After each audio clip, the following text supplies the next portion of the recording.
on both mics.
Good morning, all.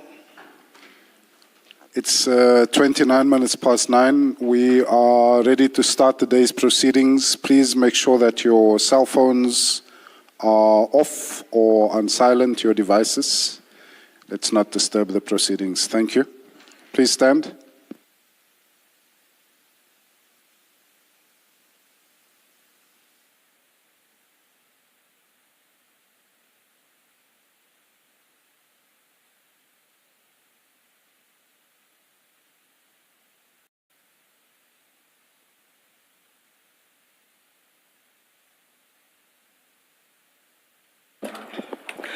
Good morning, Mr. Skakane. Good morning, Chair and the Commissioners. Good morning, Mr. Loftus. Morning, sir. Good morning. Chair, just for context, we are continuing with the stream of KZN gangs and the infiltration, or what we contend to be the infiltration of the law enforcement by the KZN gangs in whatever form, but we'll get through that. And the witness that we have today is Mr. Gregory Loftus, and I'd like him to be sworn in. Mr. Loftus, will you be swearing or affirming? I'll swear. Do you swear that the evidence you are going to give is the truth, the whole truth, nothing but the truth? If so, please raise your right hand and say, "So help me God." So help me God. Thank you. Thank you. Just as a way of background relating to the witness is the father to the late Mr. Bevan Loftus, who was killed in a shootout with police, and his evidence fits within that context. And then as we go through, we'll then see how it fits in the entire stream. Thank you. Thank you. You should have 4 files before you. There's a statement file 1, which contains the statement of Mr. Gregory Loftus. I know there were a number of file 1, but it's that statement, if you can locate it. Then there's file 2, which contains primarily the application and the voice recording, and then there's file 3. File 4, for present purposes, perhaps you can pen it away. Then we'll start with file 1, page 1, which is the beginning of the statement of Mr. Loftus. Mr. Loftus, you have that file before you? Yes, with my statement, yes. With your statement? Yes. Correct. Do you confirm that this is your statement that you prepared for the Commission? Yes, I do confirm. All right. And is there anything in that statement that you feel, at least for now, that you don't agree with? No, there isn't anything I don't agree with. But in any event, feel free to, if there is any issue, to raise it. I'll do that. Thank you.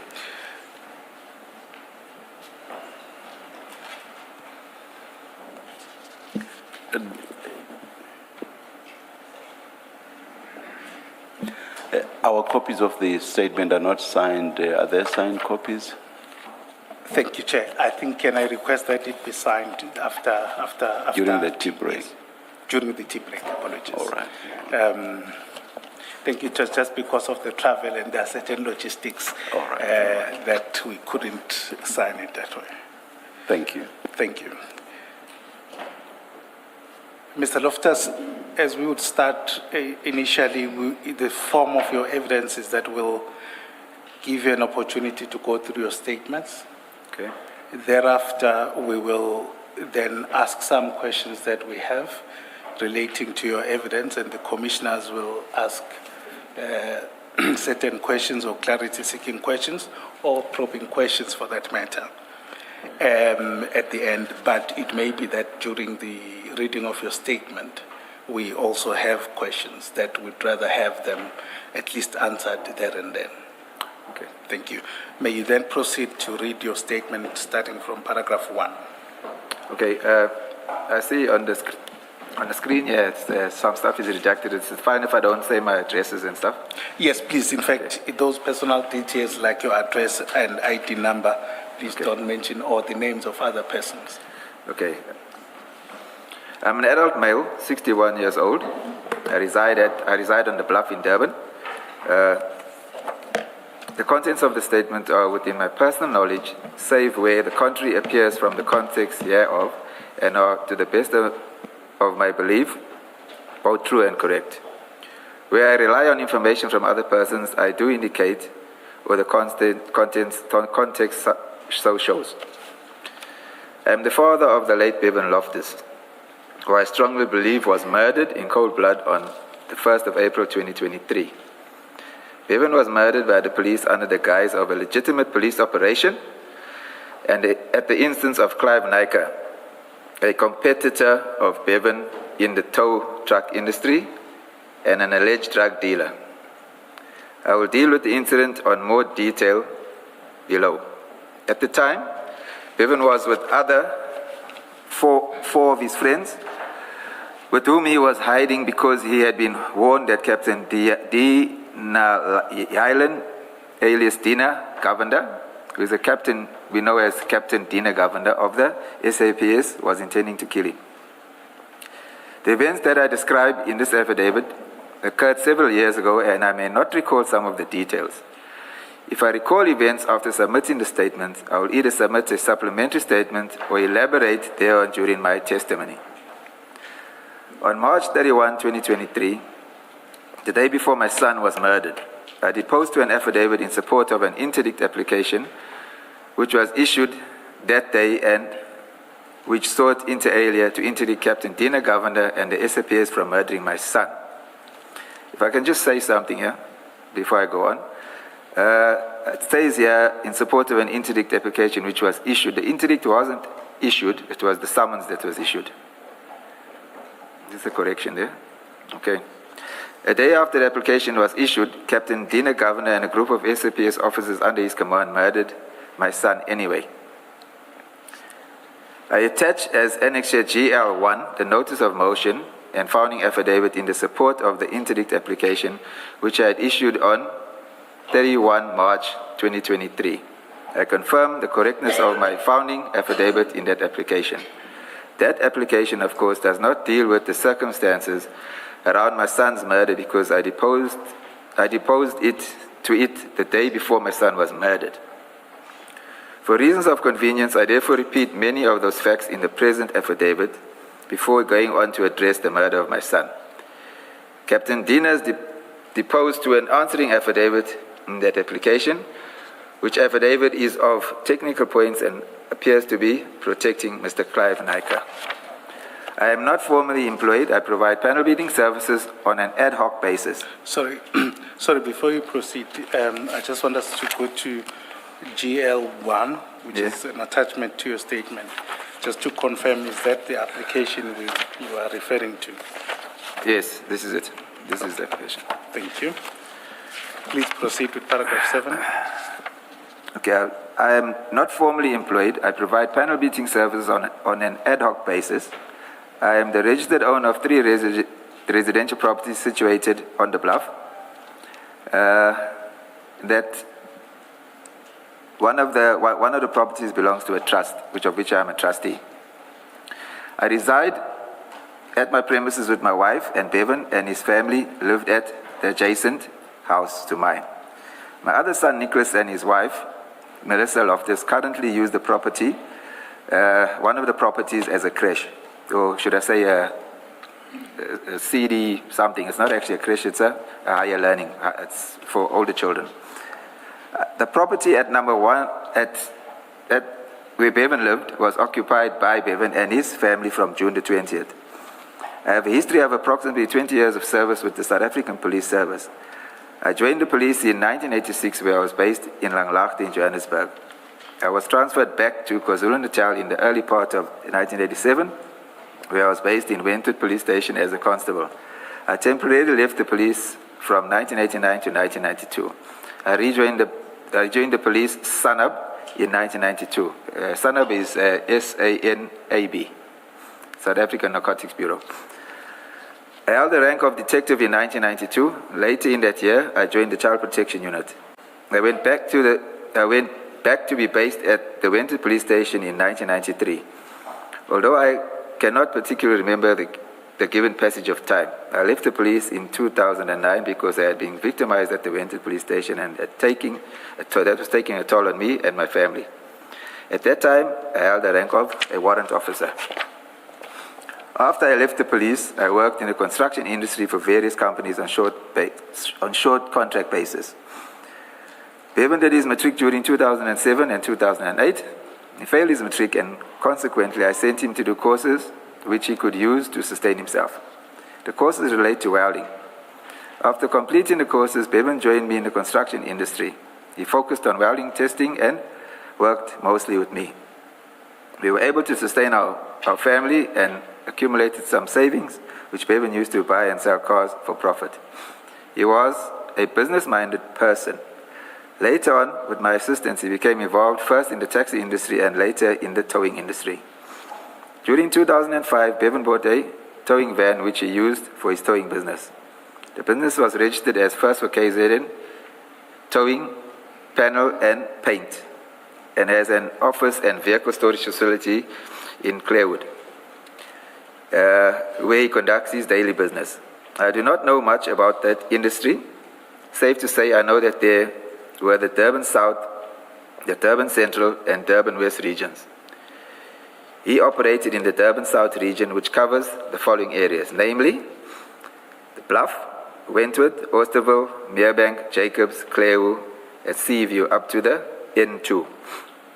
His biggest competitor was the Durban South Towing, which is owned by a person I know as Alan Subramani. The towing industry is lucrative. I do not know details of the industry rules, but I was aware that operators operated within particular regions, not because of routes or permits, but because of understandings. Sorry, Mr. Loftus, can I just stop you there? I just want to understand. You say the towing industry was lucrative. Can you just explain what do you mean with that statement? Yeah, there was money to be made. You know, if you had enough vehicles with enough drivers, you made a lot of money. So it was the lucrative, I say, is dependent on obviously how many vehicles you have. Okay, but there is money in the towing industry. It pays well. Okay. At the time of his death, Bevan had 12 tow trucks, 6 of which were operating. Bevan's towing business sustained him and his family. He primarily relied on it for income. I assisted him with the business on the panel beating and mechanical side. Bevan also used the house, my house, in which he lived, to store vehicles which had been towed and were undergoing repair. We live in the Bluff area, which is, I need to correct that. We live in the Bluff area, which is gang infested. It's supposed to be, we live in the Bluff area, and Wentworth is actually from the area we come from. That is gang infested, not the Bluff. Okay, the Wentworth area was gang infested, where there has been a lot of violence. Bevan had friends and business associates that were allegedly involved in gangs and other criminal activities. The tow truck industry also saw a lot of violent crime. Gang violence involving the tow truck industry started in Wentworth during 2020. Bevan, his friends, and his drivers started being shot at by the members of a drug gang called the Cartel. Do you have any idea why that was so? At first, no, but we'll come to that. I'll explain at a later stage. All right. Okay, his friend Antonio Goldstone, who was 21 years old, was shot and killed by members of the Cartel in his flat in Wentworth. A case of murder has been opened, but no arrests have been made. Antonio had previously been shot in his shoulder at the same flats where he lived whilst walking home. Since 2020, 5 of Bevan's drivers had been shot. In one incident, one of the drivers, Colin Pillay, was shot and killed on the N2 in Isipingo, and in another incident, a passenger of one of the employees, Nhlaganipo Dube, was shot and killed in Galma Crescent, Merebank, on the 10th of July, 2021. No one has been charged with the crimes yet. They were witnesses to all the incidents. However, I have come to know that 2 of the suspects are now deceased. The SAPS police dockets that refer to these incidents are Sipingo Case 14 of 9/2022, and the investigating officer at the time was Detective Bengu, and there was another case open. Sorry, Mr. Loftus, please don't read out the case numbers. Okay, sorry about that. In another incident, one of Bevan's drivers, Brenton Capture, was at a shop in Wentworth and was shot at but managed to flee unarmed.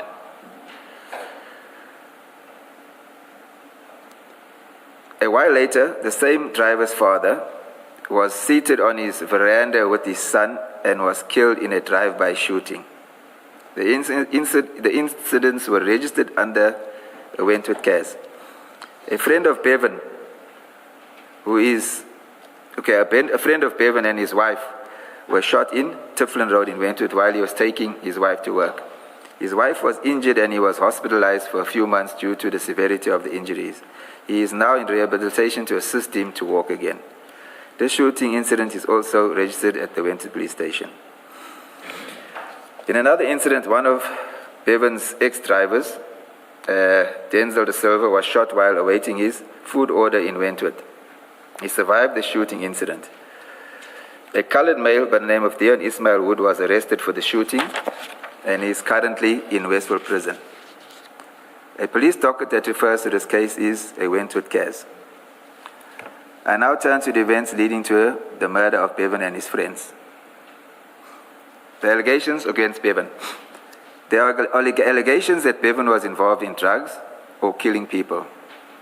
I deny that. As far as I know, he lived from income received from his towing and taxi business. He did not live a flamboyant life and lived modestly. I have been in the service. I would have had some idea if Bevan was involved in drugs or in the killing of people. I vehemently dispute those allegations. The narrative that Bevan and his friends were involved in drugs were a cover-up by the police to justify hunting him and ultimately killing him. I now deal with the police harassment in the course of them hunting Bevan. If I may just pause you there. You say you dispute these allegations. Do you still stand by that version? Yes, let me just elaborate. When I said dispute these allegations, Bevan's been living at the premises next door to me from 2020, beginning of 2020. I can go on to say that as a father, I'm not with him all the time. I can comment on when I'm with him. I don't know what he does or what he did when he wasn't with me, but in my presence and while he was living at that premises, I did not see any evidence of any of the allegations. Okay, please proceed. Okay, the harassment and intimidation by the police began in 2022. But it is important that I set out the context which I believe is important and basis for the harassment. During 2022, both Bevan and myself received information that there was an assassination contract put on Bevan's life in the amount of 2.5 million. I also received information from a policeman I know that the hit on my son, Bevan, was genuine. The word was that I should be careful because if they cannot kill Bevan, they would kill my son, Nicholas, or myself. My son Nicholas was a Bolt taxi operator and had to cease operating because of the threat on his life, and subsequently lost his income and the vehicle. Bevan and I were informed that Clive Nyka put up the 2.5 million contract to kill Bevan. On 23rd of January 2023, Bevan called Nyka, Clive, and confronted him in this regard. I have submitted a recording of that call to the Commission. A transcript of that call is attached as GL2. Sir, before you proceed, can we then turn to GL2, which should be page 112 of that same file? Yeah, this is it, yes. This is, and Commissioners, may I request to play this video? I think this telephone recording at this present moment. Shouldn't... Or should we? Is this not the first mention? Because I think in the statement, the witness says he deals more fully or extensively with the recording at a later stage. Yes, and he does. indeed he does do so, and also he does draw his own conclusions about. Shouldn't you do it at that later stage? I'll take your guidance. Yes, yeah. Yeah, let's do it that way. Thank you. Please proceed, Mr. Loftus. I will deal in more detail with the call below. For present purposes, I submit that it proposes strong evidence that Nyka was behind the 2.5 million hit on Bevan's life. Okay, the incident of the 13th of December 2022. On Tuesday, the 13th of December 2022, I was at my home when I saw a number of policemen at Bevan's house. There must have been approximately 20 to 30 members, some in plain clothes, while others were in uniform, including the dog unit, the NIU, vehicle pound unit, and Metro Police. I went outside and saw members of the police walking up my driveway. I took out my cell phone and started video recording them. There were two policemen outside Bevan's gate in civilian clothes. I jumped over the fence into Bevan's yard and approached them at the gate. One of the police officers, who later became known to me as Warrant Officer Sivan Naidu, shouted at me not to record anything. I asked for Bevan's cell phone. He asked for Bevan's cell phone number and his whereabouts, which I did not know. He told me to open the remote control gate, which I could not do as I did not have the remote in my possession. He told a white captain from the NIU, which is the National Intervention Unit, to arrest and handcuff me. I was not informed of why I was being arrested. However, that could happen. However, before that could happen, I threw my cell phone to my son Nicholas. One of the policemen grabbed hold of my son Nicholas and choked him and took my cell phone from him. I asked the warrant officer. Sorry. For clarity, you were not arrested eventually. You were arrested twice on later occasions. I was arrested then. I think I'm still coming to that. Yes. Oh, okay. Yeah. All right. Okay. I asked the warrant officer, S. Snyder, why they were looking for Bevan. He told me that they were from the New Hawks anti-gang unit, and that they were there, and that there were two attempted murder cases from the Belair police station against him. I inquired as to who charged Bevan, but he said that it was private and he could not divulge the information. I asked who the investigating officer was, and a Sergeant Governor stepped forward and spoke to me. He wanted to leave his contact details with me for Bevan to contact him, but Warrant Officer Sivan Naidu shut Sergeant Governor down and instructed him not to give me any details. Warrant Officer Naidu told the captain to force the gate open, which he did with a pry bar. Warrant Officer Naidu knew that I was an ex-policeman, and he then told me that he was charging me for not cooperating and withholding information, hence the defeating the ends of justice charge. One of Bevan's employees, Eckert van der Bijl, was working on the premises and was assaulted by an NIU officer, which incident was recorded by the CCTV cameras. Eckert was also assaulted later on that day by a uniformed policeman, it should say. Sometime after the initial police raid, Captain Dina Govender, Constable Ian Ronnie of the Metro Police, and another captain, unknown to me, arrived at the premises. I later Sorry, established that sorry. This is exactly what confused me, and I thought you were not arrested when you referred to just before the arrest happened. And now you say sometime after the initial police raid, and eventually the incident you are referring to now does result in an arrest. No. So what's the sometime after the initial? When I say police time, raid? I don't mean a long time. It was like a matter of minutes. So it's a very short space of time because I've got a long driveway. I'd say it's about between 50 meters probably and 60 meters. So by the time that I walked, they walked me up to the garage is at the top end of that 60 meters. So by the time I got there, Dina and Ian Ronim had arrived. Okay. So And how do you separate the raids? You refer to an initial raid. So if the people are there throughout and they eventually arrest you, what's an initial raid and what other raid is there? Because if you talk about initial, then there must be some other. Where is that? Let me just go back to that. Paragraph 36. 36 on one of Bevan's employed Eckhart van der Weyl was working on the premises and was assaulted by an NAU officer, which incident was recorded on TV. Eckhart was also assaulted later on that day by a uniform sometime after the initial raid. Okay, what I mean there is when Sivan and him were at the gate. That's when it started. That's what I'm implying. Okay. Can I I'm sorry about this. Can I take you back to paragraph 34? You say you were asked for Bevan's cell phone number and his whereabouts, which you did not know. I assume it's the whereabouts that you did not know. Obviously, you knew Bevan's cell phone number. No, I did not. He changed his number quite often. Yeah, also, it was both that you did not know, both the cell number and the his whereabouts. whereabouts. Okay, Yes. all right. Thank you. Please go back to where you were and continue reading. Okay, Conservani, Captain Anotimi arrived at there. Okay, I later established that Constable Ian Ronnie from the Metro Police was off duty and had arrived in his private vehicle. There appeared to be no reason why an off-duty member of the Metro would be involved in the police action on that day. Bevan's house, where he lived, was locked, and Constable Ronnie gave the go-ahead for the other policemen to force the kitchen security gate open, which was the NIU captain, and which he did. I asked them whether they had a search warrant, which they could not produce, and I was told that they did not need one.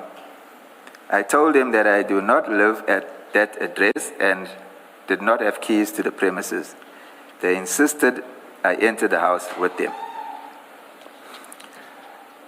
I asked that only 2 policemen enter for control purposes because I did not know if there were any valuables or cash in the house and did not want to be responsible for anything going missing.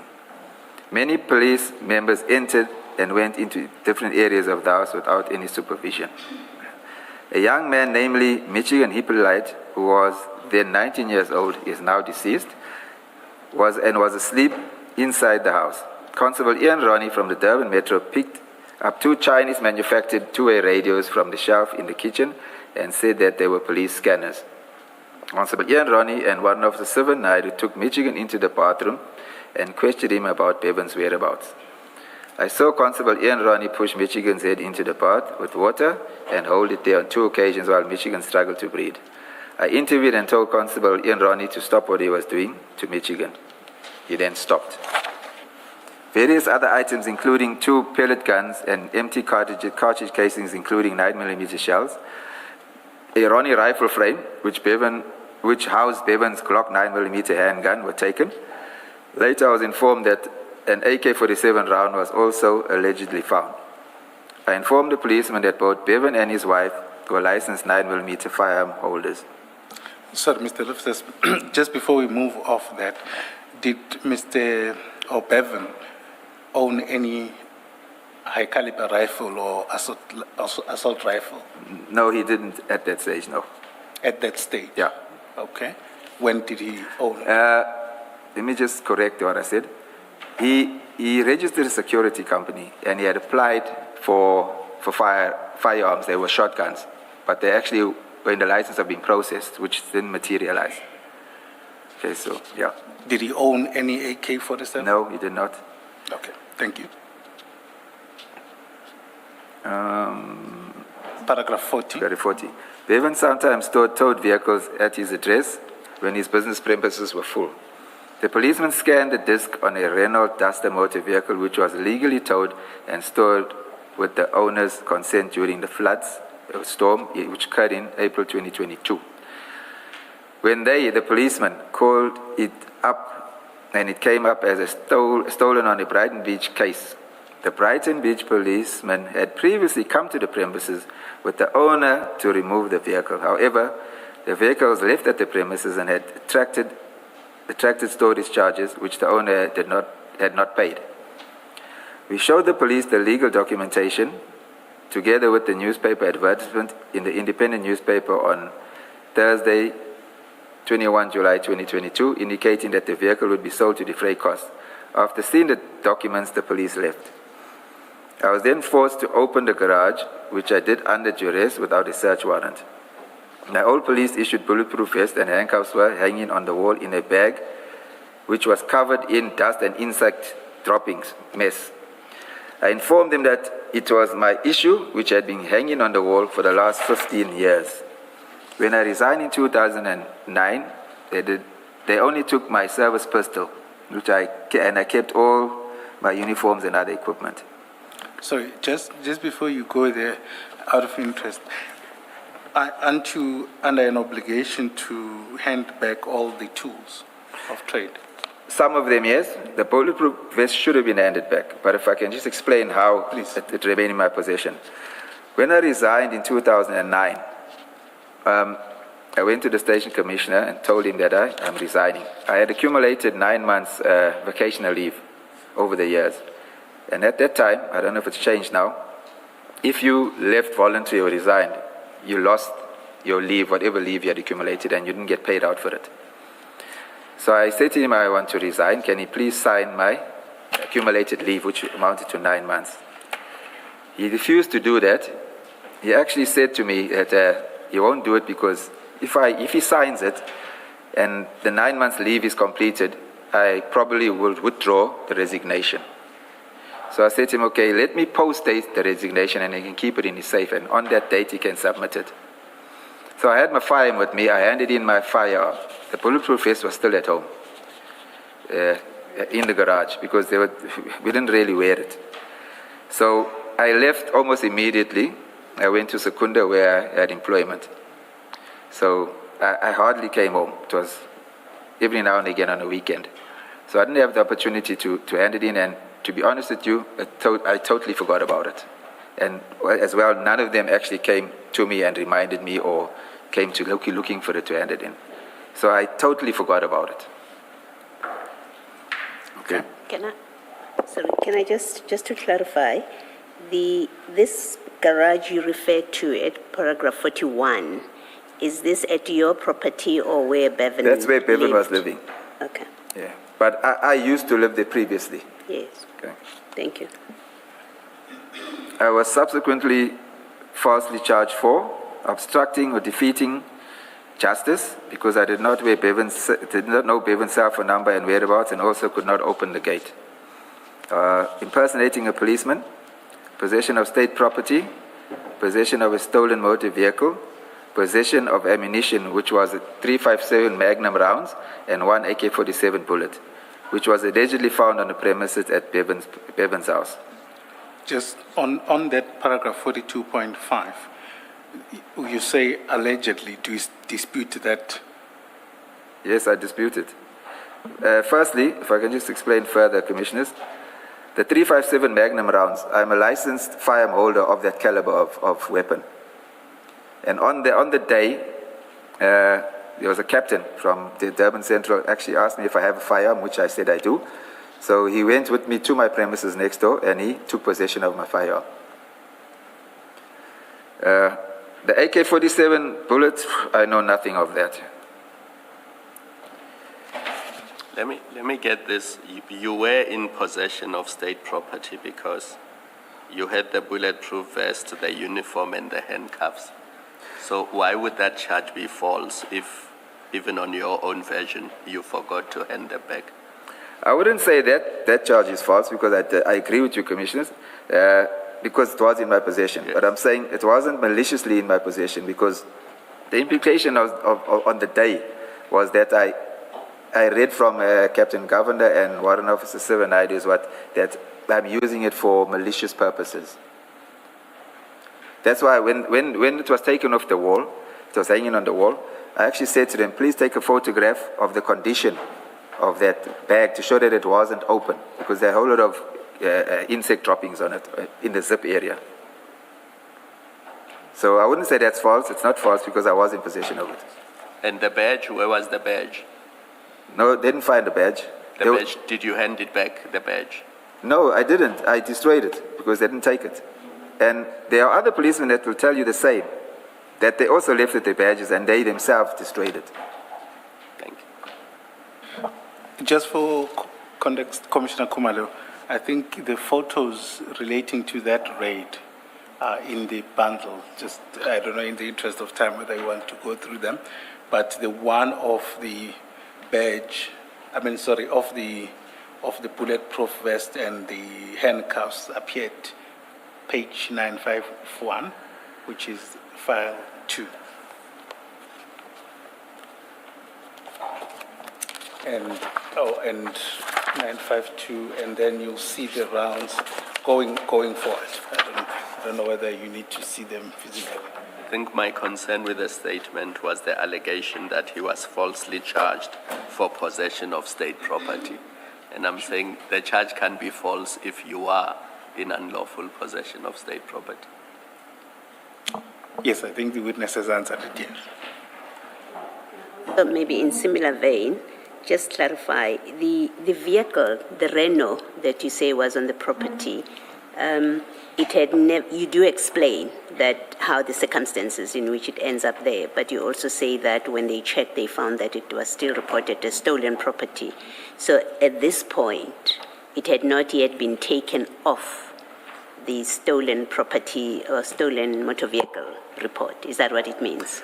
That's correct, Commissioner, but if I can just elaborate on that. What had happened in this particular case, according to what I was told, why it was in his possession is because it was flooded. It was underwater during the floods in 2022. So that whoever towed it, called to the scene, had to salvage it. In other words, to not just tow it, had to rescue it or recover it from that water. And then the insurance didn't want to pay for it. It was some kind of a dispute that took place. So he wanted the vehicle without paying. So this happens used to happen when I was a policeman as well. The owner would go to the police and report it stolen, so that the police can come and recover it, and he doesn't have to pay the cost of the salvage, recovery, and the storage as well. And this is what I think happened on this day. That's why because I didn't witness the transactions between them, but I was kept up to date by Bevan about that vehicle. And he said to me, this is what's happening. Insurance doesn't want to pay the owner, and he doesn't want to pay cash out of his pocket as well. So in my understanding, that's why I went to the police and reported it stolen. So it actually wasn't really stolen. And if I can add on to that as well, this used to happen quite regularly when I was younger in the police, that owners used to come in, open cases of vehicles can be recovered. Then at some stage there was a circular that was sent to stations to say that the police are not to get involved in those transactions anymore. That's purely civil. So we stopped doing that. Thank you. If I can, I don't know if your commissioners, if you're interested in knowing about the impersonating a policeman. If I give you the background on that. That charge is, when they came, dinner and 7, when they entered the premises at the garage, Dinner Governor related to me that he knows about me. He knows I was working at Sanab with Warrant Officer Swanepoel, Warrant Officer Jones at that time, who's now retired. He retired as a colonel, and another gentleman who worked with us as a reservist. His name was Sunil Kara. That was our team. And he even said, you know, he watched us and we did some good work, and he knows that I've left the force, and he knows everything about me. Before he came, he did an inquiry, and he knows that I own the 3 houses. So with the impersonating, they implied that I said to them that I'm still presently a captain in the police. That's how that impersonating charge came about. Yeah, okay. I protested against the charges because I do not live on the premises and I have no keys or remote to enter the premises. Captain Dina Govender, Warrant Officer Sivan Naidu, said I was being charged because I owned the premises. They took me and I was detained at Durban North Police Station from Tuesday, the 13th of December 2022, and I attended the Durban Court 10 and Thursday, the 15th of December 2022, and was remanded to Westwood Prison for 7 days, for a formal bail application, that is. On appearing at Durban Court 10 on the 22nd of December 2022, I was released on a 3,000 rand bail, and the case was later withdrawn. Early this year, in 2026, I was visited by Sergeant Kuluse from the Hawks, who informed me that they are putting the matter back in court. They asked for a copy of my registration confirmation of the property situated at the address where Bevan lived. He said there was a search warrant and the court wanted to know whether they had searched the correct house. He also asked for a copy of my firearm license, which I later sent to him. It emerged from Sergeant Governor that the raid on our family homes on the 13th of December 2022 was ostensibly related to the 2 Belair dockets, which are both Belair cases. Bevan had no knowledge of these cases and was never contacted by the Belair police officers who were assigned these cases. I later established that the Belair cases had been signed out by Captain S. Naidu and assigned to Warrant Officer T. Naidu from Durban Central Detectives on the 4th of December 2022. The dockets were returned a week later. Bevan was not contacted in that time, and we have never seen any evidence suggesting that there was any case against him. Sorry, just to clarify certain things, you talk of Sergeant Govender. Is that someone different to Captain Govender? That is somebody totally different to Captain Govender. And then there is Captain Naidu.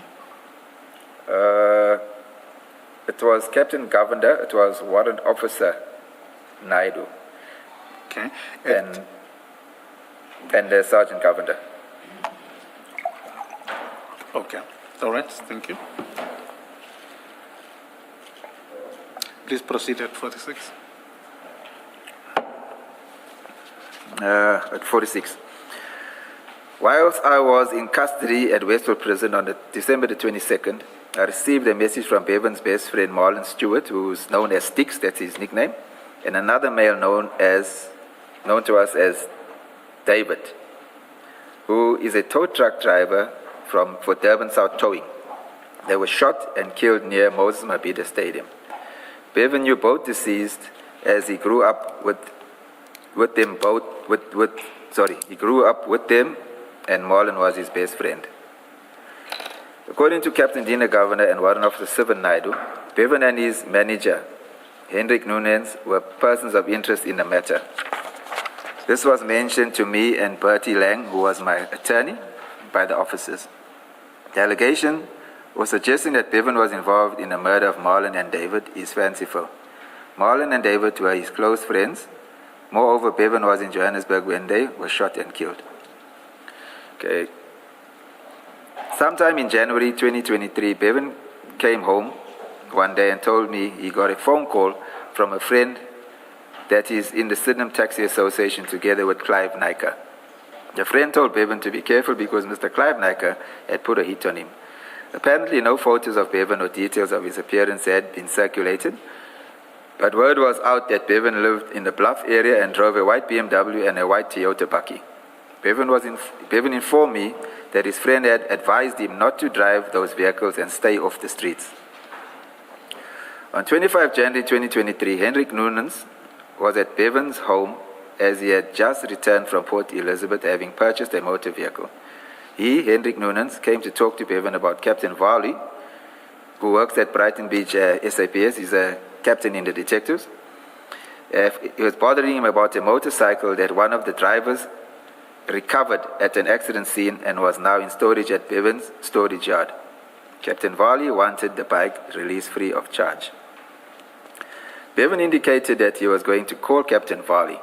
I advised him not to do so. I told him that Captain Varley was working with Captain Dina Govender, and Varley didn't like Bevan. He had issues with Bevan on previous occasions. I advised Bevan that the Hawks had failed to arrest him on the Belair cases because there was no evidence, and by calling Captain Varley, he would start something. I told Bevan that he must be careful of what he says to Captain Varley because he will open an intimidation case, and that will give Captain Dina Governor a reason to pick him up because there was no other reason to do that, other than that. Bevan nevertheless called... Sorry, Mr. Loftus, let me ask. At this point where you are warning Bevan about Captain Govender, or Colonel Govender, what did you know about Colonel Govender to do with Bevan at this point when you give him this warning? Not Captain Varley, the warning? So you say that you warned him not to call Captain Varley? Yes. Because if he does that, then it would give Dina Govender Yes. Okay, I a see that. reason to pick him I up. see So that my division, question yes. is, what did you know about Govender's attitude or position towards Bevan that Okay. you found it necessary to give him that kind of warning?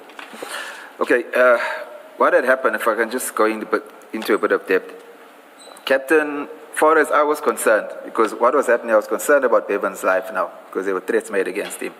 So I started conducting my own inquiries to see who Captain Governed them really are. And then I established that after they had come there in December, obviously they didn't return until February. I established, from my police experience, the cases that were from Belair. As an experienced detective, I have an understanding of how it works. When you receive a docket for investigation, you have to, within 24 to 48 hours, you have to do some work on it. So if there's evidence in the docket, you'd obviously approach the accused person or the suspect in that matter. Should there be any witness statements, corroborating witnesses, etc. And I established that there weren't any of the above.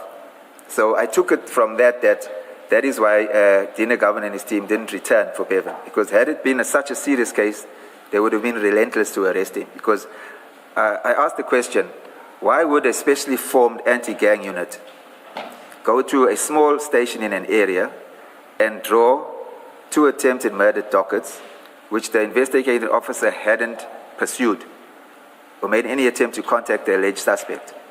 So I thought it quite suspicious, why this can't be falling in their mandate. And then I established that Captain Govender was at Brighton Beach Station and at Wentworth Police Station trying to find dockets where Bevan is implicated, outstanding dockets.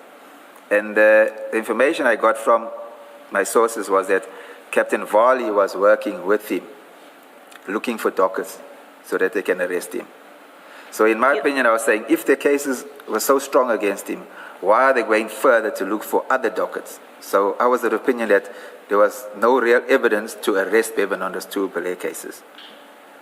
And then Bevan had issues with Captain Varley in the past. And just the fact that if he calls him,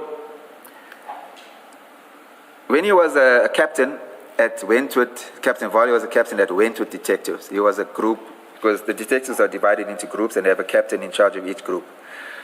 There was an instance where Bevan was arrested with some of his friends for a firearm charge. Okay? I'll give a background of that.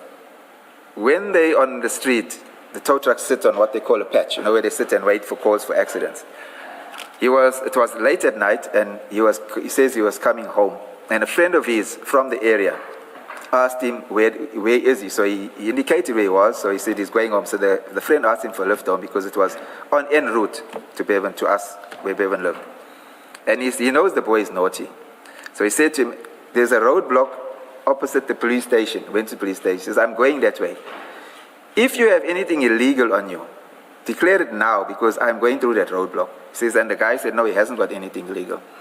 So he says, when they got to the roadblock, just before the roadblock, the youngster says to him, hey, I've got a firearm on me. So Bevan said he told him, I'm not turning back now, because if I turn back, it look like I did something wrong, something to that effect. So there were 5 people in the vehicle, and everybody was arrested. So I got a call that he's arrested at Winter Police Station.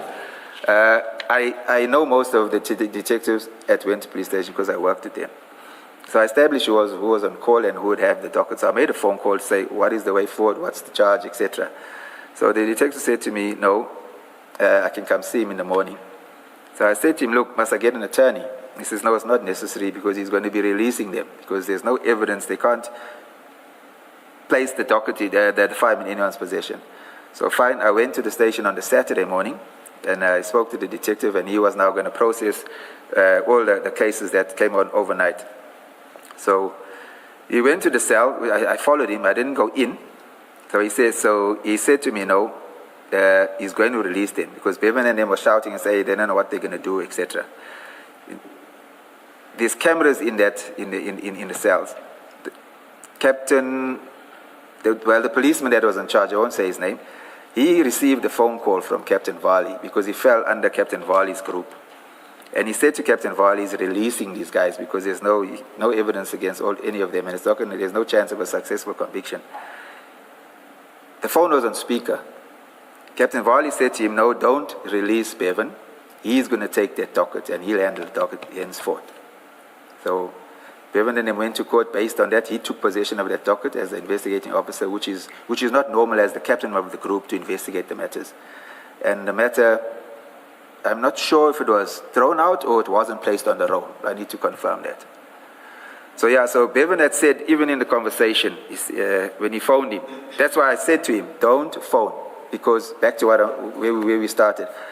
Because Dina is after you, and Varley is not a friend of yours. So let's leave it as it is, because based on my experience and my inquiries, there wasn't enough evidence in the docket to arrest Bevan. And when Bevan found that they were looking for him for these cases, he came to me and he said he related to me that, hey, there's 2 dockets that they're drawing at Bel Air for him to come and arrest him. And he said to me, I've got no cases, I don't understand this. And henceforth my inquiry started. I forget which number we were on. 51. Bevan nevertheless called Varley and asked him, Captain Varley, to stop harassing Hendrik Nunes, who was his driver and his manager at the time. The phone was on speaker so I could hear the conversation. Captain Varley wanted the bike released, but Bevan refused because he had released vehicles in the past on Varley's word that the client would pay, but the client ended up not paying. Bevan told him to stay out of his business and do police work. Bevan told him that they were both men, and the only difference was that Captain Varley has a badge. Sorry, just on that last point, what did you make of that statement? I want to elaborate on that. The words actually used was, look, Bevan was furious because he was under such pressure. He's getting pressure from these guys for a case he says he knew nothing about, and Varley now. So the words were something to the effect of, Varley, you're a man, I'm a man. You've got blood and bone, I've got blood and bone. You're a policeman, I'm not. You've got a badge. You do your police work and I'll do mine. Stay out of my businesses. So it was to that kind of effect. In other words, stay in your lane, I'll stay in mine. Sure.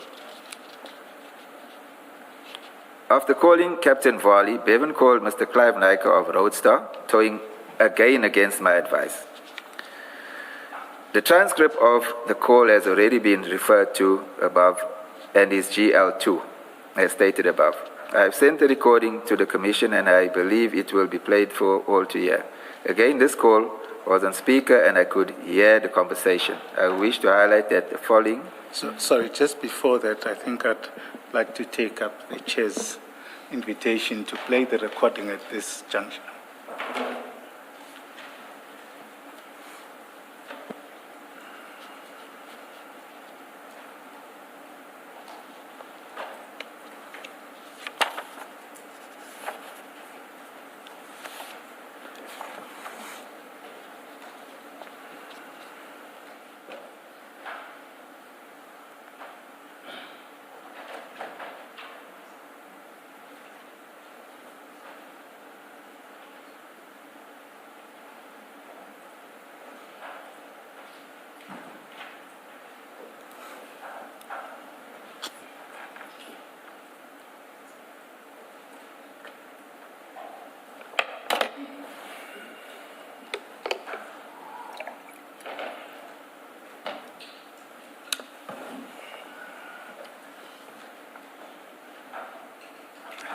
Chair,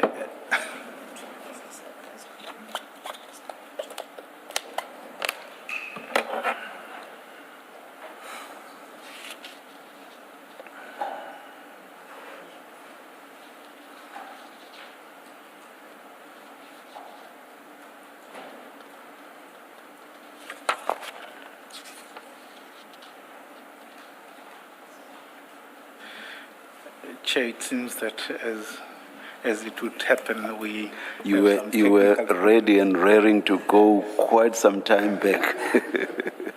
Should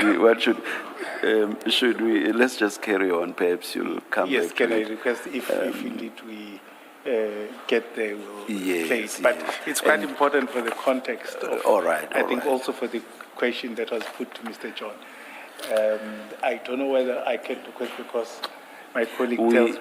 I don't even think it's necessary for us to go to the transcript because we went through it and I think it was read into the record as well.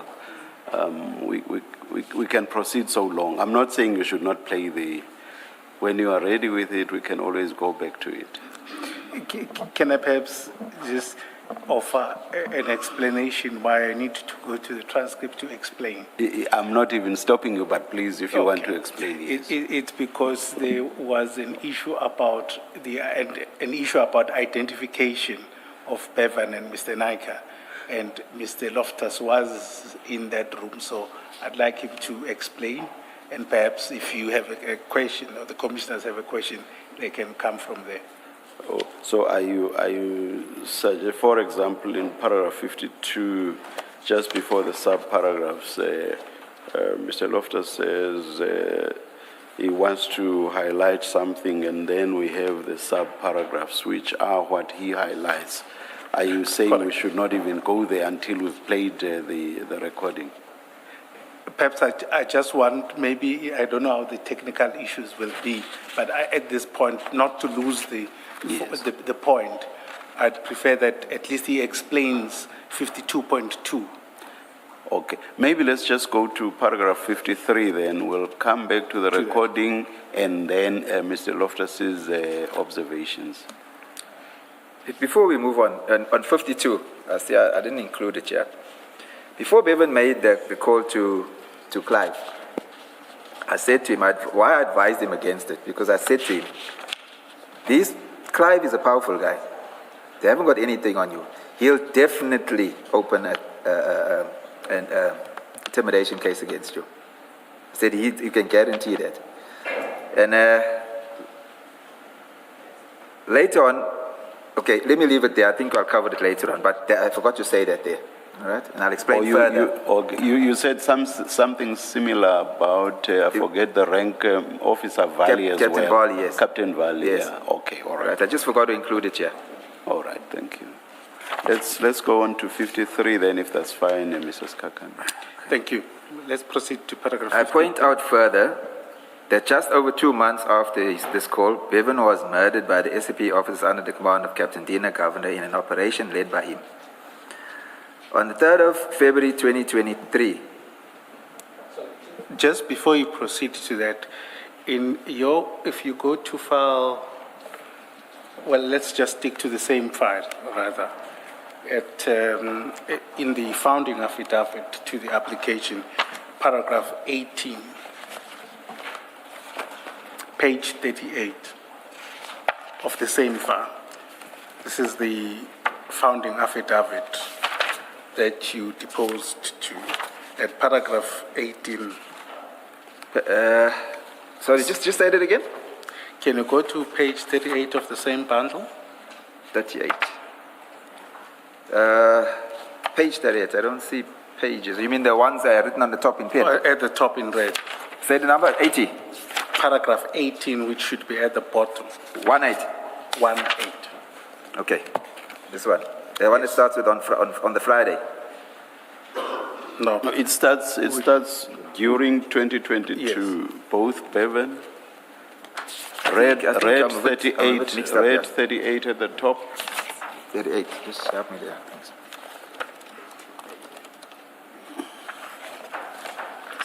Oh, okay. All right. Okay. Can I go Are on? you there? Can you just read that entire paragraph 18? During 2022, both Bevan and myself received information that there was an assassination contract put on Bevan's life in amount of 2.5 million. I also received information from a policeman I know that a hit on my son Bevan was genuine. The word was that I should be careful because if they cannot kill Bevan, they will kill my son Nicholas and myself. Thank you. I just want to probe just two things there. So you, according to this, you received the information in 2022. Yes. Do you remember when about? No, I can't remember. And this information was in what form? Verbal, From a source. from a source, yes. And in terms of this, was it at the same time you at Bevan, or you received it separately from separate sources? It was more or less around the same time. Yes, because we discussed it, yes. So I think the question is, was the source the same person? No, it wasn't the same source. Mine was, if I can recall correctly, Bevan told me that the hit was put on him. And then we were discussing this all the time with people. It was a thing that was going on in the area. And then this friend of mine approached me and he said A, B, and C, which now corroborated with what Bevan had said to me. I just want to make sure that I understand. So you're saying that Bevan tells you for the first time that this is in 2022, Yeah. that there is a hit on Yes, him, yes, and he tells you that it's for 2.5 million. yes. Does he say who it is, who's the person? At that time, no. I don't recall that he said who was the person. At a later stage, At a later At a later stage, the name came out of who it was. Okay. And then you then get information, or you confirm independently from a policeman. Yes, that's correct. And what was the discussion on that from that policeman? Well, all the policemen in the area knew what was going on. So it was basically a straightforward conversation that be careful because there's a hit put on you. He had heard about it and he confirmed that it's true from his sources. It was a very short discussion. And it was also, the confirmation did not mention the name. No, at that stage, no. Okay. The name wasn't mentioned at that stage. Okay. And in that, now that you know there's this thing, did you take it up with the authorities? No, I did not. Okay. I did not. I can tell you why I did not, because I know the workings of the police, especially with our local police stations, etc. In my opinion, they're not equipped to handle issues such as these. They're really not. And a lot of the time it's because of lack of knowledge and also because of no interest. I've seen that while I was a policeman. Just explain what you mean they are not equipped to handle matters like this. And I ask because when Mr. John was the IPID officer was testifying yesterday, and he said you went to court for an interdict. Yes. The question that I didn't ask, but that was in my head, was why would you not lay a charge of conspiracy to murder or to kill? Why didn't you lay that kind of complaint? So answer my question about why do you say the police do not have the capacity to deal with these kind of issues, together with my question, why did you not lay that kind of charge? From experience, being in that environment, cases like that, people don't generally want to come forward, first of all, and give statements because they'll have to name names, etc. Secondly, there's also a lack of interest in pursuing cases that from the local police as well, detectives as well. You say so even after you've had the telephone call between Bevan and Mr. Naika, which you have interpreted in a certain way as you were listening to it. You say there's an acknowledgement in that he doesn't deny that he's put a price for Bevan to be killed. Even with that information, you still say you couldn't lay a complaint. I've spoke to some policemen regarding that that conversation, that transcription. None of those police even picked up what we did, that his name was mentioned without him saying his name, and it was only when the hit of 2.5 million was put on his head. They didn't pick that up, and they didn't pick up what I would call a motive, where he says, "You killed my uncle." They didn't even pick that up. I had to actually highlight it to them. This is not policemen at stations, people that I knew, policemen that I knew. There's really no interest there. If I can elaborate, when we work as detectives, complainants will walk into the charge office, and generally speaking, the charge office personnel, in my opinion, a lot of them are not equipped to even write proper statements.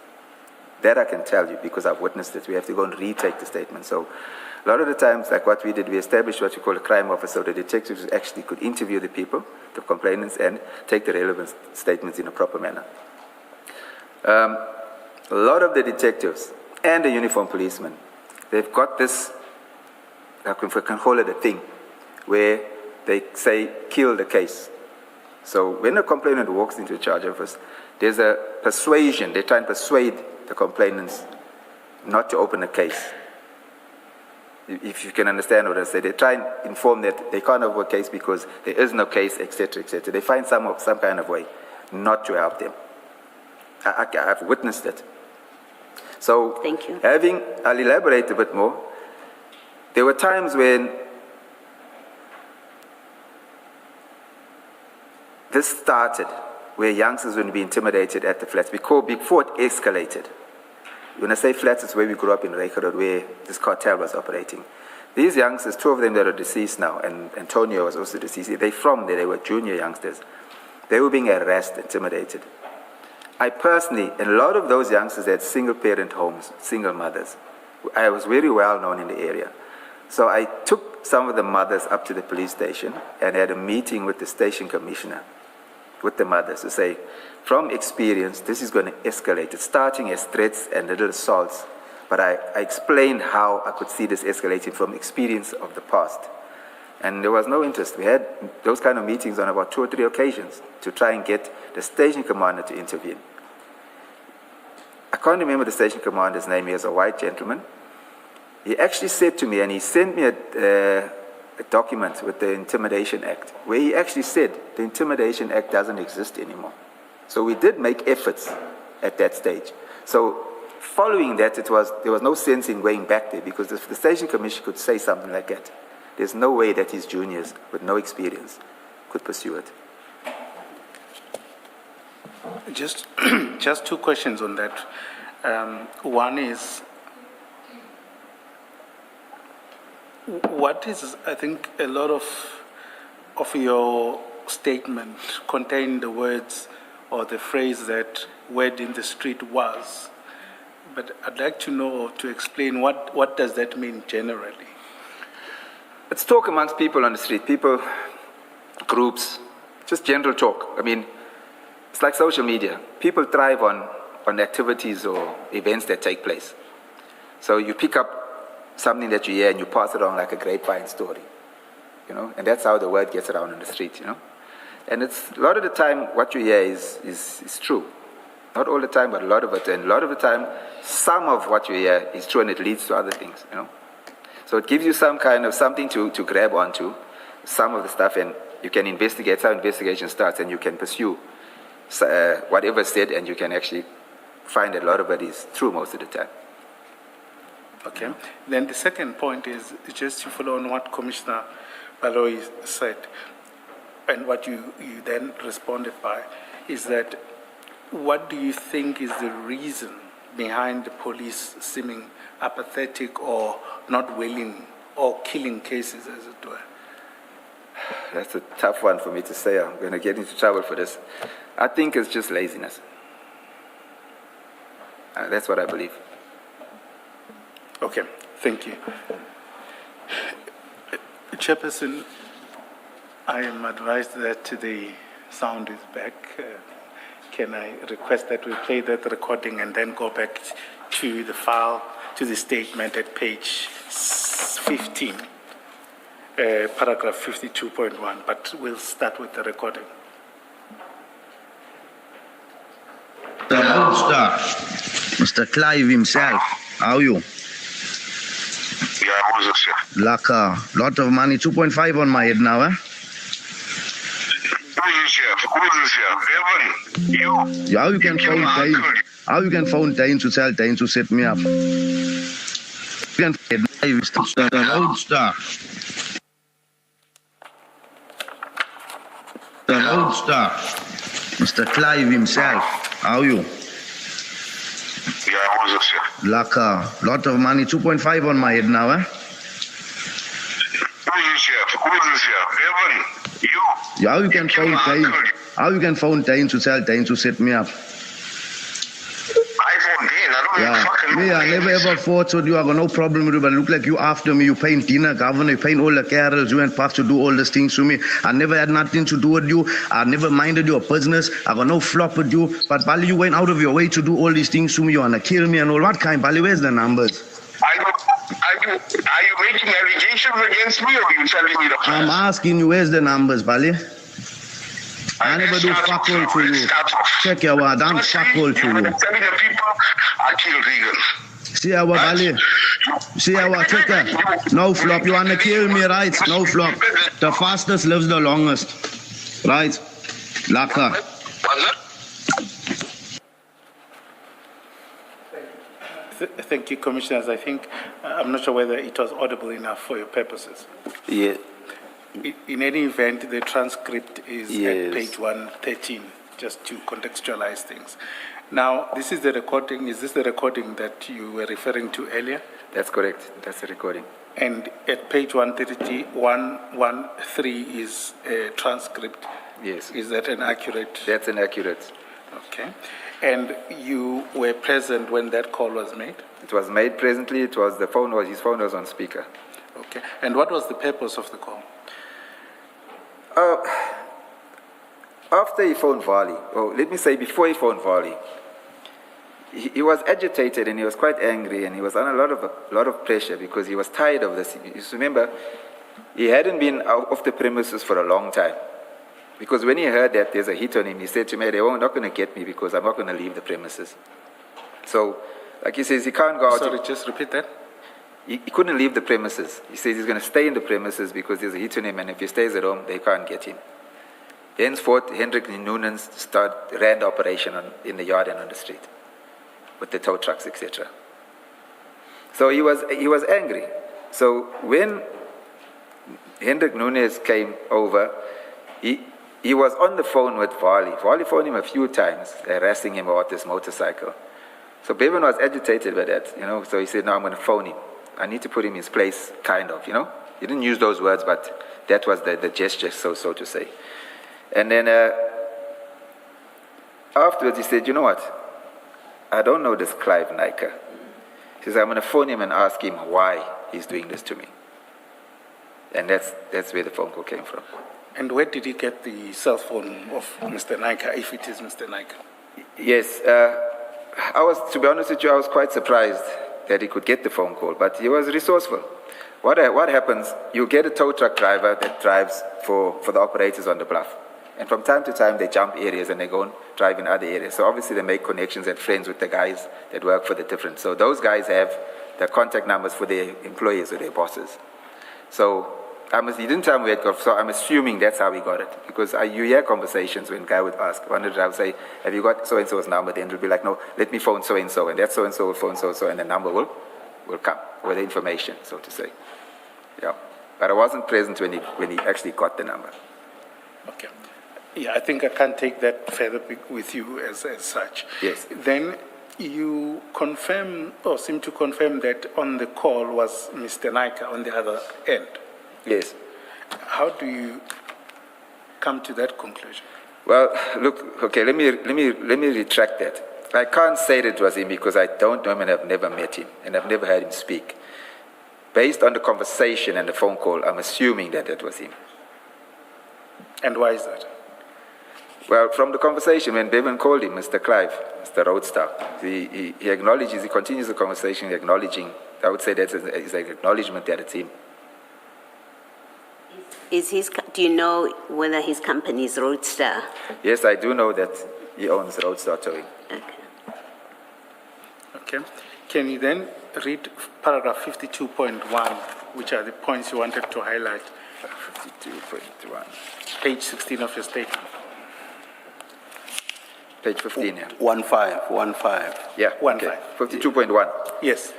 When he answered the phone, Mr. Clive Naika was not able to identify Bevan at first. As soon as Bevan mentioned the 2.5 million hit, Mr. Clive Naika immediately identified him. And the accused, He immediately identified him, Bevan, and accused Bevan of killing his uncle. When Bevan accused Mr. Clive Naika of paying Captain Dinner Governor to kill him, Mr. Clive Naika did not deny the allegation. I want to take issue with that. I think you should listen to the recording in the context of everything that was said. Let me take you to page 113, 113. Read 113 at the top.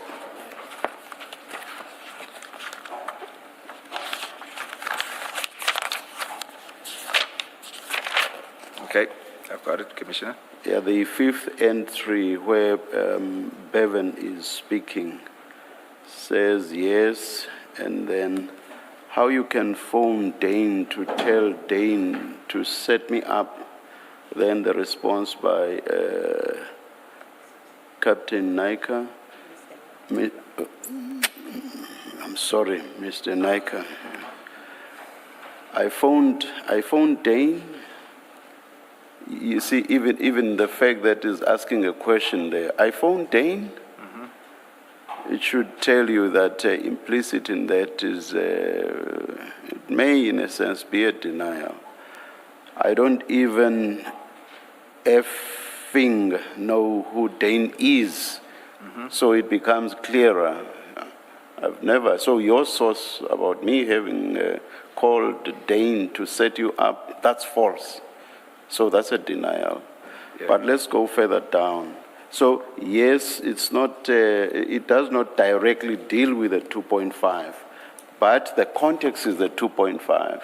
And the setting up by Dane is in the context of the 2.5. So let's go further down. The long, there is what Bevan said there, the longest by him. He says, second last line, towards the end, you want to kill me and all that kind. And then the response by Mr. Naika, I don't.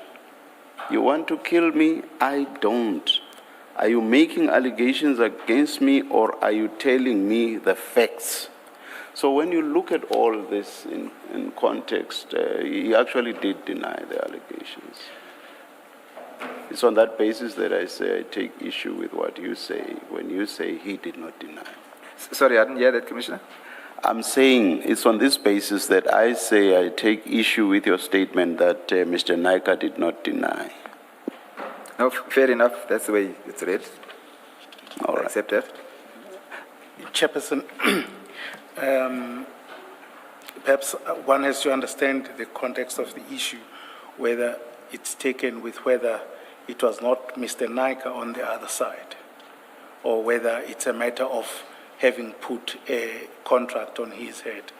I just think we need to distinguish that for his purposes as well. I'm just proceeding on the assumption that it was Mr. Naika.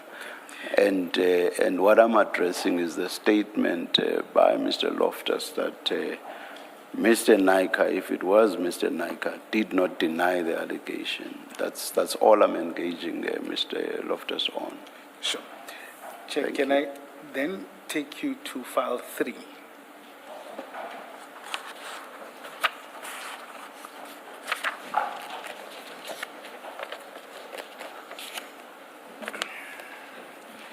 Page 118. 1181 at the bottom. Perhaps I have to identify what this is as a document entirely. It's an article that was published by the Daily Maverick. were on the 29th of April 2023, and it follows the shootout, and we're still going to come to it about the relationship between drugs, tow trucks, and the gangs and the killings and the hits. But for present purposes, I'd like us to go to 1181, which is Clive Nika Speaks. If you turn over, there's a suggestion that Mr. Clive Nika was confronted with this allegation. Where about at 1182? I think it's the second. I think for context, I'd like to read the two paragraphs Which ones are those? at the top. So it says, The one starting, unquote. the one starting Daily Maverick. Yes. Okay. Right. Just for the purpose of the record, can I ask the witness to read it?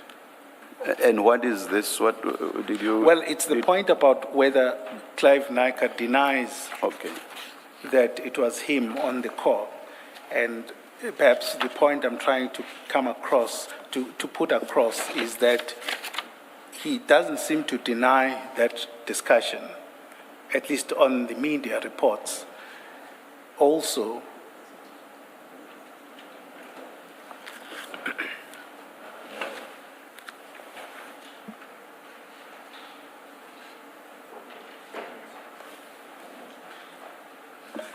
Please go ahead. thank you, Mr. Chairperson. Skaka. Mr. Loftus, would I kindly request that you read that portion just into the record? Which page is this, number? Page 1182, 82, from the top. from the top. Thank you. Daily Maverick approached businessman Clive Nika, who described Bevan Loftus as an evil young man. I've only had 2 or 3 conversations with this evil young man. I don't know him. I have been in the towing industry for 14 years, and I am chairman of our Towing Industry Association. I have never had a confrontation with Bevan. Earlier this year, Bevan called me saying I wanted to kill him. I said I heard he killed my uncle, the tow trucker Elvis Raju in Asheville, earlier this year. I heard on the street that it was a case of mistaken identity, that I was meant to be the target of the shooting. Bevan ended the conversation with, let's see who dies first. Thank you. I think I'd like to stop there. Chairperson, it's that evidence that I just want it to be there regarding Mr. Nika's, regarding whether it was him on the other line. And it seems to be consistent with the transcript and what the witness states and what is on the call. Or which is that it was Mr. Nika. Correct. All right. Thank you. Or this has nothing to do with whether there was or there wasn't a denial by Mr. Nika. It's just to show that It's just to show. it was Mr. Nika on the. Yes, he confirms that, and he confirms the contents because you see where the last, not the last statement, it says, let's see who dies first. Yeah. And that's the other thing I want to take with Mr. Loftus. All right. For me, it was just to place that before you, Commissioner. All right. Thank you.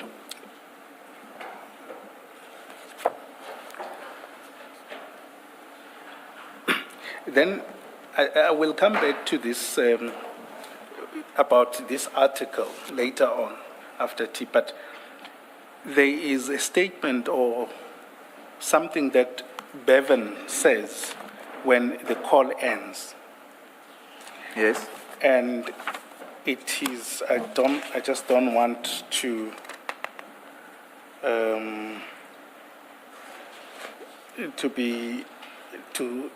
rephrase it. It says, the fastest lives the longest. You recall that? Yes, I that recall it. sentence. What did you understand that to mean?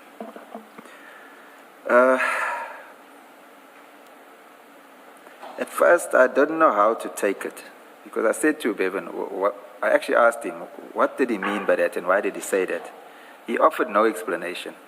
You know, he says he was angry, so he didn't even realize what he was saying, but he didn't offer any explanation. And I'm just saying, what did you understand of it, that statement? If I have to put my own interpretation into it, Clive being now the guy that wants to kill him, as he says in the conversation, so I would put it as to the fastest lives the longest, who gets who first. That's how I would interpret it. Would it be accurate to characterize it as a threat? You can characterize it as a threat. I can say that. And you'll see the article, the Daily Maverick article at 1182 that you've just read. Mr. Naika is quoted as having said, Bevan ended the conversation with, let's see who dies first. Are you asking which one is correct? No, I'm going to come to the question. Okay. I'm asking whether you see that. I see that, yes. And would you say that is, I'm not saying it's word for word or it means entirely the same thing, but would it generally be along similar lines? Yes, you can. I'd say you can equate it. Okay, thank you. Chair, I see it's 5 to 11, but I would request that we take an adjournment at this opportune time, rather. Can I maybe ask two questions on the transcript, page 113? There's two references to what are the numbers Bali. What does that refer to or relate to? And it's Bevan who's asking this. He says Bali, where are the numbers? And later on, I'm asking you, where are the numbers Bali? My own, I don't know what I don't know if there's a meaning of it in the street, but if I had to interpret it, it would be, why are you doing this, to that effect? You know, why are you doing this? Yeah, that's how I would interpret it. Yes. Sorry, I just want to make sure that maybe that would be a follow-up. Now you've triggered it. As to what Bali, the name, what does that mean? Bali. Okay, Bali means, like they call me Bali, an older person. Older person. Yes. Okay, thank you.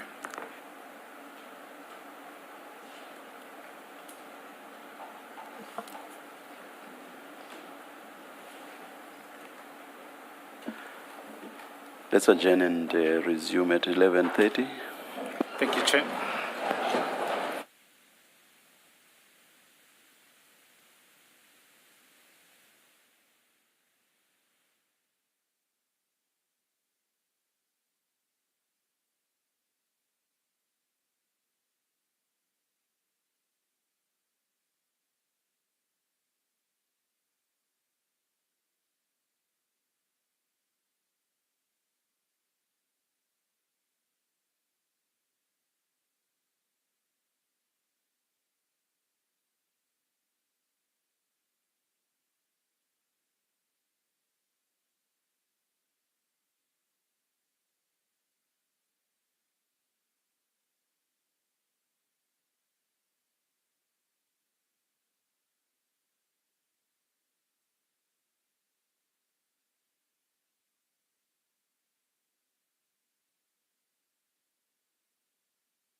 morning again. It's 29 minutes past 11. We are ready to resume. Please make sure that your cell phones, your devices are off on silent. Please stand.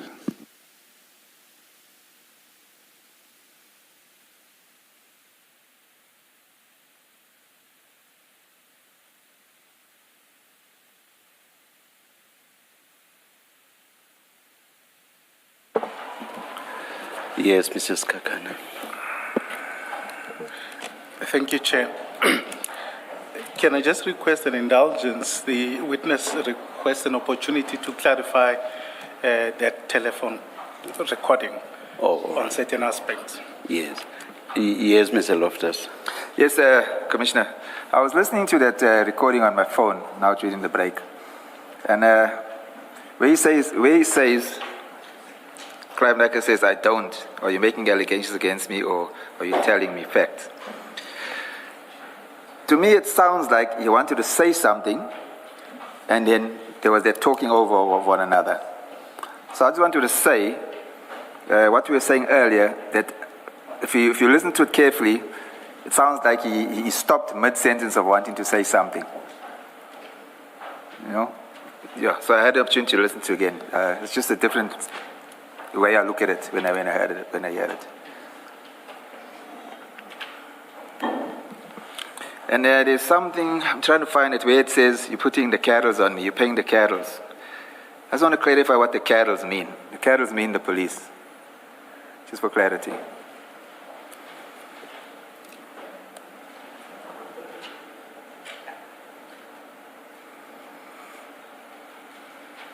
Why do you say Kerals means police? It's Durban slang. Yeah. For police, meaning police. Yeah.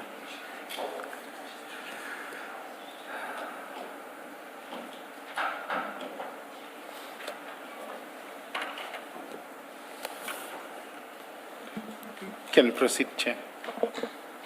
Yes. Thank you. I think we had gone through paragraph 54, but I think just for context, can you start reading from that? I think it would make sense. Sorry, I didn't hear it? 54, paragraph 54. Sorry, page it over. Okay. On the 3rd of February 2023, Captain Dina Governor and his team arrived again at Bevan's premises. I was in his yard assisting the welder in making a gate. I told Bevan that there were police at the gate, and he immediately fled. I just want to add something there. There was a security vehicle, Fidelity security vehicle with them, and they stopped at the gate. And he fled because he was expecting them. He knew that they were there to kill him. He was clothed in sleep shorts with no shoes and no shirt.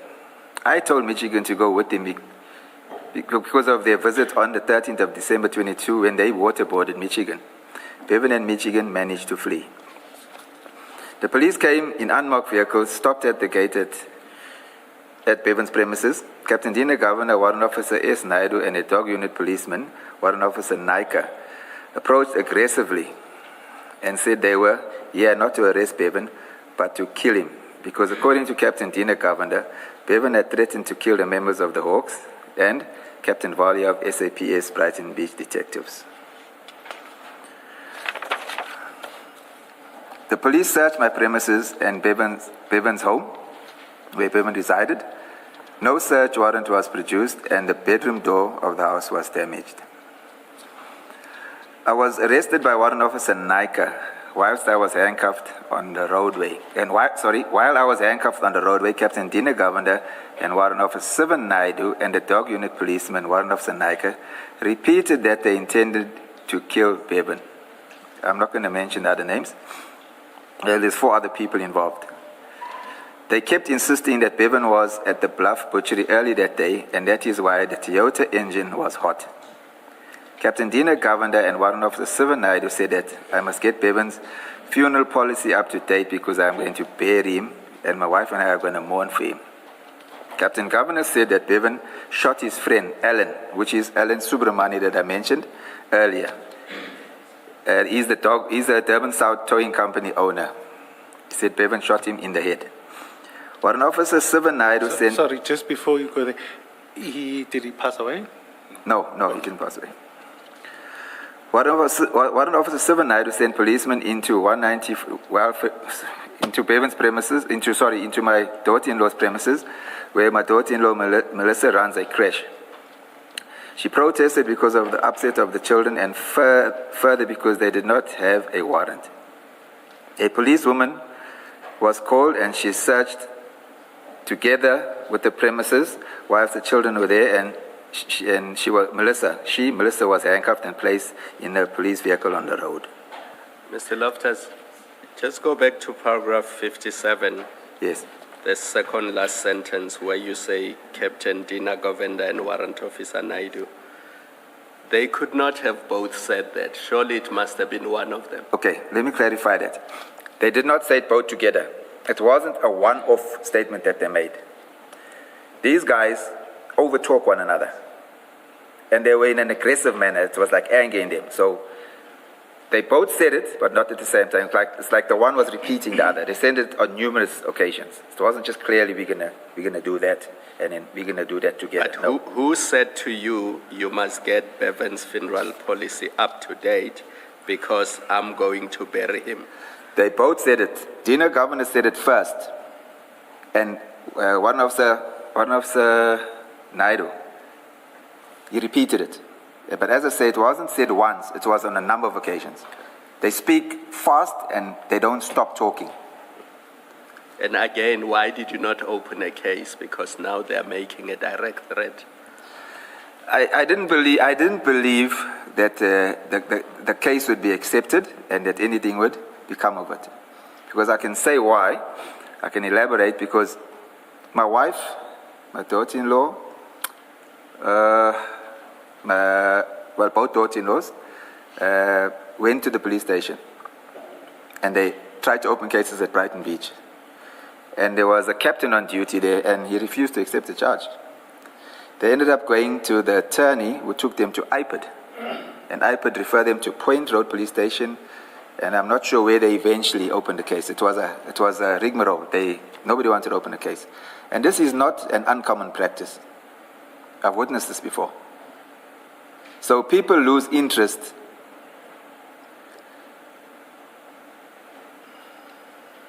And faith in the police. Just when you say the wife and daughters tried to open a case, yes. Was it in relation to the same incident or a different incident? No. It's a different incident. And what was that incident about? My daughter-in-law, Bevan's wife, she opened a case of theft of items and cash from the house. But was it against the police? Because yes, it was against the police. There were cases eventually registered at Brighton Beach. I know my daughter-in-law that runs the creche, her case docket is at IPID. Eckhard, as I said, he was one of the workers of Bevan. He was a driver and a runaround. He opened a case of assault. I was witness to that statement being taken by an IPID policeman in my house. That case is still with IPID. I had opportunity to speak to, in fact, Eckhart phoned me last night. I hadn't spoken to him or seen him in over a year. And I asked him what was the progress on the case. There's nobody ever contacted him. Okay, and then back to paragraph 57. Do you mention this incident in your affidavit? Yes, I did. This specific one? Yes. And the threat by yes. Captain Governor? Yes, I did. Just to go on with that, to complete that, my wife was eventually called to the police station to depose a statement. And the statement was taken by should I not say the name? Was taken by a female captain. But I found it strange that while I was sitting there, she wasn't really interested in what my wife was saying. She started taking a statement from me as to what took place. Then I realized what she's doing. Then one of the policemen whispered in my ear to say, no, she works within the government. I shouldn't be talking to her.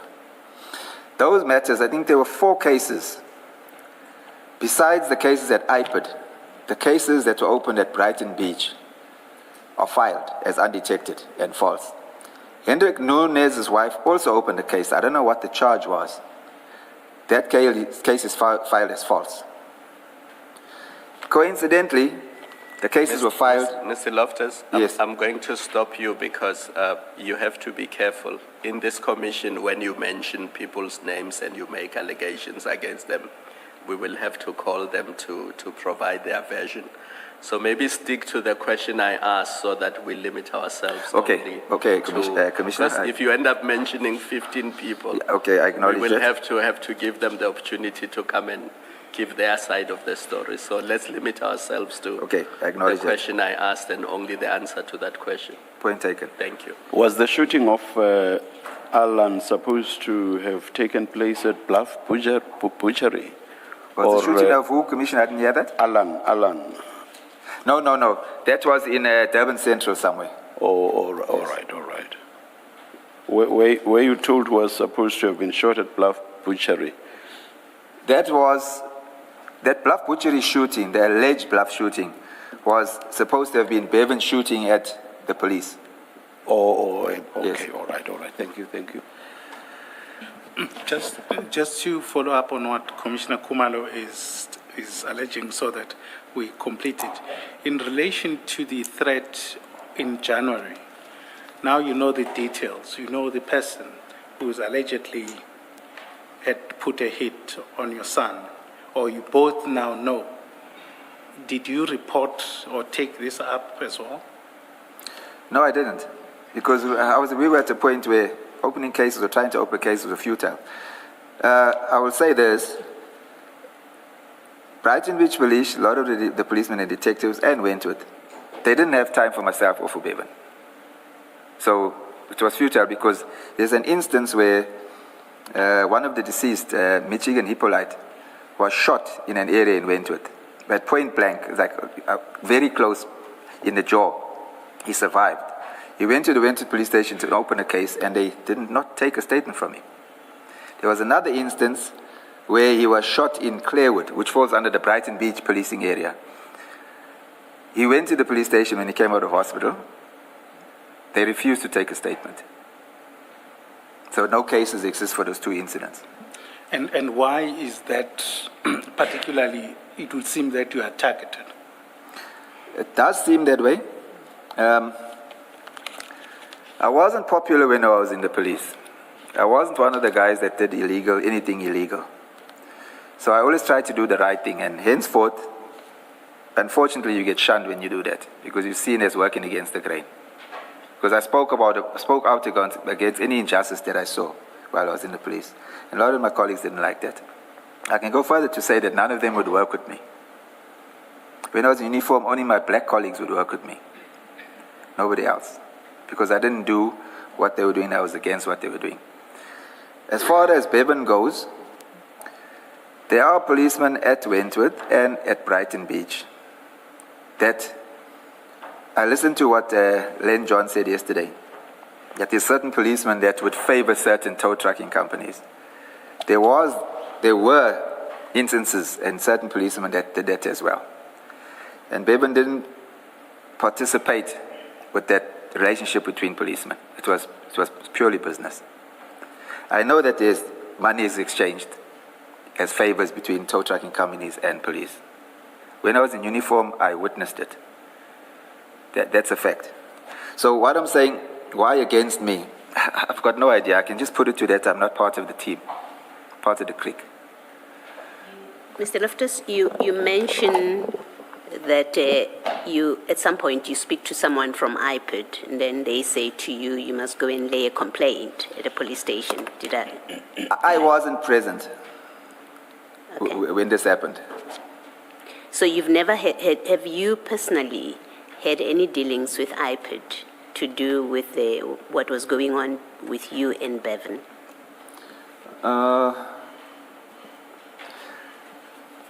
Let me say this.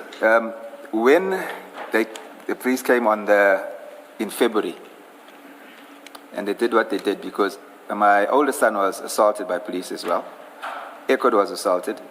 My wife had a case to open. My daughter-in-law had a case to open. There was a gentleman from IPA that came to my house. And I assumed that he was on call. That's why he was attending. this was after the cases were open. So he came to follow up further. So at that time, only my one daughter-in-law's case, the one that runs the crash, she had opened the case. So he followed up on that. And he seemed interested because he said they've been watching this group of people doing these kind of things for a long time. So he went a bit further to say they had a little team that was looking into this, where these guys were doing this kind of thing on alleged crime scenes. So from there, he actually interviewed Ecod, and he took a statement from Ecod, and he opened the case there. And then he interviewed my son as well, but he didn't end up taking a statement from him. Then there's a guy from, this incident happened on the 3rd of February. That was a Friday. The Monday was the 6th. There's a guy from Newlands East who I met for the first time, but Bevan knew him. I was liaising with Bevan while he was ducking. So he was liaising with that guy. And that guy was called. This detective from iPad actually said to me, you should come over. He came over and he interviewed him about an assault that he'd been through at the hands of the team. I can't say which policeman it was, and another youngster. So that's the interaction I had. It happened right in my lounge. And you don't know what has happened with those IPID cases? Because my understanding from other evidence is that when there's been a complaint against or relating to police conduct, IPID then takes over the matter from the police station and then they do the investigation as it falls within their powers. Now, you've not had any report backs, any dealings with IPID about the cases that you say you've were referred? My daughter-in-law that runs the crash, I went into hiding, which I'll come to later. While I was away, they followed up on the case of, when I say Bevan, I'm including the other guys that were. They followed up on the case at IPID, and she said she approached that investigator that had her docket, and she asked him what's the progress, and she says that he said to her that he's got much more serious cases. Hers is just assault common. He hasn't got the time to attend to a minor crime. Thank you. Thank you, Mrs. Skaka.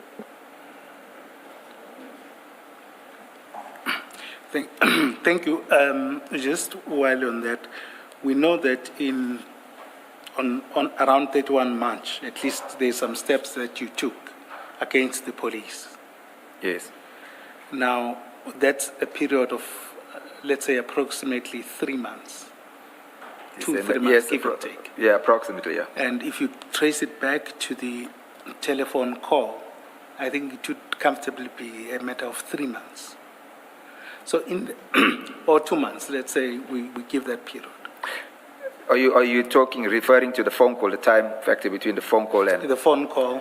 The phone call and remember, it's the phone call, and shortly thereafter, you then have this operation on the 3rd of February.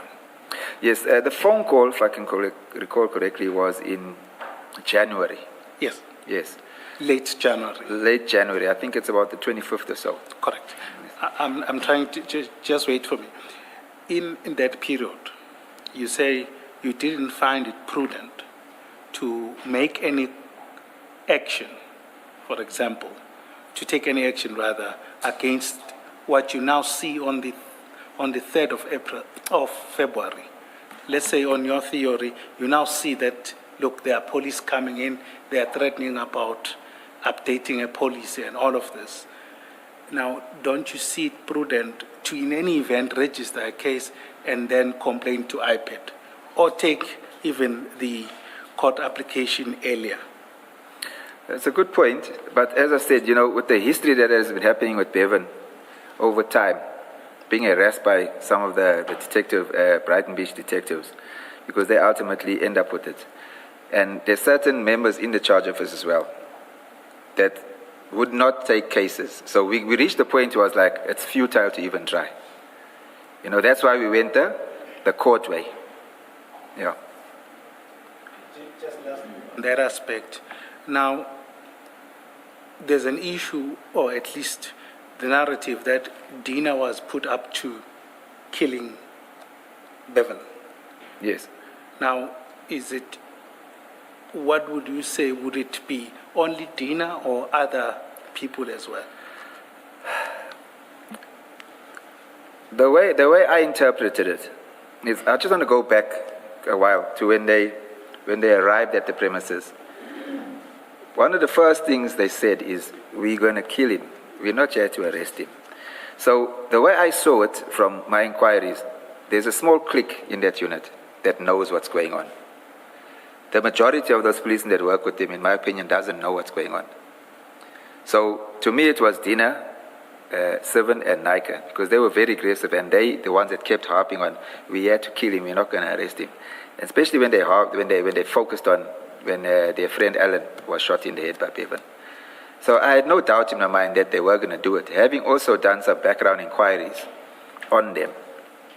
So I was convinced that they were intending killing Bevan.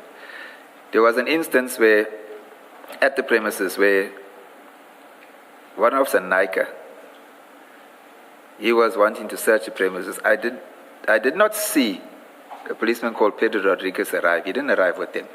But being handcuffed, when we came out of the house and went to the side of the house, one officer, Nika of the dog unit, actually said, Pedro Rodriguez was there, and he went under. We've got a wooden floor, so we've got an elevated floor. We've got a crawl space under the house. He asked Captain Rodriguez to go under the house and check, and he said, if he's there, shoot him where he lies.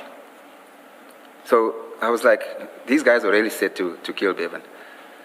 And if he approached the Brighton Beach guy, detective, and I can tell you he wouldn't get joy, because he's had that before, especially Michigan was shot. There was no joy. So there are three possibilities that I just want to understand. There's the possibility, the main one, which is there was a contract to kill him, right? That is irrespective. Then there's the theory or potential theory, which is that, and we'll go to it, they just wanted to kill him, or was this Nika because he shot a friend, or they just wanted to kill him for whatever motive, but unrelated to the hit. Or you then say there's a clique. Are you saying it's the clique? It's just we need to be careful about it. Are you saying that clique was executing a contract? I do believe that clique was executing contracts. I believe that. Thank you. Is it not more likely, though, that if this was a contract killing, the killers would have been discreet about it? I don't believe that. They are the hawk. When they opened my garage, I just want to relate something. When they opened the garage, it was actually the investigator of my case that they put him back in. It was that gentleman that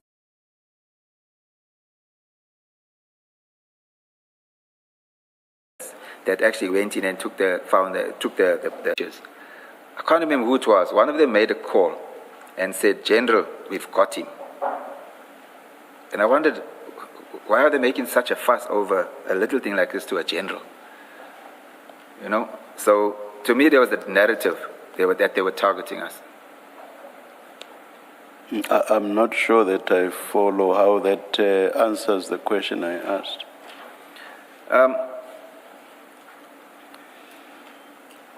It's in my belief that this clique of guys were working for Clive Nika. Based on the inquiries that I made, and as I said to you, I found it strange that we'd be pursuing Bevan on futile, what I will call futile cases. Maybe not futile, but on cases where the possibilities of a conviction weren't realistic. Because in my belief, they shouldn't be wasting resources on something like that.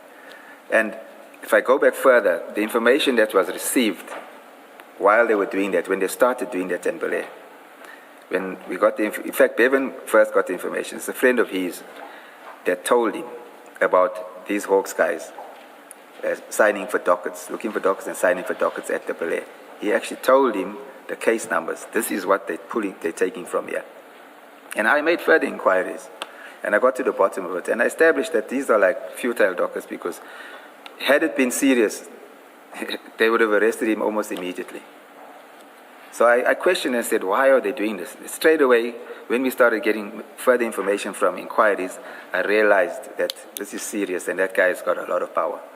There's someone that I know that is from the Sydenham area that's in the taxi association, because Clive is also a member of the taxi association in Sydenham, with a lot of influence. This guy I know very well. He said to me, be very careful of Clive. He's got a long reach as far as law enforcement is concerned. So that's when I realized, no, they have got an agenda. They are here to kill him. I had no doubt about it.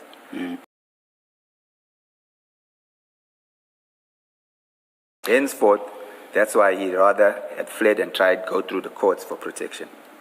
Yeah, don't misunderstand me. I'm not putting it beyond the realm of possibility that they might have said this. I'm just engaging you on how likely it is that they would have done so. You've responded.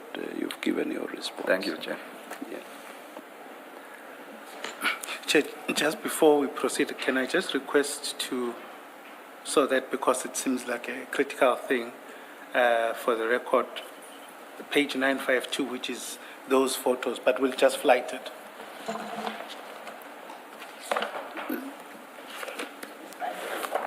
File 2, it should be file 3, sorry. 3.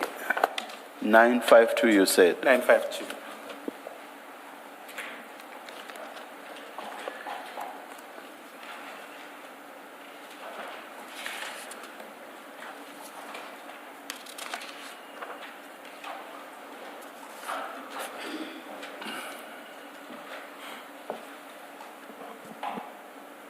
So these photos, are these the photos that you were referring to earlier about the bulletproof vest, the handcuffs, and That is correct. These are the that were photos. taken? Yes. Okay. And currently they seized them? They seized them, yes. Okay. Thank you. Chair, but I don't think it takes matters further. Those are the pictures. Thank you.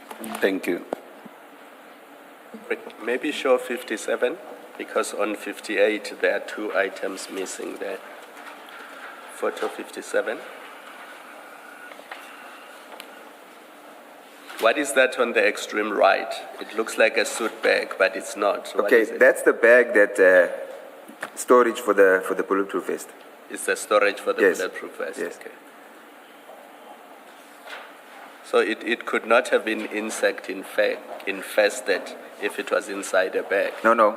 You created the impression earlier that it was just hanging in the garage. Okay, Commissioner, the vest wasn't hanging on the garage. The vest was in the bag hanging on the garage, though the top of the vest where the zip is was folded. Yeah. So obviously the insects and the geckos and stuff, their droppings would have landed on that. With a lot of dust, with years of accumulated dust. Got you. Yes.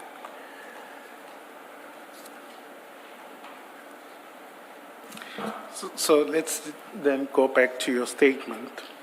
I think at paragraph 58, Yes. or rather it would be 59.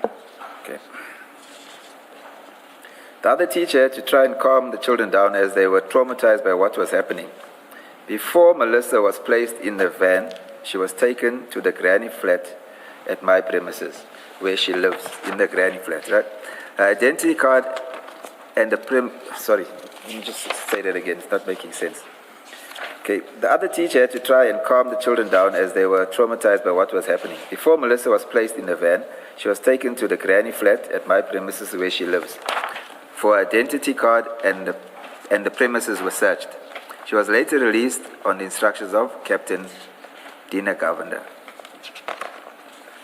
I was placed in a police vehicle and heard Captain Dina Govender, one officer Sivanayde and one officer Naika having a discussion that they would get Bevan's attorney to bring him in. They would book Bevan out for further investigation, shoot him, and Captain Dina would cover it up. The dog unit policeman said he had one more firearm to plant. Captain Govender also said that they were going to sort out the Newlands East boys.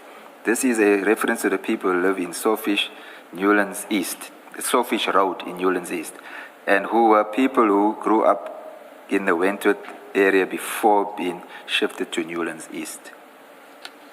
While I was handcuffed, I also heard one of the policemen, Captain Bevan of the Durban Metro Police, phoning Hendrik Noonans, who was Bevan's manager, and telling him to come to my house. When Hendrik Noonans arrived, he was immediately handcuffed and placed in a police vehicle. He was questioned and taken to his house in Garmouth Road, Bluff, which is about 100 meters from our premises on foot. He returned later with the policeman. He was arrested for possession of an unlicensed firearm, which was allegedly found in his premises. Before we left to go to the police station, Captain Dina Gavan told Warrant Officer Naika to remove the Toyota Hilux. He sent other policemen to remove the hard drive of the CCTV footage in Bevan's house. I asked him why he was taking the vehicle which was used in the business, and he said it was used in the commission of a crime. I was taken to the Brighton Beach police station. When we were at the station, I was told by Captain Dina Governor that they were charging Bevan for attempted murder for shooting at the police at the Bluff Meat Supply. These allegations were blatant lies because Bevan was never at Bluff Meat Supply and in fact had not left the premises at our family home that day. The police removed the CCTV hard drive because it was evidence that Bevan did not leave the premises. It is for this reason that in my interdict application, I sought the return of the CCTV hard drive that would prove Bevan's innocence and cover the conspiracy to implicate him falsely. At the Brighton Beach police station, Mr. Loftus, did you receive the hard drive back? Because I did not receive the hard drive, Commissioner. I have a report in the response, in the police response to my application. There's a statement by the electronics department where the guy says, the policeman says that he received it, he opened it, and he downloaded footage, but there was no footage for the day of the 3rd of February. He says then at a later date, he was asked again to download it because the relevant policeman handling the case had lost the footage. He says he tried to go into the hard drive, but there was a password on it. He couldn't get in, and he says he found it very strange that happened. But he had a copy of the download on his file, so he took it from there. And then on the 3rd time, the policeman came to ask for the footage again. He says, but he couldn't get into it. And he said he found it very strange. So we did not receive the hard drive back. Okay. At the Brighton Beach police station, I was charged under the Communications Act for being in possession of a Chinese-manufactured two-way radio, which the drivers of the tow trucks used to communicate. The radio was handed to Warrant Officer Naika by a white male, which I later established to be a private security that was working with the Hawks, but was employed by Fidelity guards. He said he found the two-way radio on me. Whilst in custody at the Brighton Beach police station on February the 5th, 2023, I was visited by a female police officer by the name of Captain Ellepin, who was the duty officer at Brighton Beach SAPS. We had a discussion about the alleged shooting, and she informed me that no shooting occurred at the Bluff Meat Supply on the 3rd of February 2023. She further told me that as the duty officer, she would have had to be called out to attend the shooting scene, and none of the members knew about any shooting that had taken place. She acknowledged that no forensic teams, fingerprint experts, or photographers were called out to the alleged shooting scene. I spoke to policemen and detectives, and they all have no knowledge of any shooting. I don't know if I should say that name. I spoke to Anesh Balraj, who was standing for elections to be the Brighton Beach Community Policing Forum chairperson. He is also involved in the security industry in the area about the shooting, and he acknowledged that no shooting took place. Further, Captain Bevan of Durban Metro also confirmed that no shooting took place. Captain Varley allegedly filed a report of the shooting. In my view, the circumstances clearly show that his report was false. Clearly, the intention was to implicate Bevan so that they could get him. I appeared at court on the 6th of February 2023 and was remanded in custody for 7 days pending a formal bail application. I was granted bail after 7 days in custody at the Westfield prison. On Wednesday, the 8th of February 2023, whilst in the court crew waiting to appear for bail application, my attorney Bert Lang, Captain Dina Governor, and Warrant Officer Sivanadi came down to the cells, and in a discussion, Captain Governor said he wanted Bevan to come into his office so he can take him to the SPP to take a warning statement. I asked him which case was it for, and he said for a drive-by shooting of David and Marlon near the stadium. I asked him how did he come to the conclusion that Bevan was involved, and he didn't answer. My attorney then told them that the family was concerned about the safety of Bevan, as the allegations were that the police wanted to kill him, which he denied. My attorney, Madlanga, acted as a High Court judge from the beginning of March 2023, which delayed the matter. He returned to practice on the 27th of March 2023, and it was thereapter that he continued to apply for an interdict against Captain Dina and the SAPs to protect Bevan and return the CCTV hard drive, which the police had removed. The interdict application was issued on Friday, the 31st of March 2023. Whilst we were finalizing the interdict application on Friday, the 31st of March 2023, at Mr. Lang's office, I spoke to Bevan telephonically and told him to come home. Who called whom? Just let me read that again, Commissioner. Whilst we were finalizing the interdict application on the 31st of March at Mr. Lang's office, I spoke to Bevan telephonically, and I told him to come home. Okay, who phoned whom? Yeah. On the day, we were signing the affidavit for the application, and we also had made statements with regard to Bevan having been at home on that day, that he didn't leave the premises and he didn't go to the Bluff Meat Supply. We were indicating that was a false allegation. So we went to sign those statements as well. So in that instance, Michigan Hippolyte and Chase Finn were at the office as well to sign the statement. So my daughter-in-law was on the phone. I don't know if Bevan phoned her or he phoned her or she phoned him. But then the phone was handed to me and I spoke to him. Yeah. So yes, that's when I told him to come home. Thank you. He refused? He refused because he didn't want the police to return and arrest me falsely again. I did not know where Bevan was. The application was issued on the 31st of March 2023. Sorry, just before we proceed, and in the interest of time, there's an aspect that I want to address with you, and perhaps you can clarify. And you do mention it at page 7 of your statement at paragraph 26. And I just would request that you go there as well. So say that again? Statement, page 7, paragraph 26. 26, okay. 26, 27, and 28. Okay. There are allegations that Bevan was... No, don't read it. I just want to sum up what you say. All right. One is that you deny that Bevan was involved in drugs. Yes. The second thing is that you would have known if he was involved in drugs or killing of people, and then you dispute those allegations. And then you say the narrative that he was involved in drugs was a cover-up to justify him and ultimately killing him. And you'll recall that I said, do you still stand by that? And you said yes. Yes. Okay. Now, I just want us to go through what appears to have been a reputation for Mr. Bevan. Yes. And one that we start with is the issue of the cases that were against him. Whether they were bogus or not, I don't know. But what the evidence is that there are cases, if you go to, to the statements. Sorry, I just took your indulgence, Chairperson. It's file 2, page 866. Okay, can you just help me on that? Thanks.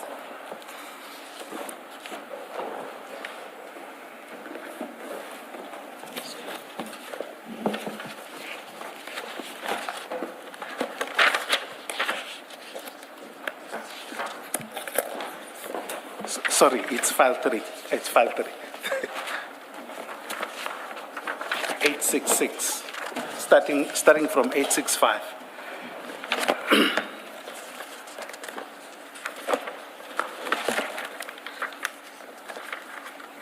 This is the Bel-Air case, which is one of the cases that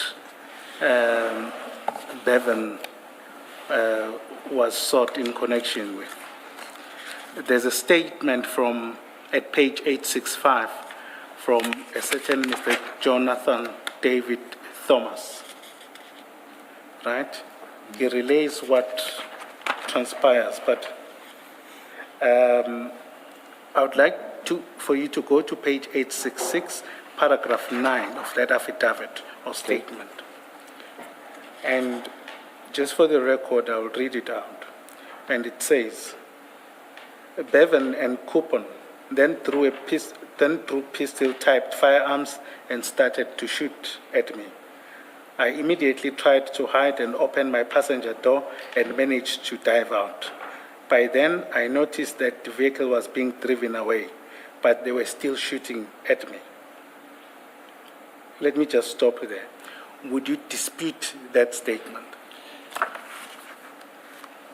I can't dispute it because I wasn't there, depending on the date that this happened. If it happened before we had our CCTV in, I could have disputed it because what we had done, we had, every time something happened, we downloaded footage to show that it wasn't him. But I wasn't there, and I don't think we had the CCTV at the time, so I cannot dispute it. Okay, maybe my question may be slightly different. Would you think that this person may have fabricated these events? Yes, it's possible that he fabricated it. It's possible. Yes, it's a possibility. Possible. Can I just add to that? This case was, let me see, does it say which month it was in? Does it say which, okay, 2021. It's just 21. Okay. It was December 2021. 2021, okay. I'm going to talk from experience here, if I may, as a detective. This would be considered a serious case. Now, normally, when you get a docket to investigate, if you have the complainant statement, he would mention witnesses that are relevant that were with him that can verify what took place. If I get a docket as a detective, and all detectives perform in this manner, if there's only an A1, most detectives are not readily willing to just go and arrest, but they do further investigation. But if there was a witness available at the time, and they go to the police station and the complainant opens a case, a statement should be taken from him immediately. So when they came to my house and I heard about these cases, I discussed it with Bevan and a few people that were around. I said, this docket has been laying there so long and nobody made contact. So I would say that there's not enough evidence to make an arrest. I mentioned that from experience, that Captain Governor will fabricate a witness so that he can make an arrest. I made that statement. And I'll elaborate further why I say that. This was now before I spoke to this attorney. There was a stage when Bevan wanted to go see a different attorney. And that attorney happened to say to him, be careful of Captain Dina. He's had a lot of run-ins with him in cases, and in his opinion, he created witnesses. He was adamant on that. He dealt with a serious case where he said, in his opinion, 2 witnesses were placed on the scene, which was suspicious. And he actually questioned how that the conviction happened. So he warned us, he says, this guy will create witnesses. Be cautious. Just so you would say, you'll see at 868, this statement was taken on 14 December 2021. On your theory, you would say this was backdated and potentially fabricated. I would say that. And why would you say that? Just because of the Dina explanation had a I gave now. reputation? Yes, because of the explanation I gave now and the reputation of Captain Dina, from what information I received from the attorney. Would you be able to say that with certainty, or you think that is a possibility? I think that's a possibility. Okay. If you then go to page Let's do this before you leave. Assume it's not backdated. Assume that the statement was taken in December 2021. In your experience as a former police officer, would it make sense that armed with this statement, the police would wait a year and a couple of months before they want to arrest a suspect? Not at all. I'll say why. Because when you receive a docket, within 48 hours, if I'm not mistaken, it's long since I've been in the police, you have an inspection on progress made by the new dockets you receive. So your commander will actually make instructions before you receive the docket, because he'll read through the docket and he'll see if there's any evidence, and he'll make instructions to execute an arrest. But even the investigating officers at the original police station, if they had obtained this statement in December 2021, one would expect that they would call him in or they would arrest him. Correct. Because there's a witness that says he's the one who fired a weapon at me. So it wouldn't make sense that for the whole of 2022, nothing happens, and in February 2023, he still has not been arrested. That's correct. I find it strange because based on the witness statement and the complaint, he should have been arrested. And this is an eyewitness account. Yes. The witness says, I saw him pull a firearm and fire shots. Correct. He should have been arrested immediately or asked to come in. Or questioned about the incident. Question him about him. And if there's any doubt to the authenticity of the witness statement, at least take a warning statement and discuss it with the SPP. Can I suggest another possibility? You have testified to your daughter-in-law laying complaints with the police, and those were not investigated, and you say because the police are said to have said we've got much more serious things to deal with, that at least in the realm of possibilities, that may well be the explanation how this was dealt with as well. In the realm of possibilities, that you have an A1, and that's all you have in the docket, that some police officer may well have decided we have much more concrete cases, even against Bevan, if you like, that we are going to deal with. This didn't become a priority, just a possibility. Would you accept that at least? I wouldn't accept that. Yes. Because, like I say, you have your initial inspection, then you have your monthly inspection, where your dockets are perused by your commander. And he will question why the work has not been done and make further instructions. Furthermore, every month or two, I don't know what's their program like, you have what we call a suspect raid, where the whole branch of everybody in the detectives will round up and they'll go out and arrest outstanding suspects. Because they have to satisfy what you call the SFA 6. Because commanders have to account for productivity of their members. So, but isn't that also true then for your daughter-in-law's case?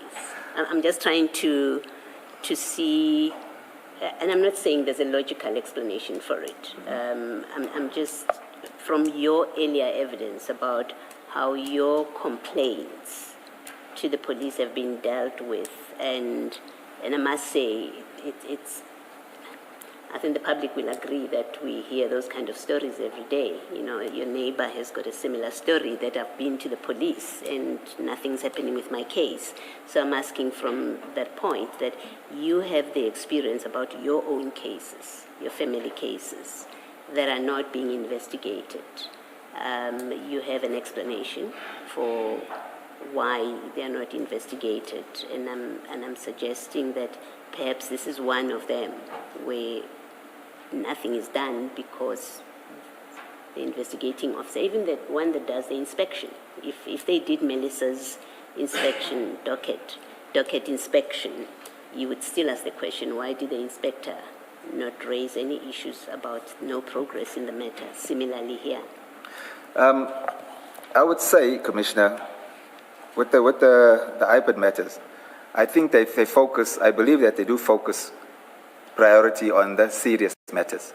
And being assault common, which was the charge, I believe that's why there wasn't too much focus on that. But in this instance, this is a serious matter, an attempted murder. And this should have been attended to. Because as a detective, that's what I've done at times as well. When you're overburdened with dockets, you tend to focus more on the serious matters. So I believe that IPAD focuses priority on the serious matters, because that's what the investigator said to her. Thank you. But I just want to make another comment, if I may. On that very same statement on page 868.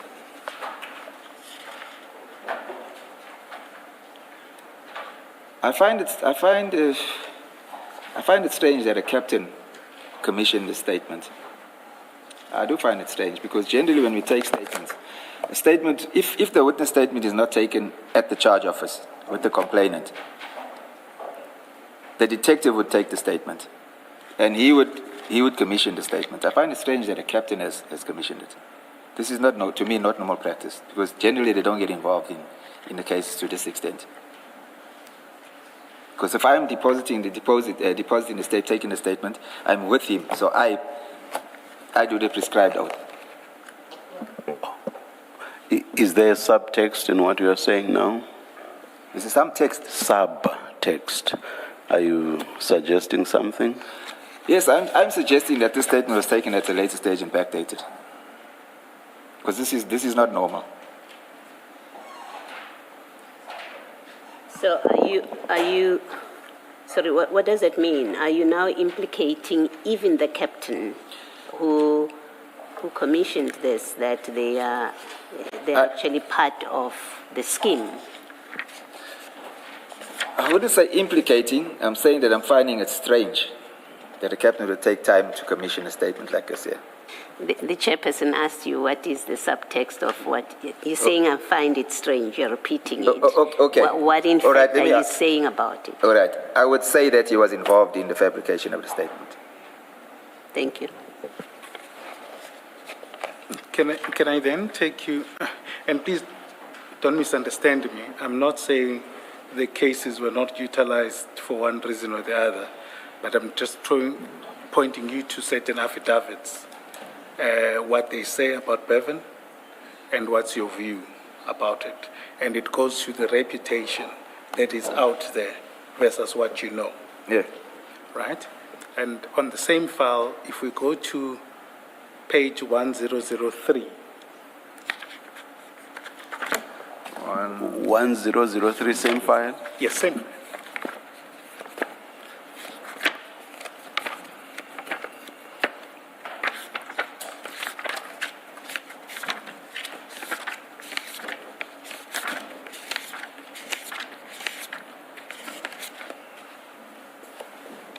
Yes.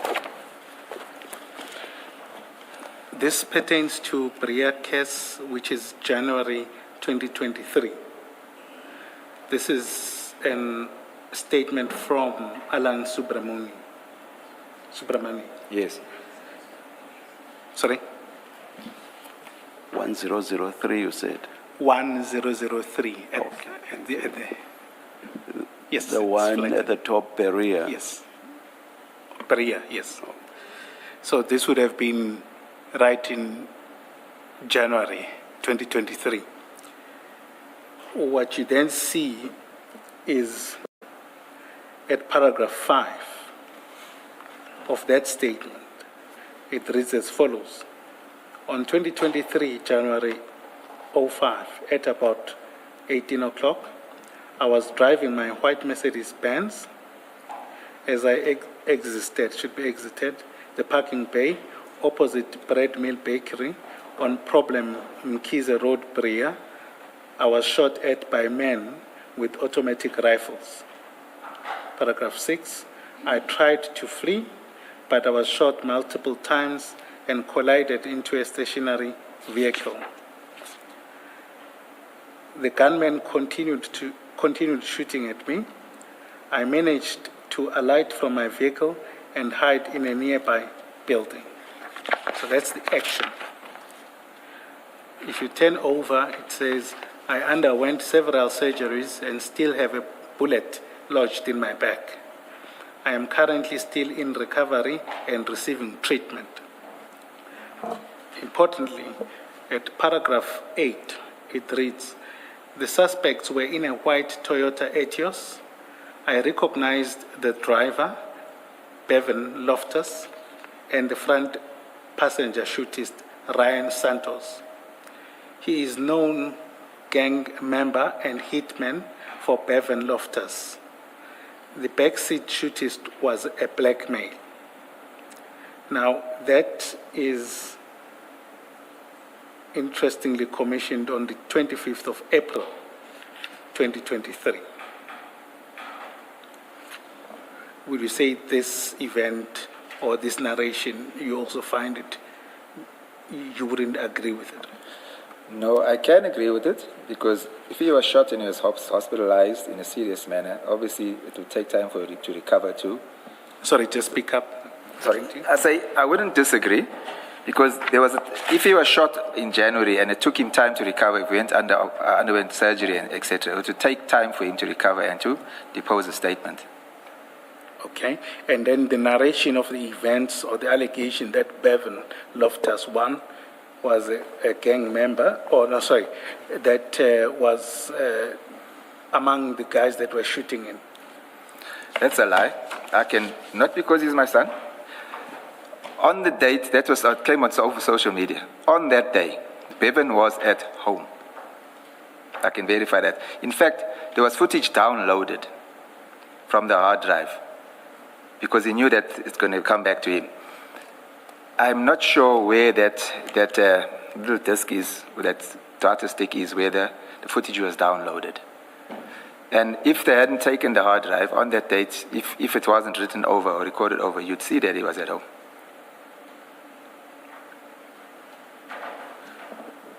Okay, thank you. Then, on the same file. I'm surprised, Mr. Loftus, that you don't raise the issue with the deponent. One of the things that we almost never get wrong is our names and surnames. Oh yes, I see that, yes. But the deponent here twice gets his name wrong and it has to be corrected. Yes, I did see that. I didn't think to comment on it. Yeah. I did see that. And they spelled Bevan's name wrong as well. No, that one is somebody else. I mean, that happens. I can also get your surname wrong. But I never get my surname wrong, ever. It's a good point. I did see it, but I didn't think to comment on it. Yeah. But it's someone else might have typed this. Yeah. And then when he read through it, then saw the mistakes or not.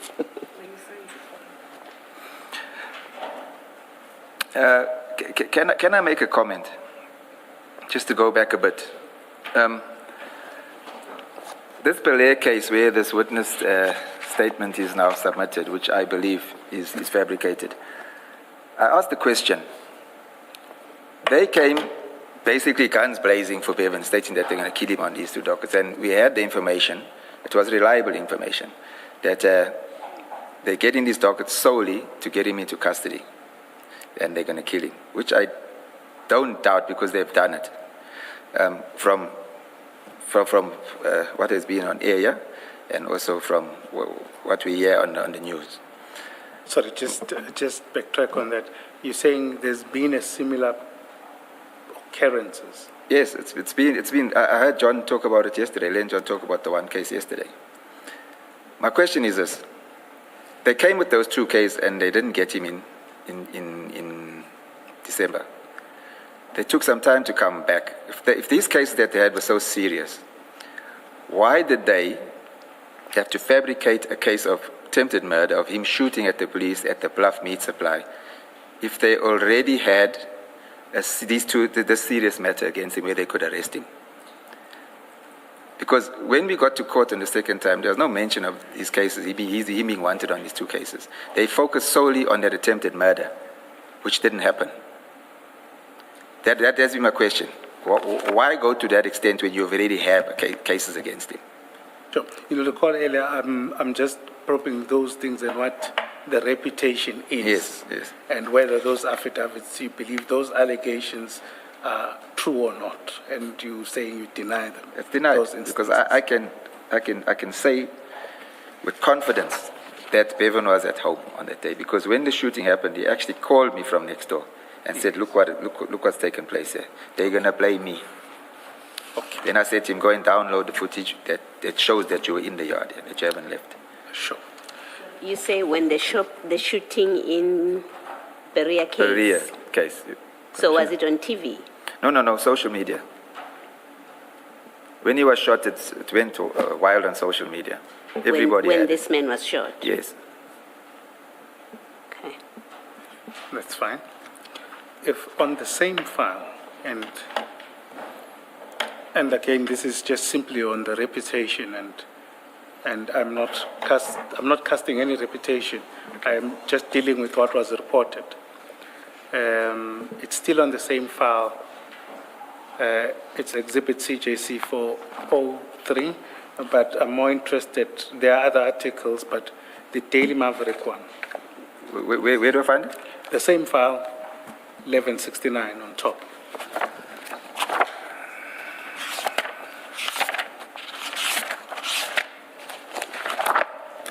Okay.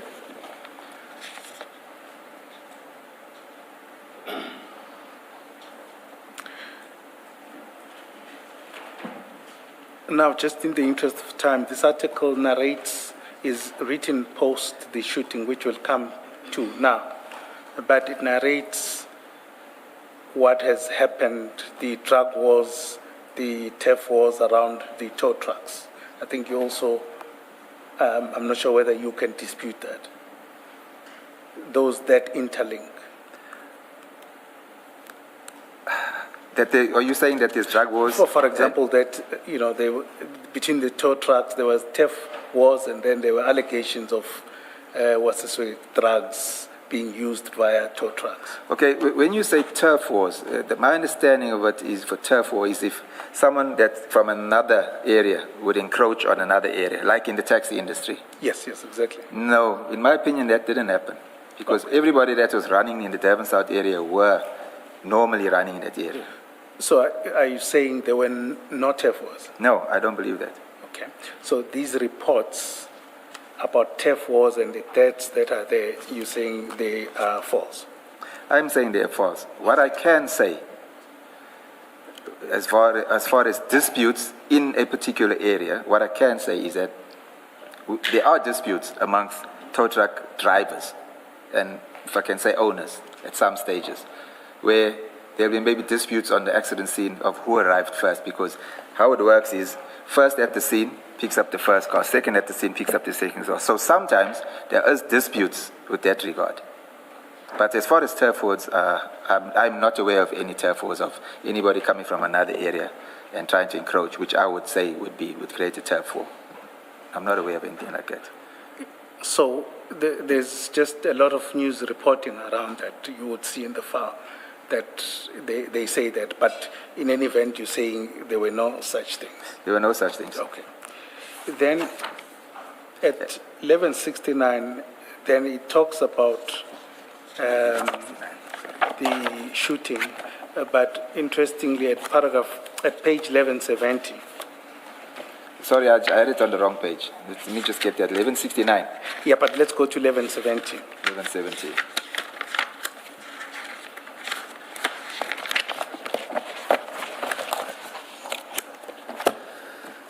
Yes. There's a report there, and it's just for your comment.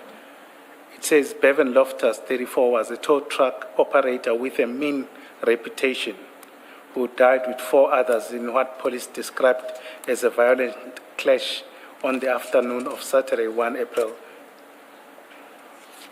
Would you say the mean reputation allegation, as it were, is also false? That's false. Okay. He didn't have a mean reputation. If I can elaborate? Yes, sure. The tow truck and the taxi industry is a very tough environment.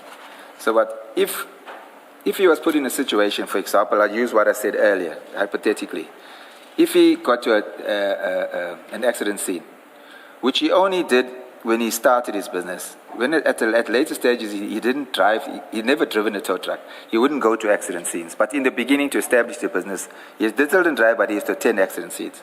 So if he got to a scene, for example, and one of the other operators who came after him were trying to take that tow from one of his drivers, he'd step in and dispute that action.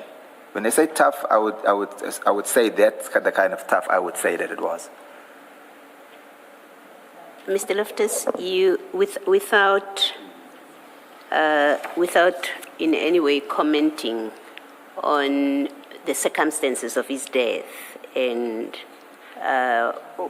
what you say were the threats that were being made, what you say about the cases that were being pursued against him and the allegations, without me commenting on that, it's fair, is it not fair to say that you were not around the clock with your son, as no parent can ever be around the clock with their child? You have also testified, for example, that because he changed his phone so many times, you didn't even know his telephone number at the time that the police were there, that you really are not in a position to categorically deny the description, for example, that he was mean. He may well have been mean out in the streets, and out of respect for you, would never show that to you. But as a parent who's not around the clock with their son,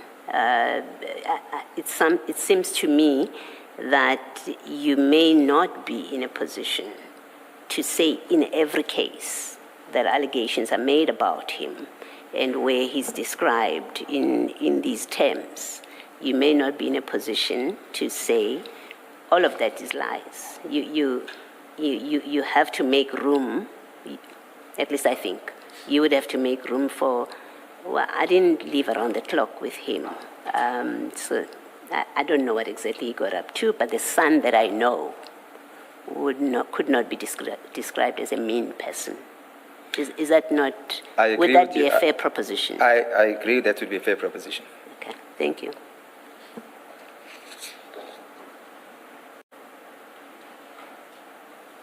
But what does that mean to what you earlier told us?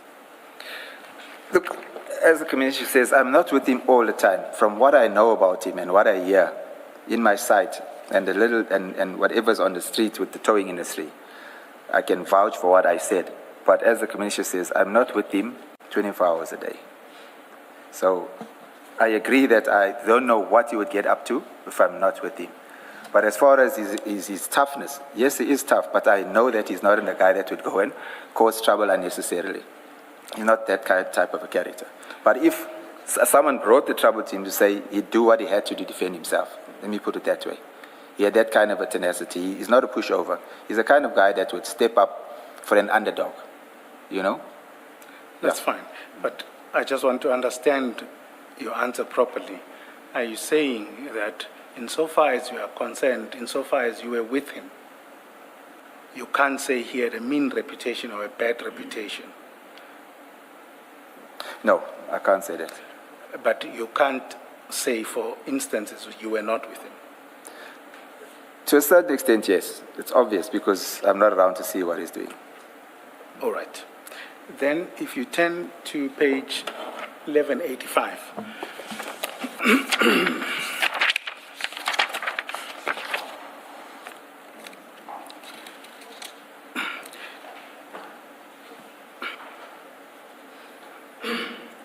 And then this is after the shooting.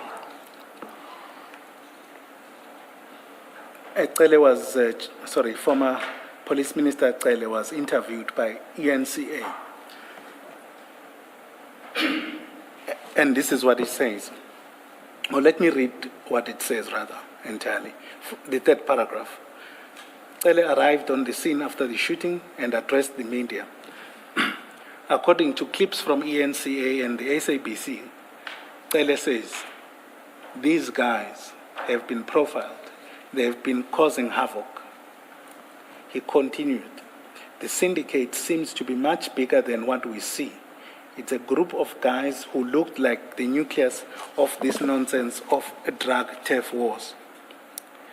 Cele said they went around eliminating their opposition. The stacking thing, Cele said, was that Loftus had a very long list of cases against him that were withdrawn. Let me just pause there. You would say, based on what we discussed, that insofar as you are concerned and insofar as you've been with Bevan, let me just push it further, you would say this is not true. Of the cases being withdrawn? Of what Cele says, which he says, as the police, they've profiled the Bevan and friends, they are part of a syndicate, this whole thing is part of drug turf wars. I disagree with that. You disagree with that? I disagree with that. Okay. But then if you follow Commissioner Baloi's proposition, which you accepted, in instances where you would not be with him, you can't for sure. I can say for sure that he wasn't dealing in drugs. I can say that for sure. Okay. And the other instances, for example, he says they've been profiled, but I suppose you can't comment when they say they've been causing havoc. You don't know what that No, I havoc can't is. comment on that. All right. And you can't certainly... What I can say, as I said earlier, a lot of the times when they say Bevan was shooting, the CCTV and the downloads to show that he was at home because he hadn't left the premises for a long period of time because of the heat that was placed on him. Can I comment on the cases? Sure. Okay, I'm presuming that it's told if they profiled, I'm presuming that they went to the stations on the system and checked if he's been charged for stuff. Yes, he has been charged. He had been charged for stuff, even before he became a tow truck driver. But cases were withdrawn because they were found to be false in most of the instances. I can't say that I know the contents of it, but he would relate to me if someone charged him. And I can categorically state on a few occasions where he was falsely charged. I can quote the instances. There was a Belair case on one occasion. Okay, he was just newly in the industry. There was a driver that, I can't remember which company he was driving for. A case was opened against Bevan for, I can't remember if it's attempted murder or assault GBH, where he said Bevan assaulted him. Bevan was arrested and placed before court with, I think, other people. I don't know how many. The victim or the complainant, his wife, came to court and submitted a statement saying that that was a false case that her husband opened against Bevan because when he came home with an injury on his, I think it was on his forehead if I recall, she says, she asked her husband what had happened and he said he was in an accident and his head hit the windscreen. The case was subsequently withdrawn. There was another matter. So sorry, before I think it may be unnecessary to go through those matters. It would seem, let me understand you correctly. Are you saying, or maybe the other way is that you're saying in some cases, Bevan was falsely accused, I'm saying that, yes. but not in all the cases? I don't know, yes, I don't think he's an angel. I know he had domestic issues with his, well now, who became his wife, while she was his girlfriend. I think she charged him, they had domestic issues and she had applied for the protection or the domestic violence interdict, and I think he was convicted on that. And then there were traffic offences, I think relating to the taxis, where he pleaded guilty, he paid a fine. And then I remember there was a matter, I think it was a conviction when he was young, he was an avid fisherman at the Bay Head area, where they were arrested. I don't know if it was fishing in the wrong area or no license or something to that effect. Just the essence of it is that he was not involved in violent crime. No, That's it what wasn't. That's what I'm saying. And yes. all these cases are fabricated. Yes, it was fabricated. Okay. I feel I need to speak on the one in particular. He was still a youngster before he got into the towing industry. He was arrested for an attempted murder, allegedly shooting at someone, him and a few others, at the local service station. He was detained, I think, for a long weekend, and the case was not put on the roll because there was no evidence. But we work in the construction industry, so when you go there, they do police clearances on you.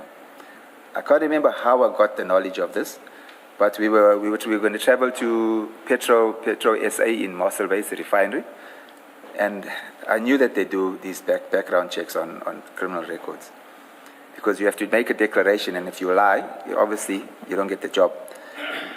I established that there was a case of attempted murder filed at the Wentworth police station, where Bevan was given a conviction for attempted murder. The docket had never been placed on the roll in court. It was registered on the Criminal Record Center as a conviction for attempted murder. Do you get where I'm going? He didn't appear for a case, but he had a conviction. No, that's fine. Yeah. That's fine. Now, I must say I'm finding it rather difficult to accept that. I'm not saying there were no instances, but I'm finding some difficulty with saying all of these cases, including the minister and everyone else, where it would just end the reports would just simply target Bevan and say he was engaged in violent crime. but your contention is that he wasn't. I'm just finding some difficulty with that. But we can move on from that. Can I just respond to that? When I'm saying he wasn't involved in violent crime, it's because there's no evidence of it. I mean, he wasn't charged. There was the narrative that is involved in it's social media sensationalism, and it's social media WhatsApp communications sensationalism as well. As I'm saying, I'm not saying that he didn't get into fights or stuff like that. As I say, I'm not with him all the time. What I'm speaking on is what is fact. It's in black and white. Sure. And then you'll recall earlier when we played that video, and he was the one, and you accepted that made a threat to Mr. Naika. If you interpret it as a threat, which I can't say it's a threat, yes, I agree. Okay. And that threat is about leaving? Yes. Okay. Chairperson, can I just request to play a video that deals with the reputation and what the police have said, and then we'll go to the execution portion of the affidavit. I beg your indulgence. It's quite a lengthy video. It also narrates the turf wars and the killings and also what transpired. So I just request that we flight it.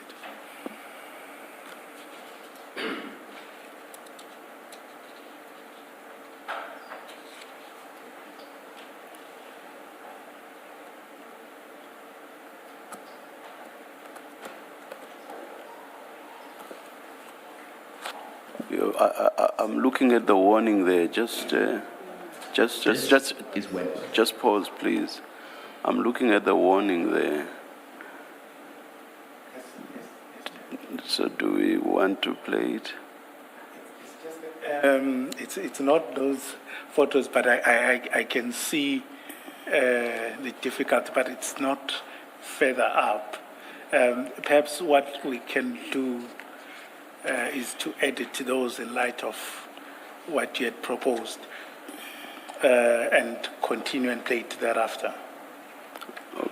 I think that may make as long sense. as we are Yes. not going to see anything gruesome. Yeah, no. It's not that gruesome as the photos as you would see, but I think it's just a normal warning. It's not necessarily that gruesome, like the photos that The you very see. fact that there's a warning, it tells us something. No, I'm not saying there isn't Yeah, any. okay. Maybe let's stop and see if the editing process will Yes, sure. result in something positive. Let's continue then with Mr. Loftus. please remove it.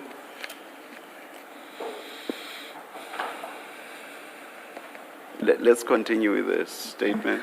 Okay, please continue to paragraph 72 of your statement.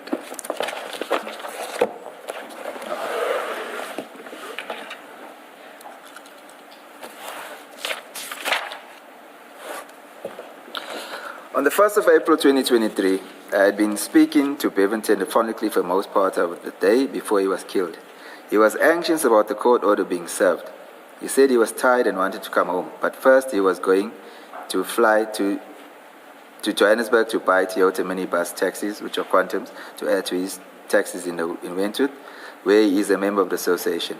I told him that the summons would be served on Monday the 3rd of April 2023, and they must stay inside, out of sight, and stay safe and stay alive. I heard him relay the message to his friends in the flat. What seemed like about 10 to 15 minutes later, I received a call that Bevan and them were dead. I cannot remember who called, but he said there were gunshots heard and he couldn't get hold of any of them. I tried calling Bevan myself, but there was no answer. I got the address of the flat where they were and went to the scene. To my shock, it was true that Bevan and his friends had been killed. The forensic teams and others were already on the scene. Whilst I was on the pavement outside... Mr. Loftus, you say you then said to him that they must stay inside, out of sight, stay safe and stay alive. You speak in the plural, you say they. How and who did you know him to be with? It was it was Ryan's flat. Although the flat had been rented by Bevan through his company for Ryan. It was Ryan, Bevan, Michigan Hippolyte, Chase Finn, and Cecily Zondi. Yes. They were all hiding, and you knew that they are together, and they're all hiding there. Well, at the stage, I didn't. Bevan was the focus. To me, Bevan was the focus, and the fact that they were there, that made it plural say, "You'll all stay safe," because at some stage, I know that Din and them were talking about Ryan as well. So that's why I said plural. You'll all stay safe, because if they had to come there, there's no way they were going to just target one person. That was going on in my mind. Thank you. Whilst on the pavement, outside the flat, a warrant officer, Venkates, whom I know works at Durban Central, SAPS uniform branch as a sector commander, called me and said the captain wants to speak to me. I approached the uniform captain, who was wearing a balaclava on his face, so I could not identify him. He removed it, and I saw that it was Captain Houston, who used to work at Wentwood SAPS. Captain Houston told me that he was on duty in the area when a message came over the radio that there's a shooting at the flat in Percy Osborne Road in Morningside, Durban. He responded that he would attend shortly after his response. After his response, he was informed on the radio that it was not a shooting, it was a domestic issue, and it was sorted out. He said he was close, so he drove by the flat and stopped outside. It was quiet, but he decided to enter the premises. Upon entering, he saw Captain Dina Governor and Warrant Officer Sivan Naidu. He knew Captain Dina Governor and did not know Sivan's name. As he approached, Warrant Officer Sivan Naidu was rude and aggressive and tried to prevent him from going into the flat, but Captain Dina Governor allowed him to pass and to enter the flat so that he could help them identify the 5 deceased. Captain Houston relayed that when he entered the flat, he first saw Cecily Zondo, but at the time he didn't say Cecily, he said a black male. We established it was Cecily Zondo after that. So him laying in the Zondo or Zondi? Zondi. He first saw Cecily Zondi laying in the passage in a pool of blood. He then saw 4 more men in the lounge laying side by side. He at first did not recognize any of them, but on a second closer look, he recognized Bevan. They were all laying in blood on the floor. He said that it was one of the worst scenes he had been in. He said, I must not leave it because they were executed. Sorry, just before you go forward with that, when you say, he said, I must not leave it because they were executed, how did you understand that? I just want to elaborate. As far as I'm concerned, execution, if you're bound and you've got no form of defense. And if they understand, killing is if basically you're confronted and you've got freedom of movement, etc., and a killing happens. So I understood execution as you had no freedom of movement, you were actually bound. That's how I understood executed. So not necessarily. I mean, that was my understanding. You may be executed even if you are not bound. Anyway, let's continue. What was your focus on execution, or was it not leaving it? What was your focus, Mrs. Kakan? I wanted to get his understanding and also of execution or of not leaving it. Of execution. Okay, all yes. right. Then, if Captain Houston were to dispute what you narrate here, what would you say? If you would what? If you were to dispute that he said they were executed. There's nothing I can do about it. Okay. That's his choice. Okay. Please proceed. I assume that there have been consultations with him. Captain Houston. Captain Houston, yeah. Is that what he says? In his statement, I think he does indicate, he does dispute that he said that. Okay. But he'll testify as well. Okay. I guess, in a sense, we do get what your response would be based on your last response to. Yeah, as I said, that's my understanding of executed. Okay, please proceed. It's no longer about your understanding. It's more about what's being put to you is he denies that he ever said this. What's your comment? Well, I won't be able to dispute. If he says he didn't, that's what he's saying, but I know what he said. All right. Do I go on? Yes, please proceed. While we were on the road, we had already received pictures of Bevan and the other murdered men laying on the floor, dead. Having seen the photos and the bodies laying on the floor as depicted, I was convinced that they were killed. On the 3rd of April 2023, I attended at the Phoenix Government Mortuary to identify Bevan. The post-mortem was done on the 5th of April 2023. The report was compiled on the 10th of May 2023, and I only saw it a few weeks later. I went to the flat on or about the 6th of April, and I looked at the scene carefully to assess what had happened, and particularly if the police reporting was correct. It became clear to me that Bevan and his friends were executed, and there was no shootout. I have tried to understand what happened. From the pictures I have seen and taken, and the markings on the walls and the floor in the flat, I do not believe there was a shootout.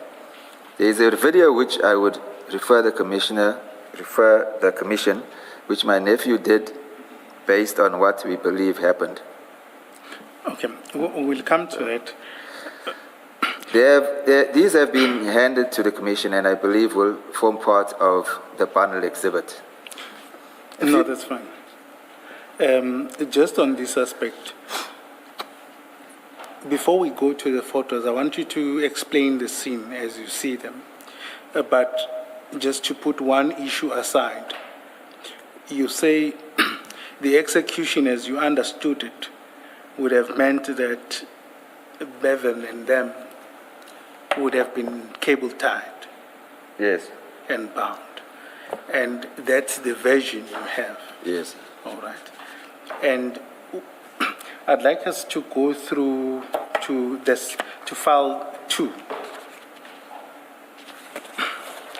It's GL2. When you saw the bodies, did they have cable ties on them? No, I saw them at the mortuary. They didn't have cable ties on. They did not? No. Or you did not enter the apartment? No, we weren't allowed into the scene. Oh, No. you were not allowed, okay. All right. And what do you base your theory on? That is that they were tied? When I was at the flat on the 6th, I spoke to neighbors. And from their responses, I could surmise that there was no shootout. And if there was no shootout, the normal procedure when you do an action like that, obviously it should be arranged by the detectives or investigators. So they've got specialized units around them, National Intervention Unit, etc., which are trained in house penetration. And their job is to make the area safe, subdue the suspects for the investigators to enter. That's their specialty. They don't do investigations. So when I interviewed neighbors, they said to me that they heard screams, well, shouting, I would say, from the police saying, get down, get down. They clearly heard that, get down, get down, get down. So I'm saying the normal procedure when they enter, that is what they would do. And then the next step, what they would do is subdue the people either with handcuffs or cable ties. That is standard operation procedure because that is even what they did at my house. I can vouch for that. That is the procedure. So the fact that the neighbors could say they heard them say, get down, get down, get down on numerous occasions, and they usually do it in a loud, audible voice to strike fear into somebody. And furthermore, there were other neighbors that said they heard some policemen saying, where's the money, on numerous occasions in a loud voice, where's the money? So the tying is mere surmise on your part? Yes. All right. You've answered me. Thank you. Okay. Yeah. So I think just to follow up from the chair, just to clarify, is it correct that you didn't see them at the date that they were shot? No, I did not. And you didn't see any evidence, direct evidence that they were cable tied? No, I didn't see any direct or any evidence. of them. And on your basis to say that they were cable tied is on the basis of is hearsay and what you would expect. Okay, let me just backtrack a bit when you say I didn't see. Why I also suspected that they're cable ties because the pictures that were sent out of the deceased, I saw that there were marks on, and from the pictures, on especially Chase's hands were red marks around his wrist, and there were like marks around Bevan's arm as well. So, based on what I know of the procedure, and the fact that, in my opinion, they were alive, there was no shootout, they would have been cable tied. So that led me, confirmed what I was thinking, based on the operation of these guys. Yeah, thanks. Can I request that we go to file 2?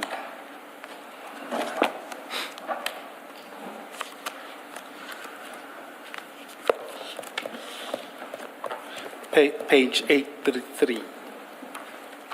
Sorry, which page? Let's start at page 824. 824. Rather.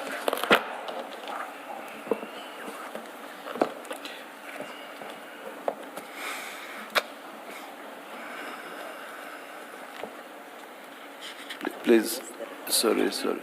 Or it's as long as there are no pictures. So this is an autopsy report on Mr. Bevan Anthony Loftus, right? Yes. And this report you provided. To the commission? Yes. Yes, I did. Okay. And you took photos of it, it would seem. Yes. Of the pages. Yes. Okay. And can we take it as accurate of what at least you saw? Yes. Okay. If we turn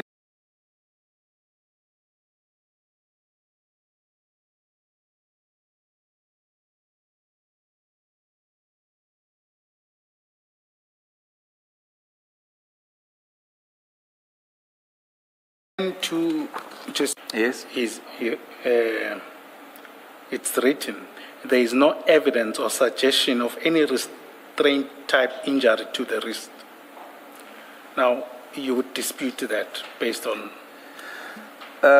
From what I saw in the pictures and what I understood of the events that took place, I could dispute it. But this pathologist is a private pathologist which we hired specifically to see whether there were restraints or not. That's why we actually hired him to observe, to monitor and observe and to do the report for the post-mortem. I'm not following your answer. Are you saying you dispute this conclusion? I cannot dispute it because he's a professional. Okay. I cannot. You say this is your own pathologist in the sense that Yes. the pathologist was engaged by you. Yes. All right. There's one of the deceased that you mentioned by name specifically, and you said you saw marks on the wrists. What was the name again? His name was Chase Finn. Chase. Are you able to take us to a similar document, Chase? Of a similar autopsy? No, I don't have a similar You don't have autopsy that. report. Oh, all right. There's post-mortem reports, but Okay. we'll go through Okay. them. But Okay. normally they just record the bullet wounds.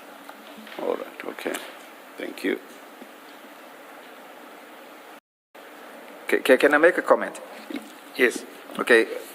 I was at the mortuary on the date of the post-mortem. So when the pathologist came out, because I said to him, you must focus on that and see if there was restraints. He said to me, there was no evidence of it, but he says it doesn't rule it out. He told me that verbally. Of course, the report came at a later stage. Sure. But obviously we have to accept what the report Yes, but I says. accept what he's saying. Yeah, okay. Chair, I see it's just after 1. Can I request that we take the adjournment, the lunch adjournment at this point? I don't see that we'll go that much further after lunch. I might be 30 minutes or so.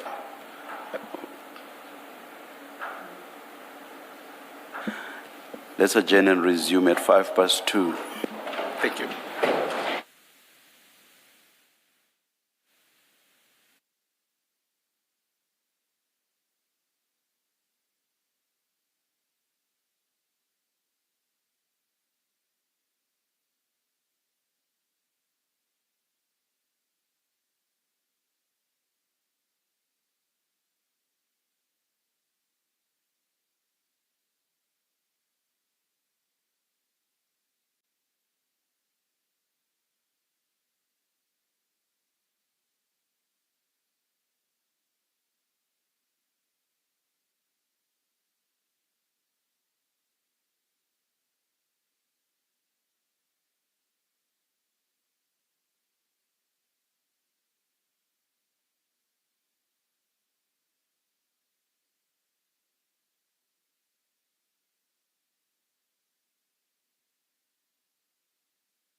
We said we would resume at 5 past. Please make sure that your cell phones are on silent. Let's resume.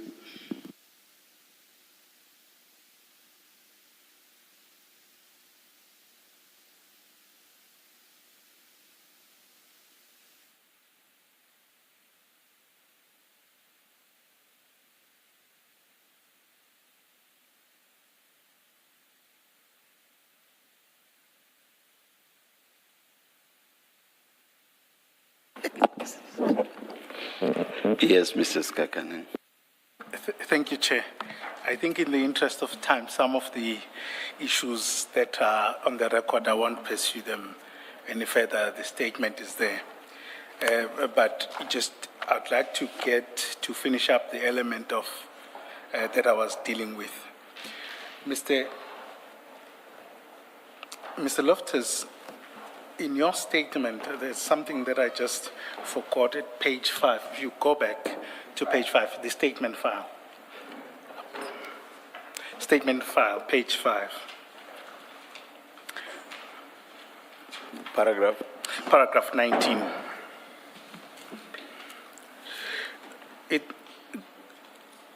So in that statement, what you are saying, in line with what you were saying, is that Bevan had friends and business associates that were allegedly involved in drugs and other criminal activities. Who were those friends? Is that not going to take us to the issue that Commissioner Kumalo raised? Which is? People get implicated. Are we planning on calling those people or affording them an opportunity to respond?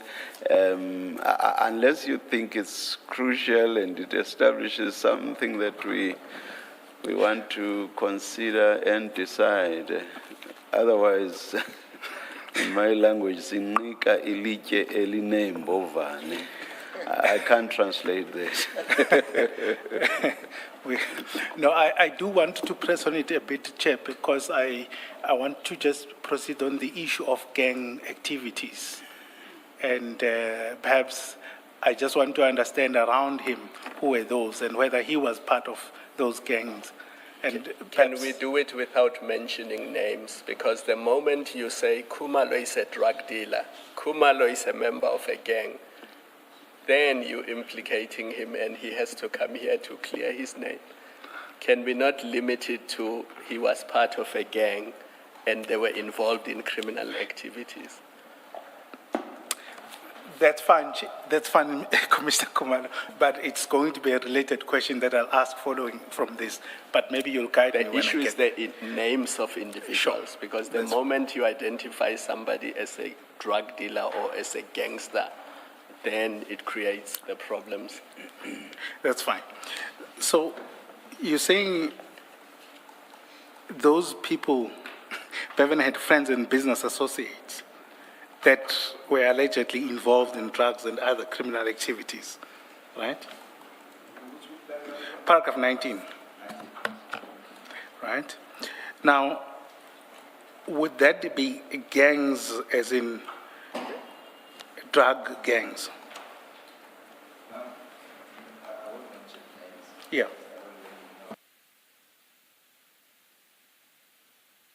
Your mic, Mr. Loftus. Sorry, I apologize. And start from the beginning of what you said. Yeah, I won't mention names because I can't really mention names. But what I was inferring there is that I grew up in the Wentworth area. From young, there have always been gangs in that area, different areas accumulating and giving themselves names, etc. And that, like, when the older guys realize that this is silly, fruitless, then the youngsters that come up, they carry on with that because they are associated with an area that has got a certain gang name. So we grew up in an area called Reiger Road. And from the time I was young, I know what had happened there. Because there's no yards, the youngsters used to accumulate in the corners of the flats or in the park or wherever it was. And eventually they gave themselves a name. I don't know the history of where it came from. That area where I grew up in Reiger Road was known as the Young Destroyers. But that was way back. So other areas likewise also adopted names for their areas. And there was gang fight, but those days it wasn't shooting, it was running battles with knives, etc., and bush knives, etc. So I am still known, because I grew up there and my mother still lives there. I am still known. If they talk about me, for example, or anybody else, and they're not familiar with who the person is, the person would actually say, Greg from Destroyers. You understand? Now, Bevan grew up in that area, so he became friends growing up with youngsters from there. Some of them ended up associating with that name, Young Destroyers. Now, from that area, there was drug dealing going on there. The older guys that started it have passed away now, but younger guys have risen to take that place. And there is one, in that area, there is one particular guy that was like a protege to one of the guys, the senior guys, and he's passed on. So he now is the kingpin in that area with the drugs and with the, I can say, violent activity, because he actually got hitmen around him, which have been arrested for killing people, etc. So Bevan knows them all. He went to school with them, he grew up with them, and it came to a stage when they started this cartel story. There was never a name called a cartel in Wentworth. So the guy from that Reich Road area, Young Destroyers, he had, I think, subject to correction, a family member who is now deceased. He came out of prison and he started hanging around in that area. He came up with Simone Jasmine with the name The Cartel. And the thinking was that they will combine all the areas into one unit and name themselves The Cartel. So that's where this cartel came from. And then they actually started the violence. People started getting violently killed after that. So my point I'm making to the question is Bevan knew the majority of them growing up together. But he was never part of any. Never part of them. I can go further, can be researched. No, not the cartel of any gang. Of any gang. Okay. Now I'm going back to Young Destroyers now. Yes. Because Bevan was from there, he played football with them, he hung around them, he schooled with them. When there was running wars between another flat area, which was, I'd say, about 200-300 meters down the road, they were known as the G section. And it was violent. People died and got injured in those battles. But during that time, with whoever they fought, Bevan could walk freely in any of those areas because they knew that he's not part of any gang. So that's why I'm saying he wasn't. Is it also not so that one of the, remember 5 people were killed on the 31st of March or the 1st of April? We seem to have different dates depending on who's telling the story. One of the people who was killed was a convicted robber. I think that would be Ryan. I don't know his background, but what I've heard, I think that's possibly him, because I know that he did serve prison time. Santos. I believe he was a younger guy at the time. Yes, Santos. Yes. Yes. I didn't know him personally, but... So at least to deal with the point, he hung around. He hung around, yes. Yes. Who had trouble with the law. Yes. And I'll add on that is because you're from the area in the Wentworth scenario, the guy was charged with GBH for shooting someone, attempted murder, dealing in drugs. But it's people you grew up with and they're from the area, so you still associate with them as normal friends.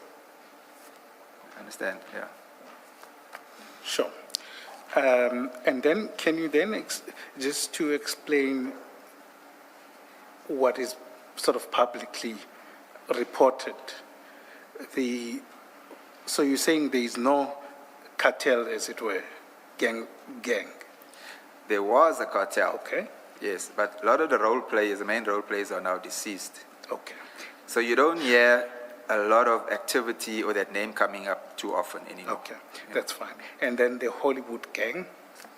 The Hollywood gang would be from another area in Woodville and Heim Street area. That's, yeah.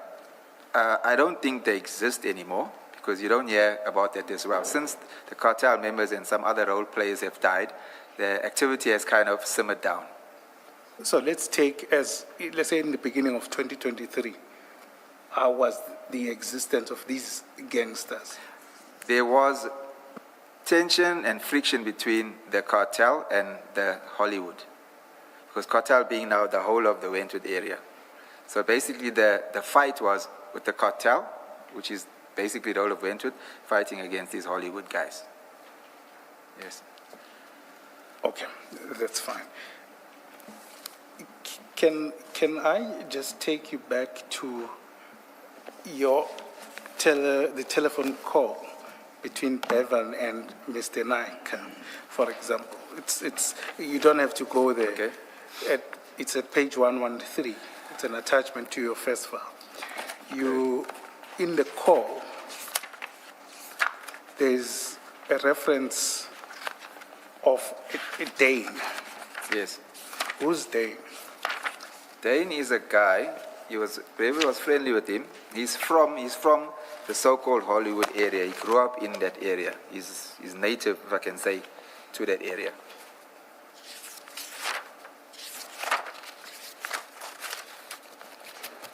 Bevan was friendly with him. They were just friends. Yes, they were friends. Yeah. Okay. And in terms of, and I would request to understand, in terms of the competition or turf wars, would have there been any turf wars between these two gangs, The cartel and the Hollywood gang? I wouldn't say that because the Hollywood guys are from a very small area. They were concentrated in a very small area. So whatever they did would happen in that area. The cartel guys were the bigger organization that encompassed all the areas in Wentworth where different gangs were allegedly from. So they combined those, and then they were fighting against those Hollywood guys who were concentrated in a very small area. So I wouldn't say turf because if we talk, we're talking drug turf, right? Yes. So the cartel guys basically controlled the whole of Wentworth and obviously outer areas, which I can't confirm. It's just social media that would speak on that. And in terms of the reports, if I may just ask, and you, with sympathy from your side, where was Bevan associated between the two, if he was? Okay, I'll go a bit deep with this one. Bevan is from the Reich Road area. When the cartel thing rose up, Bevan, there's an area where in the flats where they would sell the drugs from. It's actually got a carport and a pool table. It's like a little club area. He would go there. When this cartel thing started, he withdrew from going to that area because these cartel guys were now, he could see that what the agenda was. And they were starting to harass people from the area. So he withdrew and he started sitting around. When he did visit there, he would go to my mother's place and sit outside. In fact, we call it the corner of the flat on the gable side. He would sit there with the younger guys, Michigan Chase, etc. So it came a stage when he said to me, the guys that he grew up in school with, when they greeted him, he would say to them, please don't greet me anymore because I don't approve of what you're doing. I'm not your friend anymore. So he didn't break his friendship with Dane. He still remained friendship with Dane and some of the people from the Hollywood area. So I think that because he was friendly with them, they saw him as belonging to them. So I believe that's where this aggression towards him started. And those youngsters, Michigan Chase, to name other few guys. I think that's what it was about. So on his part, he was not involved with any of, if I'm trying to get this, he was not involved in any of the drugs, and it's just that the people that he was with were Association, yes. Okay. Which is a normal thing. Yes. Because I know of cases where youngsters were shot and killed in this whole conflict. That had nothing to do with either side. It's just that a youngster was friendly with maybe a Hollywood guy, and he was seen as part of that, and vice versa. A lot of youngsters died innocently through association. And obviously we've seen those reports and those statements, yes, which you dispute. Yes. Okay. Chair, can I just request you play that video? I won't play it too much. The only graphical material is, I suppose, is a car that is shot at, but there is no blood that is there, and perhaps just that, nothing too serious, not to sound insensitive at all. But wasn't someone killed as a result of the shooting or not? Yes, there were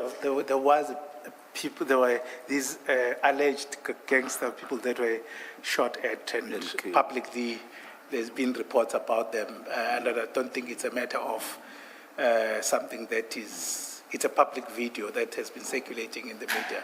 I don't think it would be a bit of an issue per se, but I'm in your hands.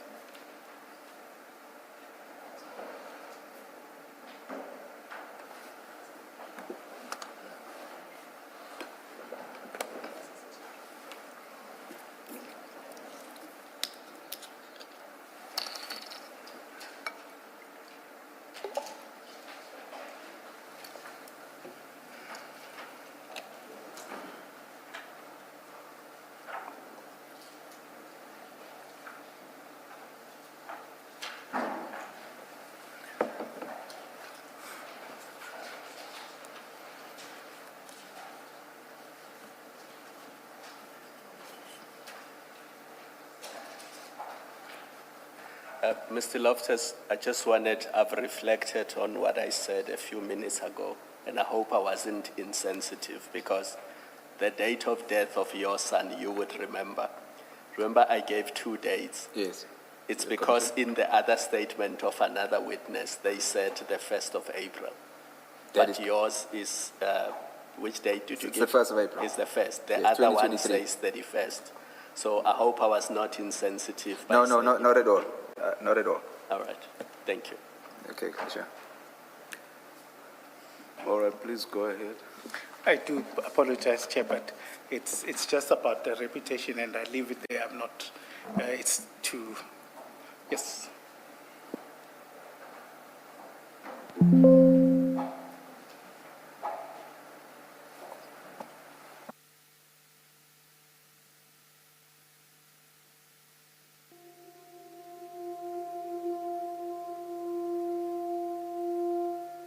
This is Wentworth, a large Indian and coloured township located south of Durban.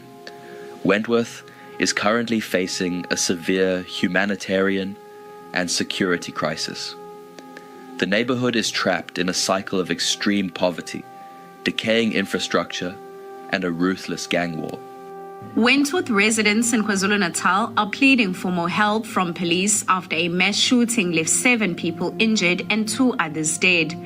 The victims include a 20-year-old and a 16-year-old. Yes, there was a shooting on Sunday. There's a shooting on Sunday that happened. 3 guys were shot, but they all survived. Then there was a shooting on Tuesday as well. A youngster in our road was shot as well while he was walking. And then yesterday, there was a shooting where nine children were shot. 9 youngsters were shot, and 2 were killed, which is Jaden and Leiden. I want to touch on this. You say that not enough is being done. Are you talking about the manpower on the ground? We're talking about all resources. We're talking about manpower. We're talking about corrupt officials that need to get out of the station. We are so sick and tired of SEPs playing the blame game with our community. Leakings of files of dockets going missing, hearing that there's only 1 van to patrol, hearing that there's no resources at the station. We are tired. We are tired of beating our children. We are tired of innocent people getting hurt on the streets. We are tired of that our children can't even sit in classrooms and not hear the ringing of gunshots on our streets. Most residents in Wentworth live in multi-storey municipal housing complexes built during the apartheid era. These buildings are highly dilapidated, with broken windows, leaking sewage pipelines, structural cracks, and no functional security gates. Pervasive unemployment leaves families with 0 financial security. Without legitimate job prospects, local youth face intense peer pressure and economic desperation, viewing the illicit drug trade as their only viable means of financial survival. Drug addiction is deeply embedded in the daily life of Wentworth's most vulnerable areas. The local drug trade revolves heavily around sugars, a cheap, highly addictive cocktail of low-grade heroin mixed with chemical bulking agents. Open-air drug dens operate directly out of the flat stairwells and public pathways. The rampant use of sugars and crack cocaine has fueled severe localized health crises, alongside high rates of petty theft, armed robberies, and domestic violence in Wentworth. Can you please pause? The physical layout of the flats makes them ideal to... Are we going to get to a point where this becomes relevant to our subject matter, which is the infiltration of law enforcement officers by gangs or syndicates or cartels? Because Chair. thus far, I've not seen that. Chair, I think I see your reluctance. It goes there, but the point that also goes there is around the reputation that we have of Mr. Bevan Loftus and the interplay with drug gangsterism and what Mr. Cele had said earlier on about his reputation, and to show these killings to be gang-related and being called in by gangs when they're using police. Is this video about Mr. Bevan Loftus at some point? Yes, at some point, yes. But perhaps what we can do, Chair, because can I suggest something, Chair? Perhaps. Can I suggest that it just be put on the record? You can look at it at your time and not flight it, so that you have... Mrs. Kakani, you have obviously viewed this video, yes. So I would expect that you have a time point at which your relevant material Yes. Is played. Is there a reason that we don't fast forward to that point and then watch from that point instead of looking at this historical account of Wentworth? No, we can. I'll just ask that we go there at some point.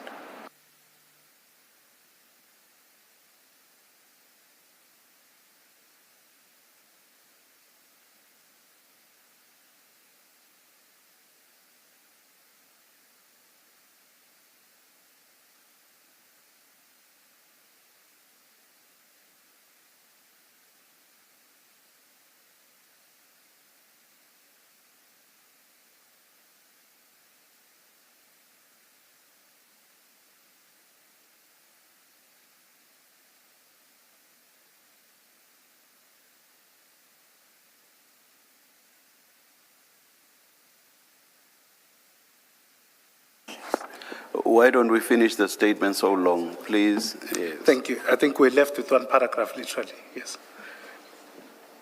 Mr. Loftus, would you please read it on your statement, page 23, paragraph 78.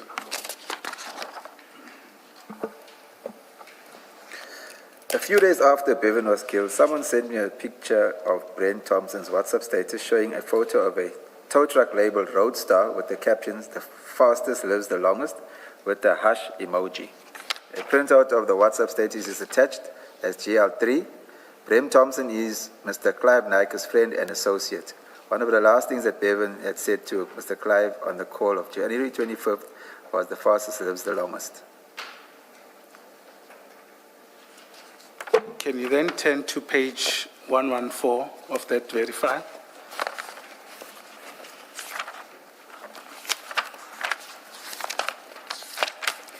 That's annexure GL3. Yes, I'm here. Is that what you are referring to? Yes, that's what I'm referring to. Okay. And who's Brent Thompson? Brent Thompson is from the Wentworth area. He was associated with the cartel organization. He was, I would say, one of the main operators in the cartel because it was known that Clive Nike was the supplier of their drugs. And he was associated with another player called Puffy as well, Brandon Kalicharan. So he was, if I can put it simple, he was the main player for the cartel, the in-between between Clive and the cartel, as far as the drugs are concerned. Sorry, just repeat that. So he was the main player between Clive Nike and his organization, the cartel, as far as the drugs were concerned. I can go as far as to say I've spoken to associates of his And far as they're concerned, Brent always used to speak about Clive Nyker as his father, and in some instances he would say that that's his king, his role model. So just to take back what I think Commissioner Kumalo had said, there's a suggestion that we are making, and I just want to make sure that we are correct in it. We are saying that Brent Thompson, Mr. Thompson, was an associate of Mr. Nyker. That's correct. But then you are putting drugs in it. Yes, the association was drug-related. Okay. Yeah. And do you know why he would put this statement, this caption? Yeah, well, the fact that he did that, it shows his association with the organization Roadstar, which belongs to Clive Nyker. So it shows his association with Clive Nyker, and he's taking joy in the death of Bevan. To me, this is a boasting picture. Yeah. Okay. In other words, the fastest lives the longest. They've got to Bevan and killed him. Not saying him, but the Clive Nykers. Is the question not, are you not connecting it to the 25 January conversation where your son said to Mr. Nyker, the fastest lives the longest, right? Yes, I am. That's why I mentioned with the caption, the fastest lives the longest, it's him depicting with pride. In other words, they've won the battle. I'll state a bit more about Brent Thompson, who, I think it was before Bevan was killed. He did an interview on ENCA where he confessed that he's a drug dealer. And he said a lot of things about myself and Bevan. He actually implicated me as the brain behind all the organization with the drugs and the tow trucks, etc., which I'm not. Which organization? The drug organization that Bevan is alleged to be involved in there. Which is? The operation of drugs. The selling of drugs and the trading in drugs. Oh, not the name, not an organization. No, not as such. Okay. But, yeah. He's the guy, if you see, go to ENCA and you Google him, he's the guy with the mask covering his face. Yes. And I found that strange because I was wondering why did the ENCA reporter actually find him, or how did he get on there? Because before Bevan was killed, when we had the information, I thought, let me go to the media and put this out there. Maybe that would cause Dean and him to back off him. But I had no joy. So I thought, how is it that a guy that's a drug dealer gets access to him with such ease? You know, I couldn't understand that. Yeah, but his sole purpose on that interview was to associate us with drugs and gangsterism. Thank you. Chair, just to complete this now,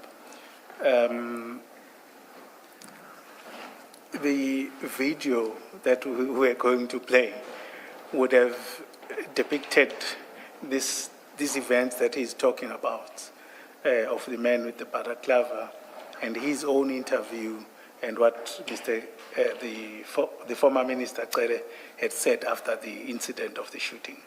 And that's where I think the important part that we wanted to contextualize this whole discussion in about being gang-related and the use of law enforcement for this. So Mr. Loftus has placed that on record himself now. Is that your point? Yes, I'm just contextualizing meaning we no longer have to play the video, or we still have to? I think in the issue of time and what we can stop with the video. It's fine. I'm okay with that. All right. Thank you then. Yeah. Please continue then. Chair, truly in the interest of time and understanding certain dynamics, I would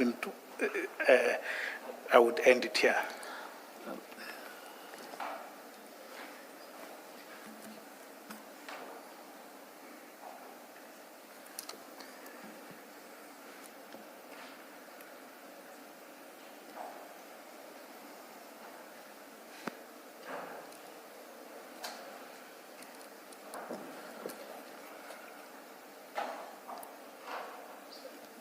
Oh, Mrs. Kakan, perhaps please consider summarizing your own impressions of the video insofar as it relates to Mr. Bevan Loftus and put that to Mr. Loftus Sr. For his response. Okay. Thanks, Chairperson, for your guidance. You would have seen the video, I presume. Well, you did an interview. Part of it is the allegation that, well, the allegations are that the late Mr. Bevan Loftus was involved in drugs and was a very ruthless, well, that's what it portrays him as, a ruthless gang member or criminal, and he was involved in eliminating his opposition, and they depict him as a very dangerous man. That's the one thing, and that is from that gentleman, as you say, and also from the Minister of Police's side, right? And your comment, your interview was to dispute that. Yes. But we'll get that. That was then. But in line with what the chair is proposing, well, not proposing, is what would be your comment? We've gone through some comments earlier on, but in light of that, if I'm summarizing the video, what would be your comment to that narration about Mr. or your late son? I would go back and say again, that's new sensationalism and social media, because I don't know where they get that from. So I would dispute that he's a killer and he's a drug dealer. I would dispute that. But having said that, as we said earlier, I'm not with him 24 hours a day. But in the last year or two of his death, he was at home all the time. So I've got no control over what social media and the news says. It depends on who they interview, you know. Sorry, I do have to take this point. You truly can't say that. I mean, he went into hiding and you're not with him all the time. Okay, yes, having said that, I wasn't with him during that time. Yeah. That was from February, okay, the first occasion was from December the 13th to sometime later. I'm not specific, because he came home for a short period, and then from February until he's died, I don't know what he did in that period. I can't speak on that. And prior to that, you wouldn't know, you wouldn't be with him 24/7. As I said, while he was at home in that period, or when he was at home, I can vouch for it. But obviously, when he's out in the streets, I wouldn't know what he's doing. But if you look at, in terms of charges and cases, etc., that besides these alleged shootings, before it led up to that, there were no cases that came forth where police came in and said they arrested him for violent crimes, etc. Okay. Let me just summarize what you are saying and see if I understand it. So your version is that your son was not involved in any activities gang-related. Everyone was wrong about him. He was. As I say, it depends who you ask. Okay. All right. Chair, I seriously don't want. There's going to be other witnesses to address other issues and those. Thank you, Mrs. Kakane. Commissioners. Yes. If we're closing now, there's a few points I'd like to raise, which I think is important, which is not in my statement. Yes. I want it to be known that when I went to the flat, we happened to hire a private ballistics guy as well. I haven't got the report yet, for reasons that, right. We did when he left, I helped him with the investigation there, but there's some items that bothered me. So I went back to the flat and I did a video, a walkthrough of the flat with IOL, with the editor of IOL. And that video was aired where with my knowledge and understanding, I gave a summation of what I think happened. It wasn't long after that was aired. I'm not date specific. I received a call from a member of the police in Dina's office. I will not mention the name. That said to me, pack a bag, and disappear because they're coming to kill you. He says, I heard a discussion that you've become a threat to them, which I did. I packed a bag immediately, and I basically, obviously, my whole nervous system went to another mode. I sat down and had a cup of tea. My son came to me and he said, they're coming up the driveway. I grabbed my bag and I jumped over fences. I went to the neighbor's house.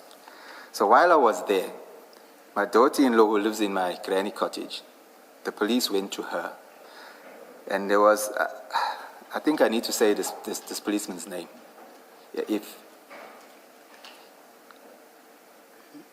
Can I say his name? Because he did this, I mean. Well, okay, I won't say his name now. Let me tell the story. Yes. And so I fled. While I was at the neighbor's house, my daughter-in-law called me. And she said to me, this policeman he's from organized crime. He wants to speak to me. But she said he had a docket in his hand. And he didn't come alone. I got pictures and a video of how they came. There were a lot of them. There were a lot of vehicles, etc. So he said to her, he wanted to speak to me. I says, no, I don't want to speak to him. Has he got a case against me? Why are they there? So he says, no, he hasn't got a case, but he needs my help to, I can't remember what he says, identify somebody or locate somebody, because I was in another state at the time. So he said, there's no case against me. He just needs to speak to me. So I said to tell him I've got nothing to say if there's no cases against me. Then I could hear the conversation. He says, tell him that he can meet me at a police station of his choice and he can bring a lawyer along if he so wishes. So I said to her, if there's no case, I'm not cooperating. I don't want to see them or speak to them. Then he went on further to say, because I was still appearing for these cases that I was charged for, I can't remember the exact date, but an appearance was coming soon. So he said, okay, it's not a problem. You'll get me at court when I appear. So I managed to get someone to take me somewhere where I went into hiding because I know that I didn't do anything wrong. So when it came to the court appearance, I happened to catch the flu at that time. So I went to a doctor. I was actually under the protection of my pastor. So he took me to the doctor, and I got a certificate, and I submitted it to the court. On the day, the attorney and friends of Bevan's that were at the court called me and said, you know, you are lucky you didn't come here because these guys came in here guns blazing looking for you. So at that, I was away from home for about 18 months, and I didn't hear anything of the case. I approached an attorney who used to be with the DPP, and he's supposed to have followed it up to find out what's happening with the case, and I didn't hear from him. Every time I phoned him, I couldn't get him and go to him. So as time went, there was an ex-policeman that I used to work with. He happens to know the guy. He's a colored guy. He used to live in Wentworth. He approached the guy and he said to him, why are you doing this to him? You know that it's not true, so what has happened? So he says, yes, he was asked to do it by dinner and they were going to help him with a promotion. So further, I was just fortunate. It sounds far-fetched, but I was fortunate. There's an attorney that was at the Durban court when this policeman walked in to the office of the prosecutor. He's not the SPP, but the prosecutor of, it was Court 9. And they had a discussion. This policeman was discussing the case with him, and he said to him, the prosecutor said to him, you can't arrest him. You need to take a warning statement. But earlier, when this ex-policeman said to him, a question about what he's doing, he had said to the policeman, tell him to come to the office and take a warning statement. But I didn't trust him. I thought they had an agenda. Having received the phone call from that policeman, saying that they're going to kill me because a discussion was heard to that effect. So I was gone from home for about 18 months. That's the one point. I've never heard from it again. I don't know the case number, but I did establish that it was an intimidation case, whereby after the shooting, I was gathering and information was coming my way. One of the policemen that were allegedly involved in the shooting is a captain of the Metro Police. I received reliable information that he had booked off on trauma after the shooting. So I discussed the matter with my attorney and I gave him the information. So he said to me, if I can establish the guy's right name, because Captain China sounded like a nickname, and establish which branch he works at, because the Metro has different regions that they work in. So I knew a young man that knew Boyman and myself. So I called him and I said, look, I need help. This is what my attorney has asked me to do. Can you tell me whether this guy's name is Captain China or has he got another name? And if you can say which department he works in, because the attorney needs to correspond with that department. I believe that that was the contents of the intimidation. That youngster open intimidation. There's count 1, and count 2 was Captain China himself. And I established later that the elements of this was that he felt threatened that I asked that information. And I haven't had anything of that case today. That's the one item. So, and then when Bevan was in hiding, and the same IPA policeman that was handling my daughter-in-law's case, he called me the one evening, and he said to me, Greg, do you know where Bevan is? Which I didn't know. So I said, no, I don't know where he is. So he said, can you establish where he is? Because they've got reliable information that Clive is sending guys to kill Bevan. They believe he's in a hotel in Madlanga. So I went to his wife and I asked her to call him, and I gave him the information. He denied it at first, at that time. So I went and I reported back to this policeman, and he said, look, there's nothing they can actually do because they've got their team together, but every scenario that they look at, if they approach, it would result in one of their deaths, so they can't intervene.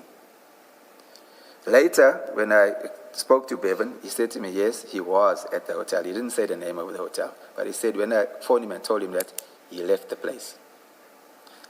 That's number 2, which I think is important. So what I'm saying that is because it would show from the information that there was an intention by Clive to kill him, because the policeman said so, and I believe it's from a source that can't be revealed for identity purposes. Yeah. So that's the second one. The third one I want to say is, earlier I spoke on Captain Varley. I'm saying his name because I already mentioned his name. I'm going to raise this again, or I'm going to mention it again, which to me was important because when these guys came with the Belair cases, they never mentioned it again after that. They pursued the case of attempted murder, which they say happened at the Bluff meet. Captain Varley was, I'm not sure if I said it earlier, Captain Varley was the duty officer. So when a shooting happens, he has to go to the scene and write a report. I believe that report was written in the office under direction of Captain Dina Govender, because he didn't attend the scene, because there was no scene to attend. Then they pursued this youngster based on that attempted murder, because when we were even at the court, he kept saying that they kept saying it to myself and the attorney, the attempted murder he's wanted for, which did not happen. So basically they pursued him on that. And then when he was killed, they charged him for that group for 11 cases after he was killed. And the amazing thing is that on the 1st of April they were killed, somebody charged them on the police system. So they were charged for 11 cases after they were dead. So I find it's important because if they had to make a case, create a case, that tells me they didn't have anything on him to arrest him. So and I think they didn't want to lose face with Clive that had paid them. So the way I understood it was they had to get him at any cost, then they could do with him what they wanted. I thought I just needed to raise that. Last item. One of the guy that used to drive for Bevan, I didn't mention his name earlier, but I won't mention it now. He attended an accident scene not too long ago, and he called me out of his own, and he said, you know, I got to tell you this. I did mention Captain Bevan's name before because he was part of the team. He's the guy that mentioned to someone previously that this shooting didn't happen because he was with them at the Blue Lagoon when a phone call came through and it's saying Bevan's driving around the bluff, and they rushed through. And thereafter, the shooting incident was created. But at that time, Bevan was at home and the driver, Mr. Eckhart, he had been the driver. And we got video footage of the butchery where Eckhart is going in and out, yes? And they would say, maybe Bevan stayed in the vehicle. But I'm saying that the hard drive was taken because we could have proven that Bevan was at home at the time. In my opinion, they had no reason to remove that hard drive because it wouldn't help any case of theirs. I think it was to hide the evidence that they were acting incorrectly or against the law. So on another occasion, the same Captain Bevan, this guy phoned me, the driver, and he says to me, Captain Bevan met him at the scene. And Captain Bevan, they would discuss the matter, and Captain Bevan said to him for the second time, to a second person, that he was present and there was no shooting that took place. They created that whole crime. So to me, that is key for them pursuing him on that matter. On the same scene, the same driver of the vehicle said there was a policeman of the local station attending, which happened to be Wentworth. Before the time of his death, I think between January and the time he died, there had been a shooting incident in Wentworth where people drove past in vehicles. It was on social media, and they were shooting at the flat area in what they call the F section area. That was where one of the cartel leaders, who is now deceased, had lived and he was operating. The policeman related to the driver that on the day he was working, there's a picture on social media where one of the police vans had holes in the windscreen where they were shot at by these guys. He said, Dina approached him and said to him that he must say that he saw Bevan shooting him. Now my question was, why I think it is important, if you have solid cases to arrest Bevan, why do you want to create another false case? And I'll leave it there. I thought that had to be known. So that will add to why I say that they were hunting him.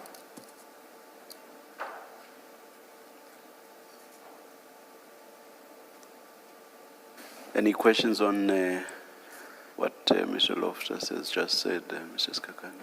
No comment. Thank you very much, Thank you, Commissioners. Mr. Loftus. Thank you. You are excused. Thank you. Thank you. Good afternoon, Mr. Musigidi. Afternoon, Chair. Afternoon, Commissioners. Chair, we have a witness. And you are excused unless you are supporting Mr. Musigidi. Thank you, Chair. I'll take that. Chair, we have a witness, Captain Houston coming. He's just on the other wing, but I've asked them that they bring him down. So perhaps we'll need about 5 minutes just to set him up with the files, Chair. You'll indicate when you are ready. Let's adjourn. I'll do so, thank you.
1212. We are ready to resume.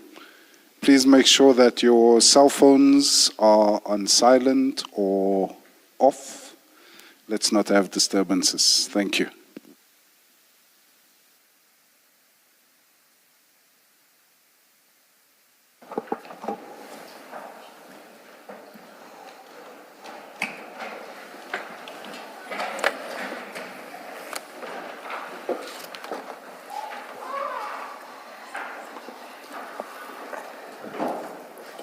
I don't want to take a chance and pronounce your surname because I've heard different versions of the pronunciation. Can you place your full names on record, please? Good afternoon, Chair. First name is Ashley, second name is Linton, and the surname is Houston. Houston. Thank you very much.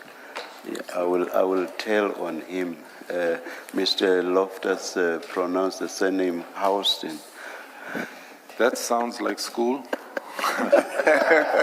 It's like the first name, Chair. If they say Ashley, I know it's receiver of revenue.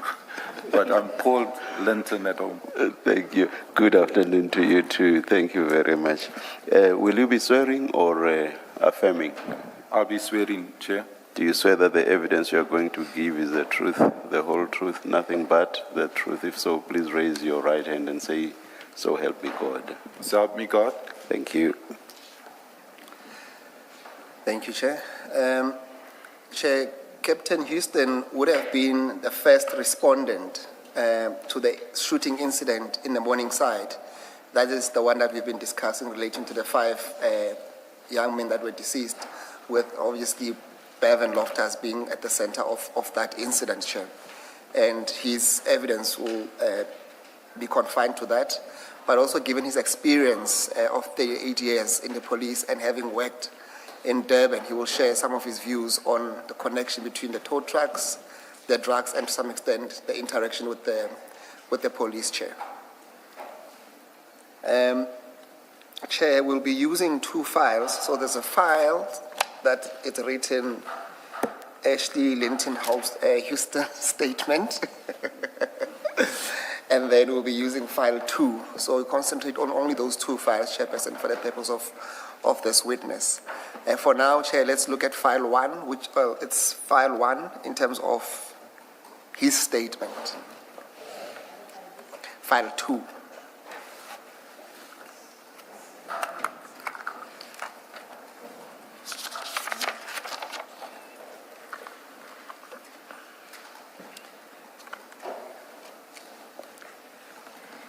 Captain, you should have by you, there's a file with your statement inside. You will see that it says, when you open the first page, it says index to statement, and then it says description, statement of Captain Ashley Houston. Do you have that, Captain? I do. And then if you flip over, Captain, you'll see the actual statement. Do you see that? I do. And then if you go to page 12 of that document, Captain, you will see that there is a signature there appended under the name Ashley L. Houston. Do you confirm prepared? It's for the commission, it's correct? I confirm. And you stand by the contents there too? I do, Chair. Thank you. Captain, I would want us to go through your statement just to assist the commission on the evidence that you need to give. But do feel free as you go on to give better explanation where necessary, and there might be some questions that are asking for clarity, either from me or the commissioners. I would want you to start with paragraph 1, dealing with the introduction, but please, Captain, don't read out your ID number, and also don't read out your cell phone number there, and also don't read out your home address. So basically, in paragraph 1, you may just say he's a 60-year-old adult, and that's it. So perhaps, Captain, you should just move on to your career history, and there I would suggest that you should just highlight what you consider to be salient matters. That is, summarize instead of reading the whole. Yeah. Thank you. Thanks, then Chair. Kick-started paragraph 2 then. Okay, thanks, Chair. My career history was on the 31st of March 2026. I retired as a captain of the South African Police Service. Reason being is I had turned 60 on the 26th of March. I had 38 years service and 31 days. So I went on full retirement, Chair. My career history in the SAPS is extensive as a result. I will only highlight a few achievements in my part on the statement, and I will expand where necessary during my oral testimony at the Commission of Enquiry. My career path as a policeman started in 1988, the 9th of February. I completed my training at Bishop Lavis down in the Western Cape, where I completed my basic training. I was placed as a constable after completing my training at Sydenham SAP, KZN Durban. Sorry, Captain. I see that you are reading from the screen. There is an actual physical file. I don't know if it will make... I can read off it will be easier. Are you happy to read from the screen? I can read off the file. I'm good to read off the file, Chair. Yes, can you then give Okay, it just caught my eye. I prefer to read off the file. I saw your posture that it seems to be struggling from the screen. Thank you. Thank you. I've always been in an operational environment whilst placed at SAPS, Sydenham. I was promoted 2 years later in 1990 to a full sergeant. The reason why I speak about full sergeant, pre-94 there was a rank in the police as a lance sergeant. You did not require to write any exams, you did an internal assessment, but I was busy at Technical and RSA furthering my studies. In 1990, I was thereafter promoted to a warrant officer 4 years after serving as a full sergeant.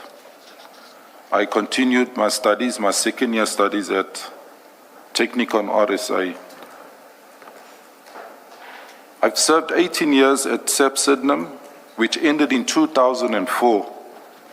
During my time at Sydenham, I underwent different training courses, including, but not limited, including the detective learning program, which was held in Paarl, Western Cape. I underwent a course there to become accredited detective because I had moved, Chair, from the VISPOL, that's the uniform environment, into the detective. So in that 18 years, I had changed the duties that I was doing at the station. So I became a detective and I underwent a course. I was successful in completing the course and I served at the detective branch for 4 years. That was all within my first 18 years.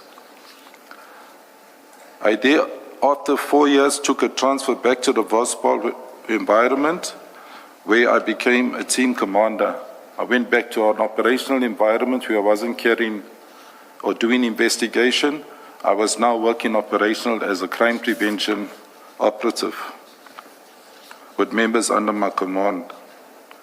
In 2004, when South Africa was tendering for the FIFA World Cup, I just want to place emphasis on the year 2004.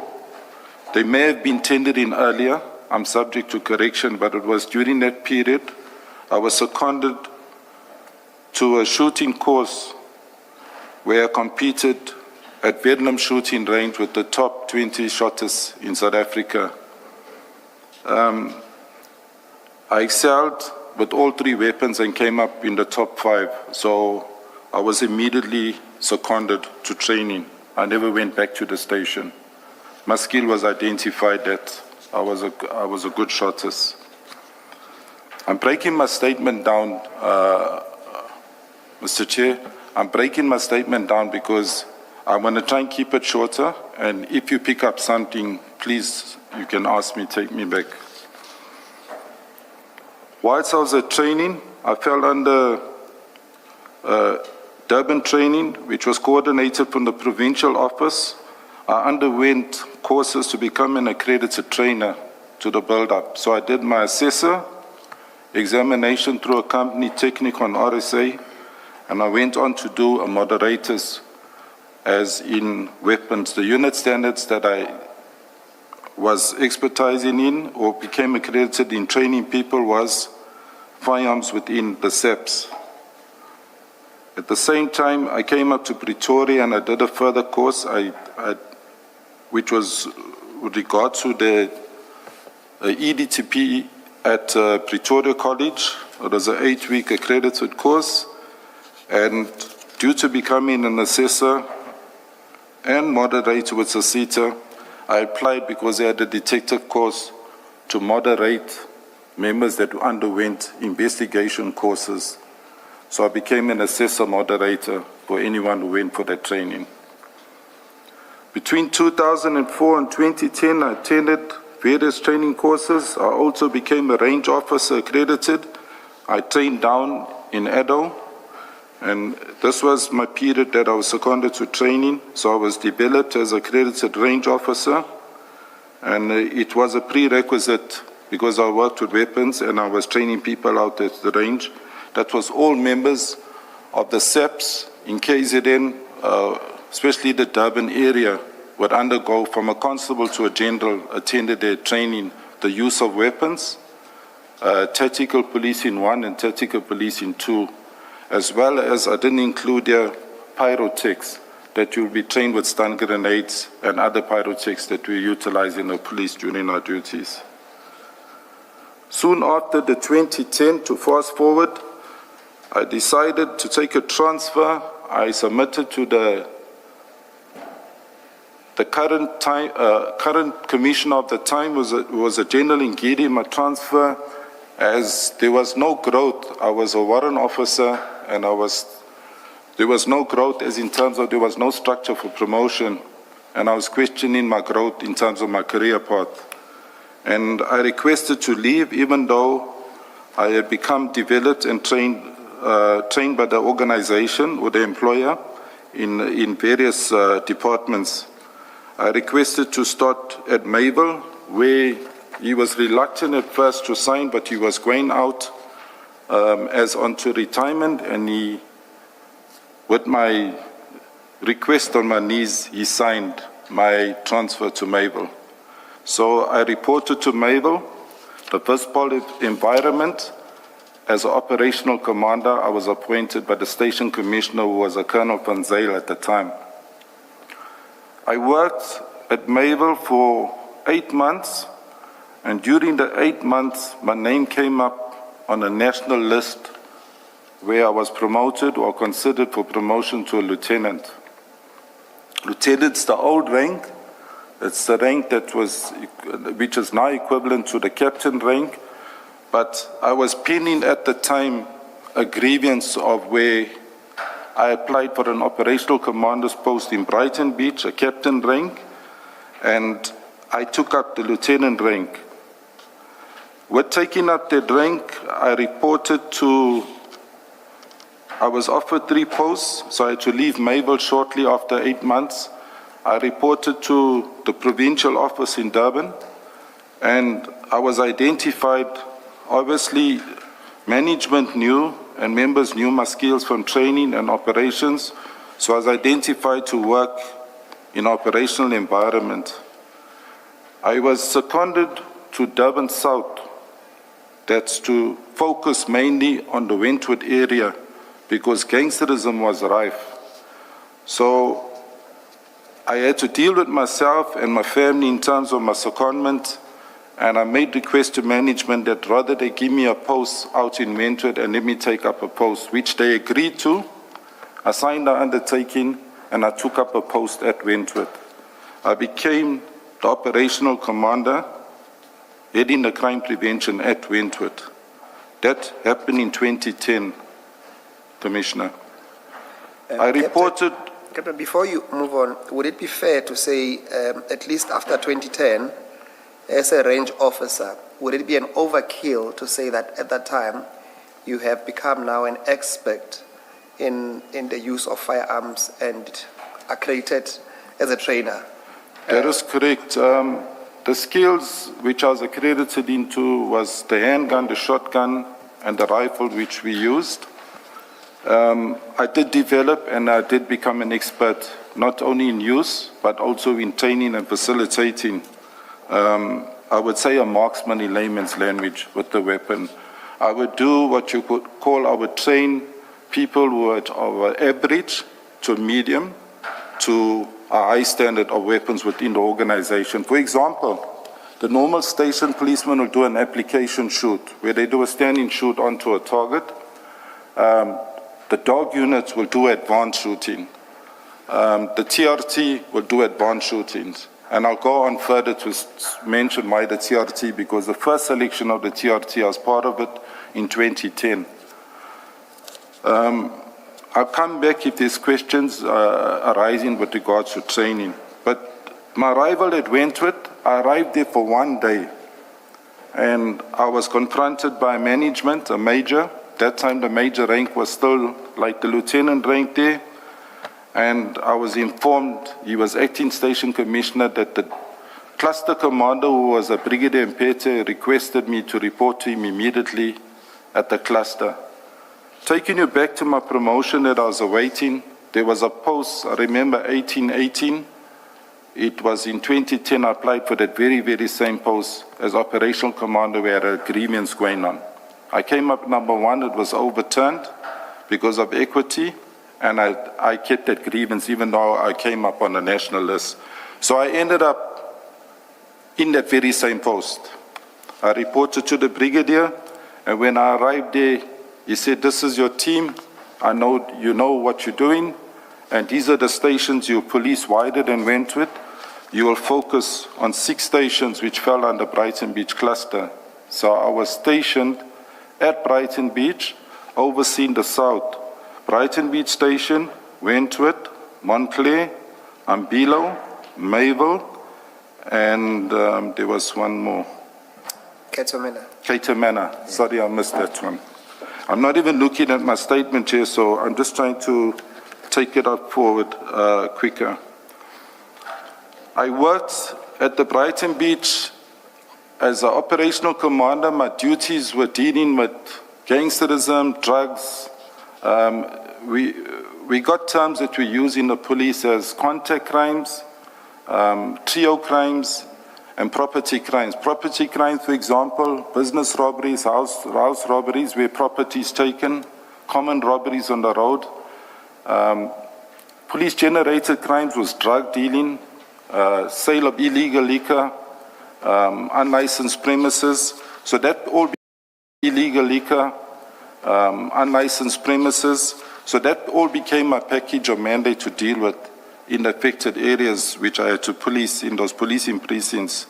And in the contact crimes was the more serious ones, as in the carjacking, the trio crimes, carjacking, business robbery, and house robbery.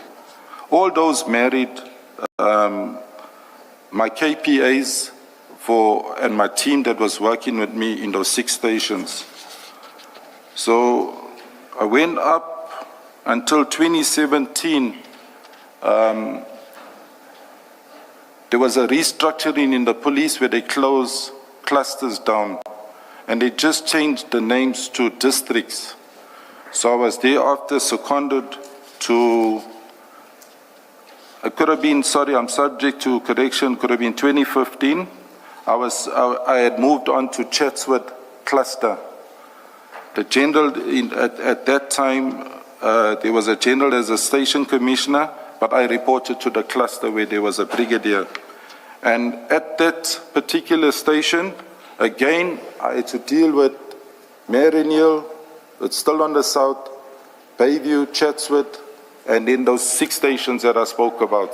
So I had a wider area but I was operating now from an office in Chatswood.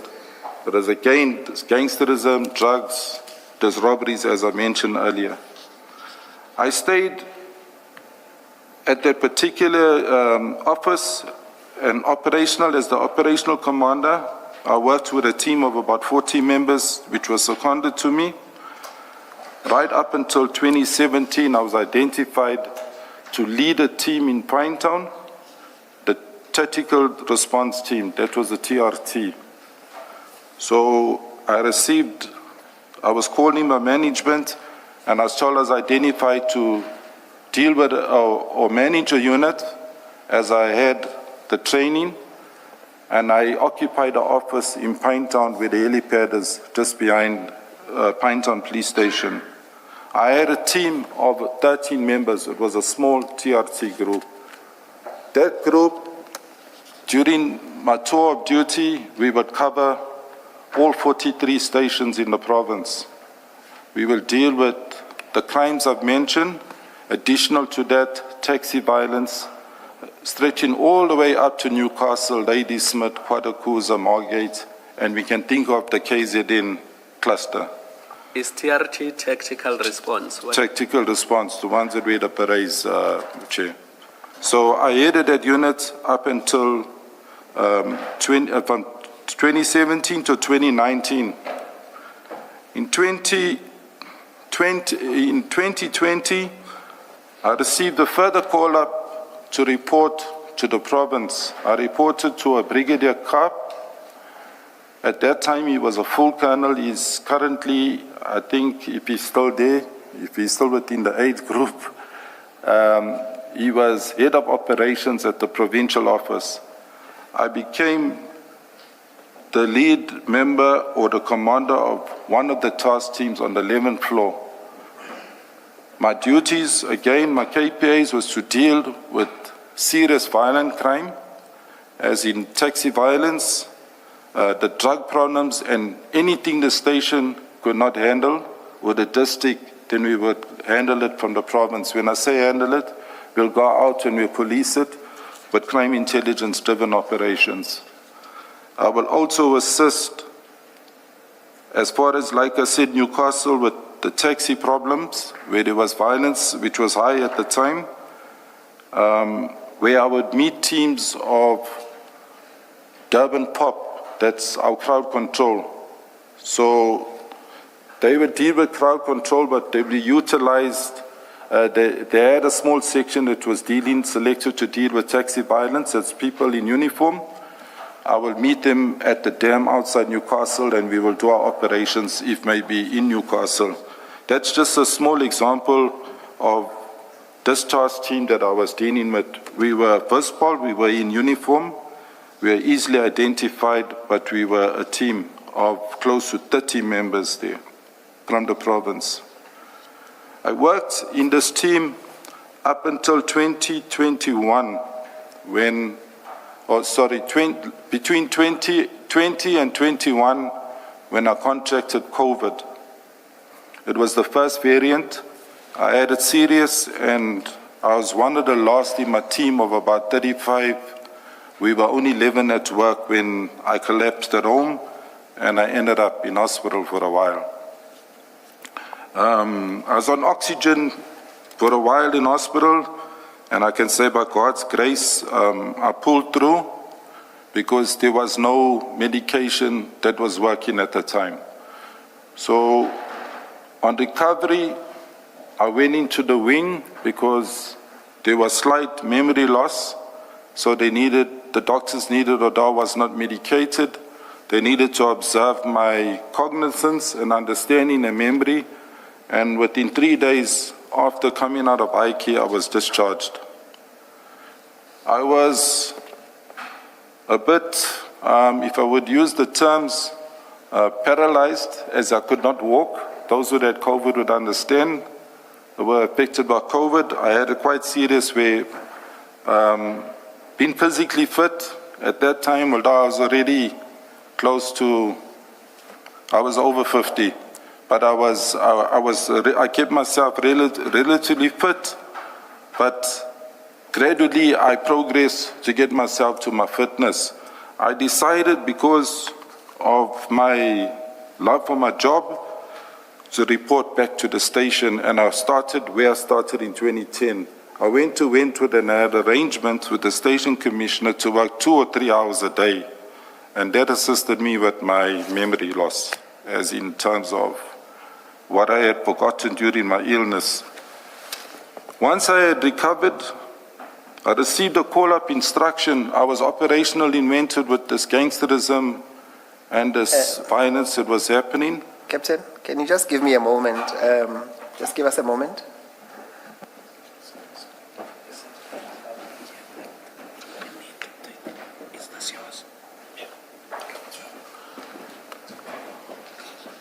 Thank you, Captain. We can continue. I think we're just wrapping up paragraph 9, where you're giving an account after you came back from your recovery from COVID. Yes.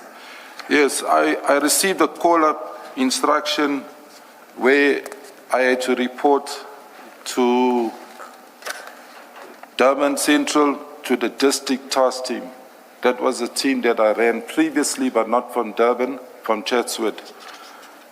On my arrival at the district task team, I was able to speak to the general that is currently there, and I made a request that I do not want to travel wide.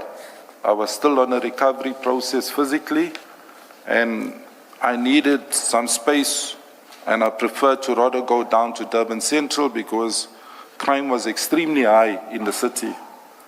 She agreed, and again there, with consultation with the station commissioner, I was placed as an operational commander where all the operational members, the bike unit, crime prevention members, and the field unit members fell under my direct command, where I was operational with them.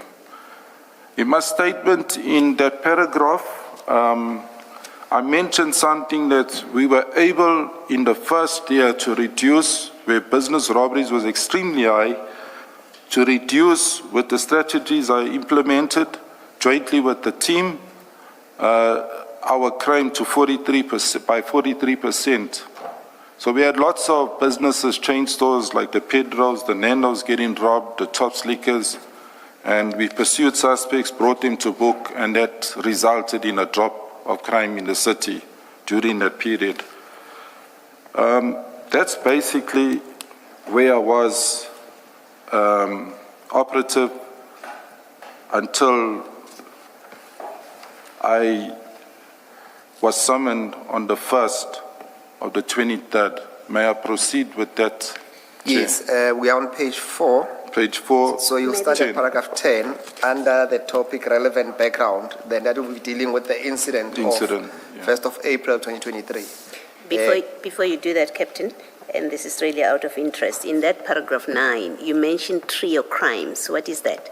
Trio crimes is our serious crimes like carjacking, business robbery, and it's house robbery. Yeah. Thank you. Thank you. Proceed, Chair? Yes, proceed. Okay, on the 1st of April 2023, I want to say this, Chair.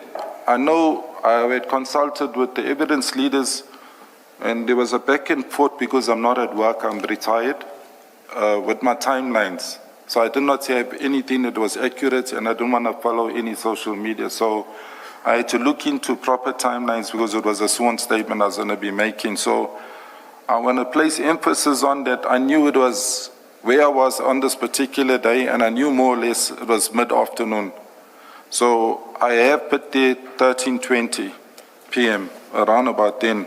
On the 1st of April 2023, at 13:20, I was at Reed Road, Bria, when I received the call via our radio control, that's flying squad, of a shooting at 340, the 6th floor Morningside flat, which I immediately proceeded to whilst I was patrolling.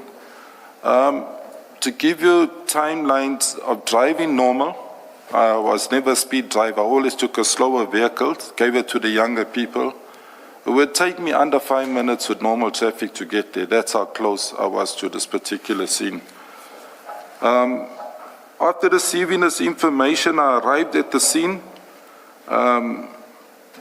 I en route summoned one of my crime prevention vehicles with a senior warrant officer.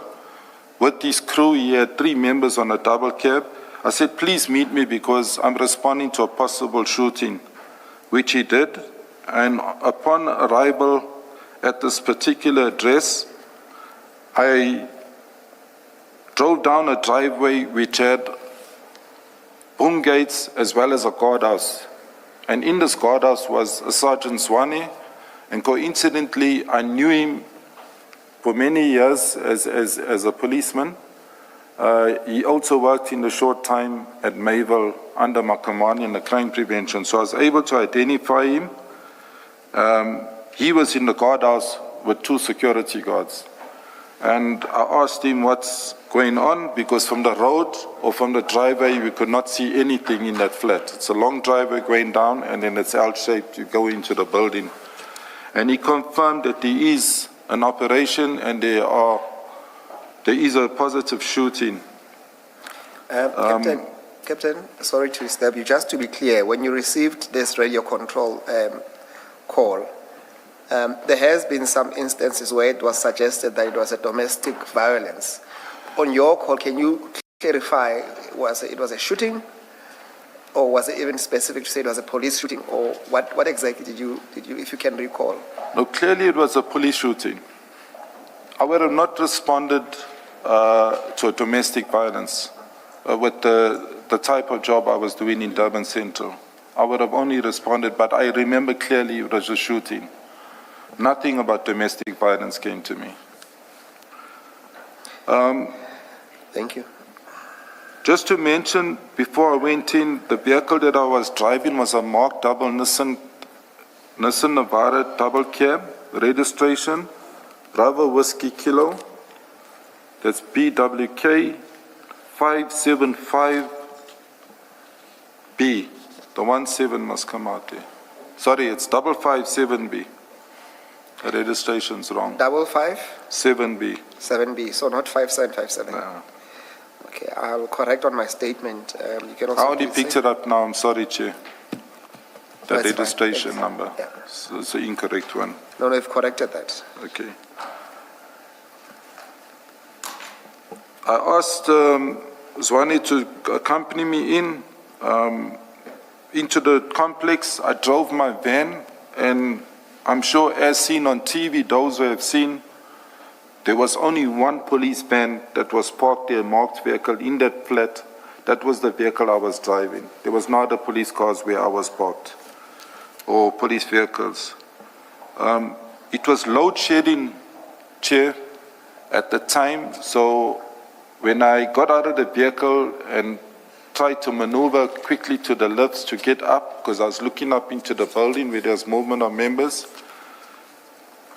the lifts were jammed, so we had to use the staircase to get up. So I had to walk 4 to 5 flights of stairs up, which wasn't a problem, but I walked up. Upon arriving at the flat entrance, the flat is L-shaped, if I should describe it. I walked in the direction that I'm facing, this way, straight down, then I walked L-shaped. The flat was right on the end. When I got there, there were a few members standing outside, plain clothes, faces cladded, and I was approached by Captain Dina Govender, who is now Lieutenant Colonel. I know him, he knows me, because they have also received weapon training from me. I trained them DPCI when they were still the Scorpions. They came for their training by me. So I told him I was there because of the shooting. He's aware that I'm the operational commander in Durban, and I said I would like to go in just to verify what's actually happening. Whilst we conversed, and he allowed me to walk in. Sorry, before you get there, Captain, was it your understanding that at least the first person that approached you, did it appear that he was the leader of the team? Yes. Okay. He was the leader of the team. I knew that team. Okay. I knew the team. And when you say there were 5 other members, can you recall their names? I know the members. There was, I may not know the members off name, the 2 NIU members. There were 2 members from NIU, National Intervention. There was a Captain China that I saw there from Metro, a Warrant Officer Silva, and Warrant Officer Dina. There could have been, I did see Pedro. At that time, I think he was a warrant officer, recently promoted, I think, after this. But I saw him, and I saw one white other member, which was unknown to me. But I eventually found out later he was from organized crime, Peter Maritzburg. But they were all up there.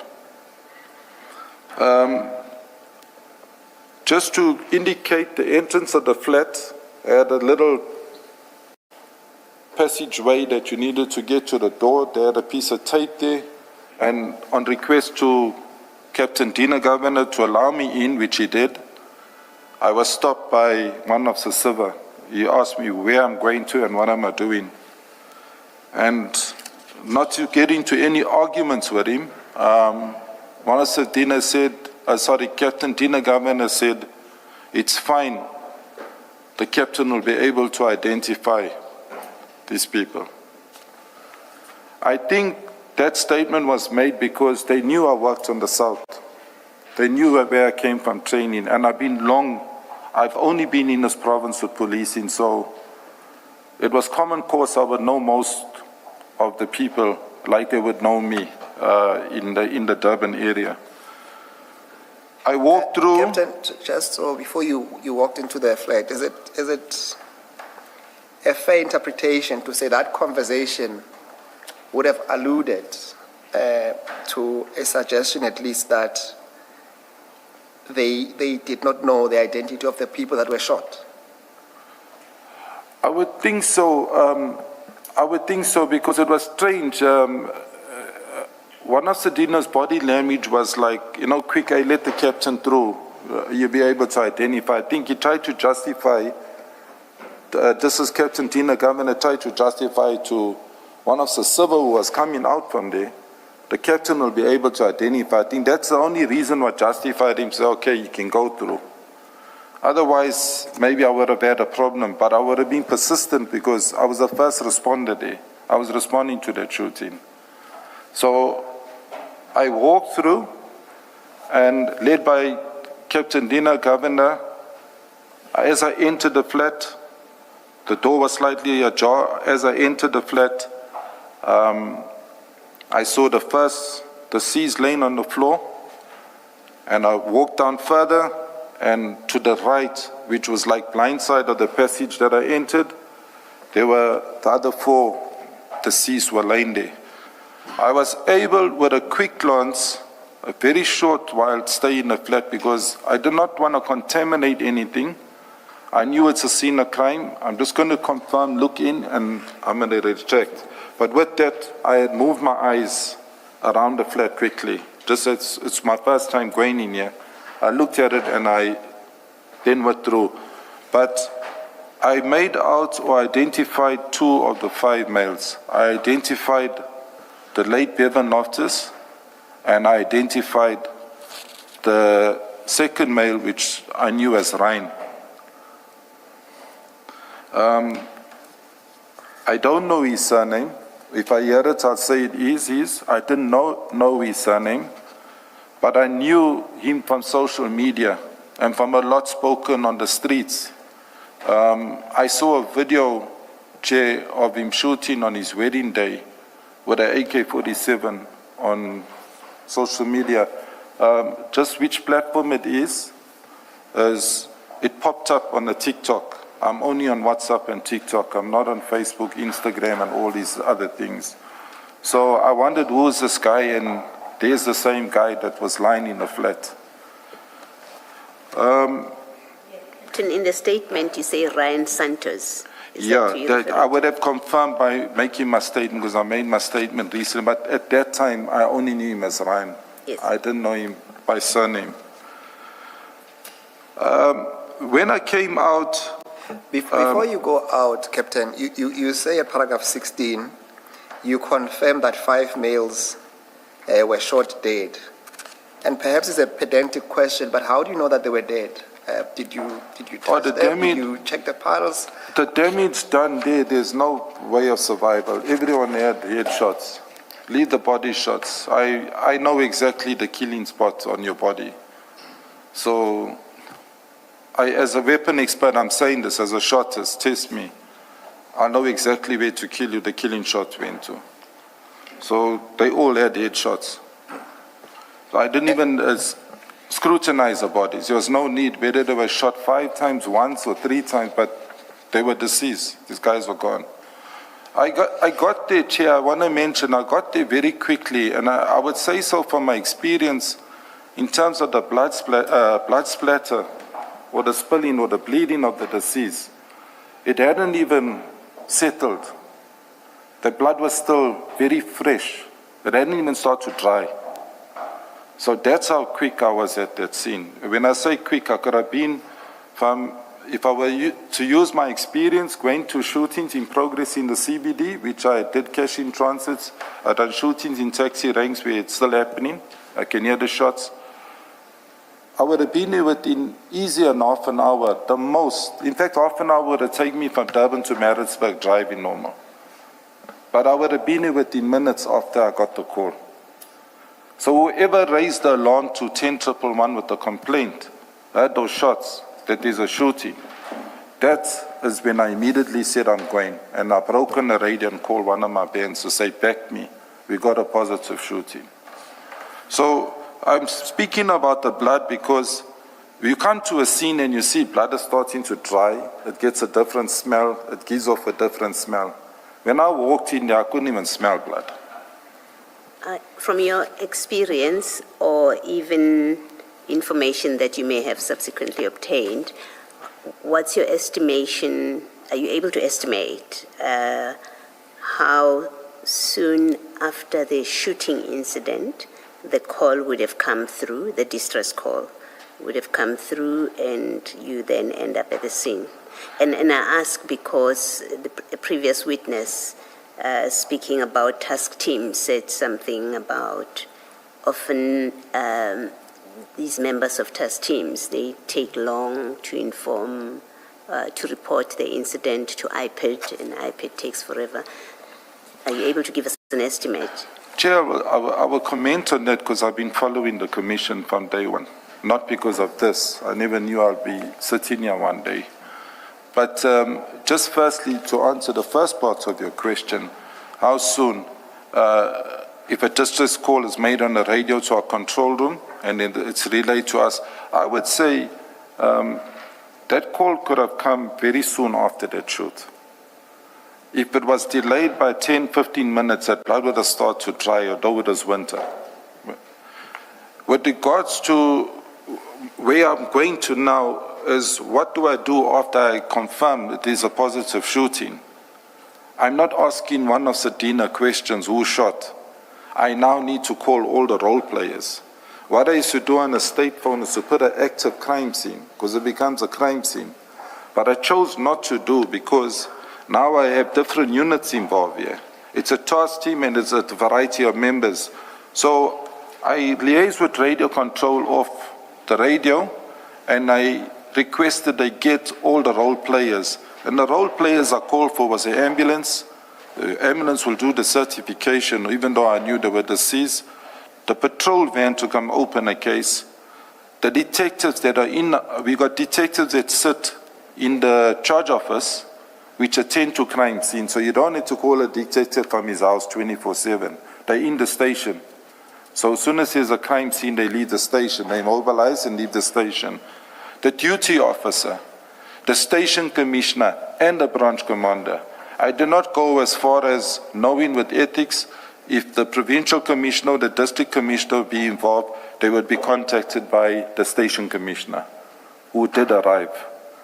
But when I arrived there, what Commissioner Baloy is asking, you were not called by the policemen involved in the shooting. No, I was received the call via a distress call where a member of the public would have said there has been a shooting. That's correct. Yes, because the earlier witnesses Commissioner Balwa is referring to, they were criticized because they would take time before they called other teams to come and assist in the scene.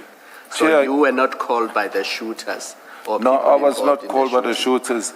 I will comment about that with the previous witness, because the role players is also IPID. It's a police shooting. Whether it is a discharge or a dispensing of a stun grenade, IPID gets called out. I want to comment on that because I followed it, and sometimes we got all postmortems on what has been said. And I watched this from home yesterday. That firstly, no member that's like me operational with a rifle going to clear a house where there's suspects. No operational member has IPID's number on their phone, speed dial. I secure a state phone, no IPID's number. Even if IPID has contacted me for statements for my members involved with allegations of shooting, assault, corruption, whatever it may be they're investigating. So when you deal with radio control, that controller silences everyone on the radio. That controller extracts your information and makes sure all the role players, they actually go into more detail. What firearm is used? What's the serial number? And then I say, hold the lorry, call me. Because we're speaking where everyone's listening to this. Even if that radio's been scanned, everyone is listening to a shooting scene. So we try and keep it where limited information leaks out where it shouldn't be leaked out, as in terms of who we're calling out, the protocols. So I would say call me, and I would say get IPID, get this person, get that person. On the story about not calling IPID, no operative or member, I know all the years in the police, will call IPID out themselves. That has to be done by radio control, or if you've got a VOC in your station, and that VOC's monitoring. Because it's a police shooting or incident involving escaping or with the police, they will contact IPID. Now, Somebody mentioned a duty officer. What is the role of the duty officer in that scenario that you've just described? The duty officer will come and he will verify that all his members are there, and he will do a factual, or she will do a factual report on actually what transpired. So we'll come and interview all the role players that were involved at that scene, not necessarily take their statements, and then when they go back to the station and statements are now being confined and placed into the docket, he will do or she will do a final report because they need to escalate everything. So I interrupted you. Duty officer does not call IPID, so tell us who calls IPID. The controllers, because their numbers are right there. In 10-1, if I say now there's a shooting here, accidental discharge, it's a police shooting, radio control here in Pretoria will call IPID immediately, because if there's omission, you deal with radio control, not the shotters. So if there's a delay in calling IPID, the fault is not the police officers. It's not the police. It is radio control. Yeah, I just want to tell you the flip side of the coin, Chair. Operationally, I went out from a lot of locations where my members or myself was involved with a shoot, where IPID was under-resourced or couldn't get a vehicle into, let's just say, a 4x4, they had a normal sedan to get into a rural area or a dangerous, volatile area, where we will go and uplift them, meet them halfway in a safe place and bring them to the crime scene. That's also a delay. But realistically speaking, my experiences, and this is the truth, it's gospel, when it comes to IPID, they don't attend all scenes. So when IPID is contacted, it's like contacting fingerprints or forensics. There's a reference number that's given. So if the standby member does not come out because of a logistical problem, because they overslept or they didn't answer their phone, then there's a reference number given. That reference number is given to the duty officer. And it's endorsed in the docket, because when we sit as management the next morning and we're discussing the cases, not just that particular case, we say there was a police shooting, well, all role players there. Did the detectives go? They must comment. Did LCRC come there? That's a fingerprint, forensic people, yes. How long did the mortuary take? Because they dispatched from Pietermaritzburg to come to Durban. All those things get accounted for. So if IPID didn't come, then it's endorsed in investigation diary. IPID did not attend. They could come 2 days or 3 days later and come sign for the docket and take the docket away. Thank you, Captain. We've digressed a bit, so maybe you can go back to your statement. Thanks, sir. Sorry, Commissioner Baloyi, just on that point, just to wrap it up, is it a fair understanding of your testimony that if there is an expectation or a policy that the shootist ought to call IPID immediately, that is not realistic? And if this commission was to consider some of the reforms is to deal with some of those issues, that it's not what actually happens in reality, that the shootist will be the one who calls IPID to come to attend to the scene. Is that a fair understanding of your... No. It's not, the onus is not upon the shooters. I stick by that. There are role players at that scene to make sure, but when the distress call goes out to radio control, the transcripts are there. They inform, contact IPID.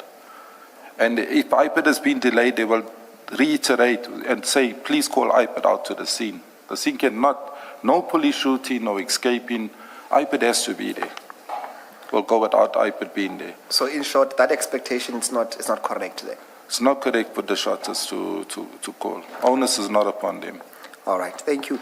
Captain, I think you dealt with, when you're dealing with Commissioner Baloyi, when it comes to Ryan, can you deal with then paragraph 17 and 18? Because you said you were able to identify Bevan Loftus. Can you then explain to the commission how were you able to identify him? And in those instances, you deal with the incidences where you have met him previously. Can you deal with that, please? Commissioner, in 2010, when I was based between 2010 and 15 in Durban, in Durban South at Wentworth, the late Bevan Loftus was a notorious figure already. The station commissioner at the time I was serving, coincidentally, was my station commissioner at Mayville when I arrived there for those few months. He was a Colonel Panzale, which was studying his LLB, and once he achieved it, he had taken early pension or resigned.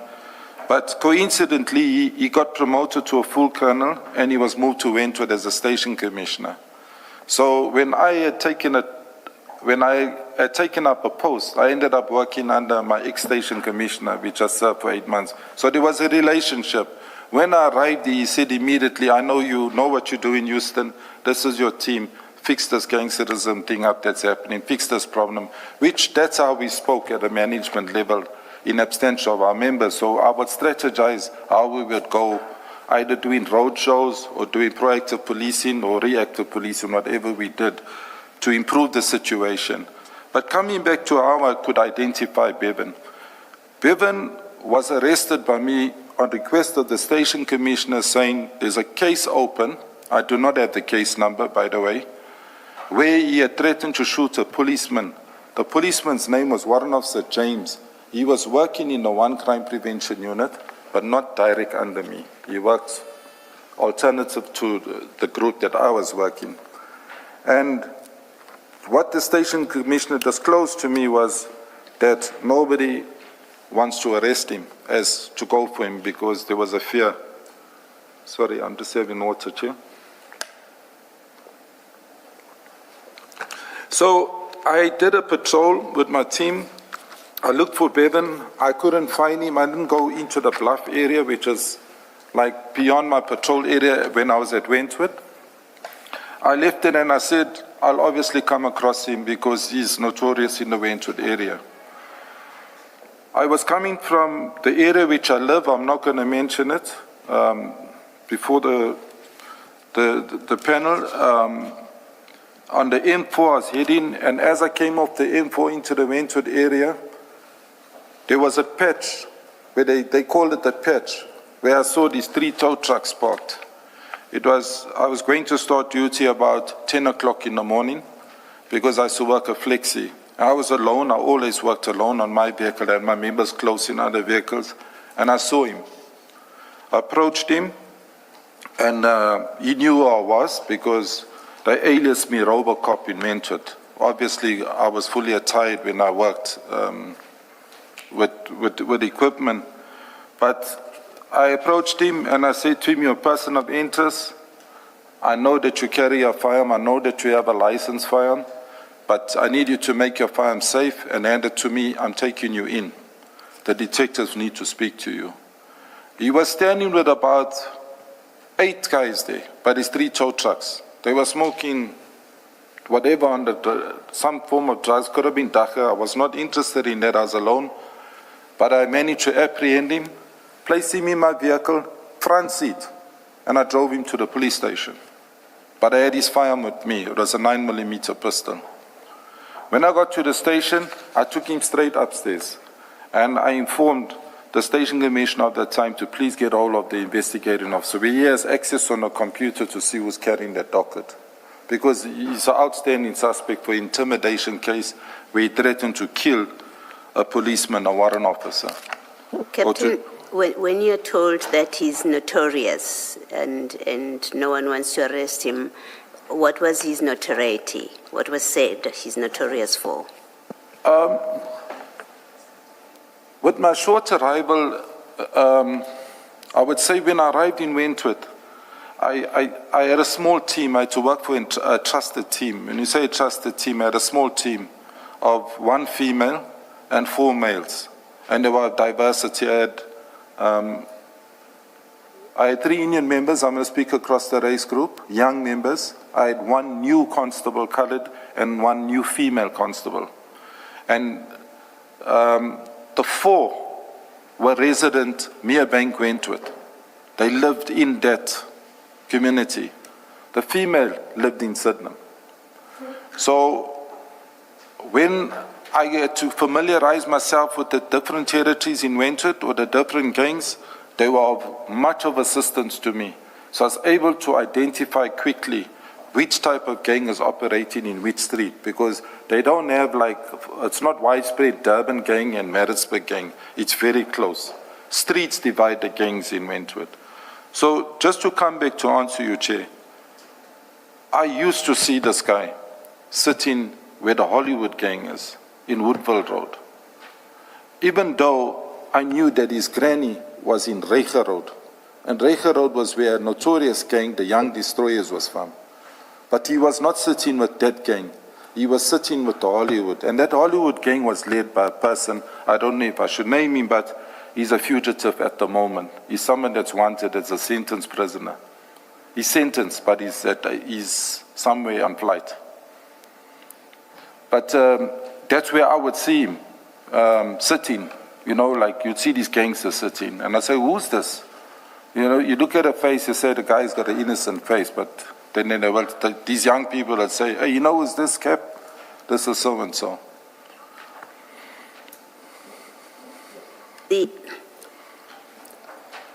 I guess my question is you did listen to the previous witness. Yes, I did. His father. And I'm just trying, when you say he was notorious, I'm trying to understand, notorious that he's a gang member, that he's a drug person, that he has serious criminal allegations against him. I'm just trying to understand what were you told he's notorious for? Chair, the Hollywood gang is not an honorary gang. And I had a previous witness say it's no more. There's no such, it's no more. This gang was dangerous, just like any gang in Wentworth. They were a feared gang. There was 2 gangs that were opposition, and they took each other out. There were funerals every weekend night to police in Wentworth. Sometimes double, sometimes triple funerals, of ages of youngsters of all kinds. And these gangs were policed harshly by us. When I say harshly, there's some media, obviously, they put where we made arrests and that they actually felt we harassed them, both sides. But when I say notorious, he never moved with a friend that he schooled with. He moved with the head of the Hollywood gang, which is somebody that is running for murder, sentenced already. Thank you. So was he notorious by association, not because he was wanted for a particular crime? Because there's a difference. If you say he was notorious because he moved with this gang or that gang or that gang, that's different from saying he's a known killer or he's wanted for committing. Chair, with the place where he's sitting, it's not just sitting where you're sitting and having a social. It's a yard that's got about 6 pit bulls. It's got people with unlicensed guns in there. It's got walls about as high as the ceiling. Every time I did a raid there, we had to breach, as in terms of pass the walls and then pass the pit bulls before we get to them. And drugs are sold live as we sit here. Even if we call someone now to say, just go do a live video with us, it's sold live there. So you're not sitting where you're saying you're talking to an ex-gangster or someone's reformed from prison or a school friend.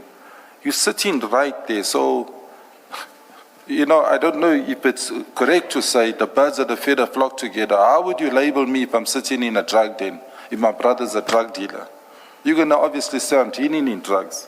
Whether you smoke or you don't, whether you drink or you don't, he's not moving where I say, coincidentally on a sports field, or maybe coming out of a church service or a youth service or a program. You're sitting in a drug den.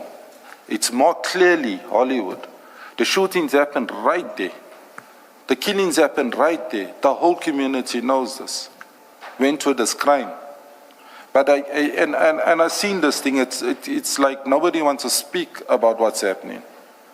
But that is what's actually happening. But I know this Bevan is late. He's no more.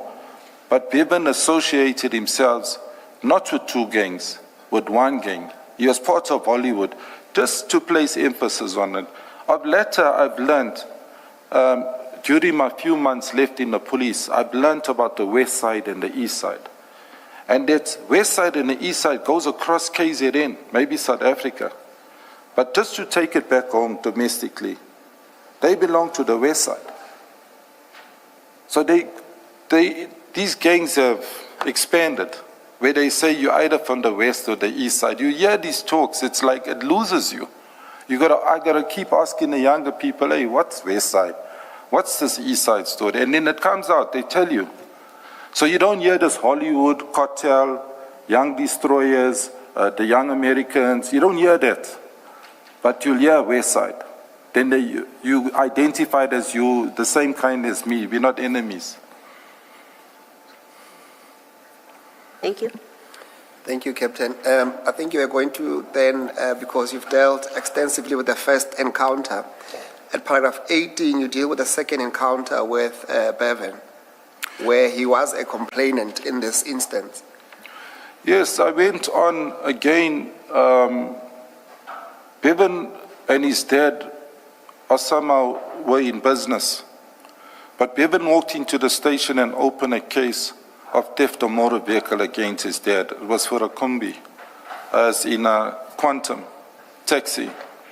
Again there, this is how we worked as a reaction team from Wentworth. As soon as there's a positive suspect or person of interest, we don't let the case get cold.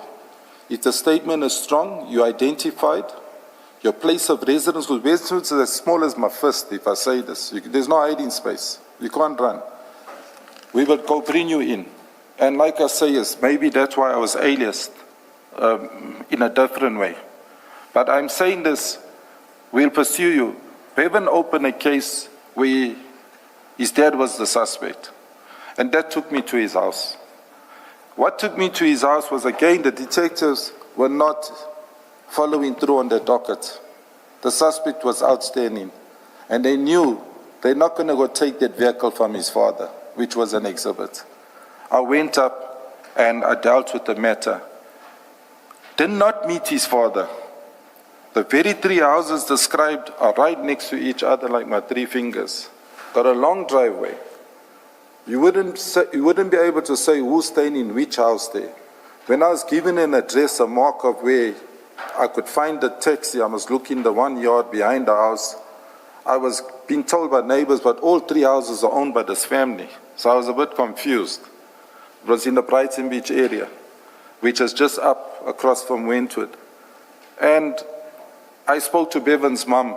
She spoke over the wall. She said, her husband's at work, and what do I want? I said, he's, again, person of interest. Bevan has opened a case. There's a case number. I would like to access the vehicle. I saw the vehicle, but I could not remove it because the dad was at work, allegedly. In the evening, before I could finish the tour of duty, the dad arrived with Bevan in the station, and both attacked me as to why I was there. But he was the complainant. To summarize it, he withdrew the charge against his father. So they most probably sorted their issues out after the visitation by me. Had his dad been there, he would have been arrested by me. And the Kumbi would have been seized as an exhibit and impounded. So that is how the question was, how do I know Bevan or his dad? I don't know his dad from the police. I know him from these occasions. Because on both, when Bevan was arrested the first time, the dad did the same thing. He came to the charge office and he made it personal. And I'll go on to where I met him at the entrance at the main crime scene. What was actually happening there? Yes, we'll deal with that one later. So at paragraph 18, you deal with at least where you associate Bevan with the Hollywood gang in the neighborhood. So I don't think we need to repeat that because you have explained that. And paragraph 19, you have already at least given the commissioners an account of what you did when you went outside, when you called all the role players. Unless if there's anything else you want to emphasize on paragraph 19, when you were activating the role players, then we can move to paragraph 20.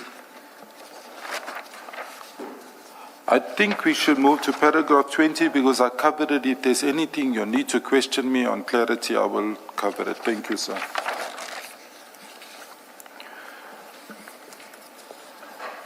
On paragraph 20, I'm going to summarize it. As time went on, it was now going into the mid-afternoon, past 3 o'clock, all role players had arrived. The LCRC, the forensic team arrived, so they took over the scene.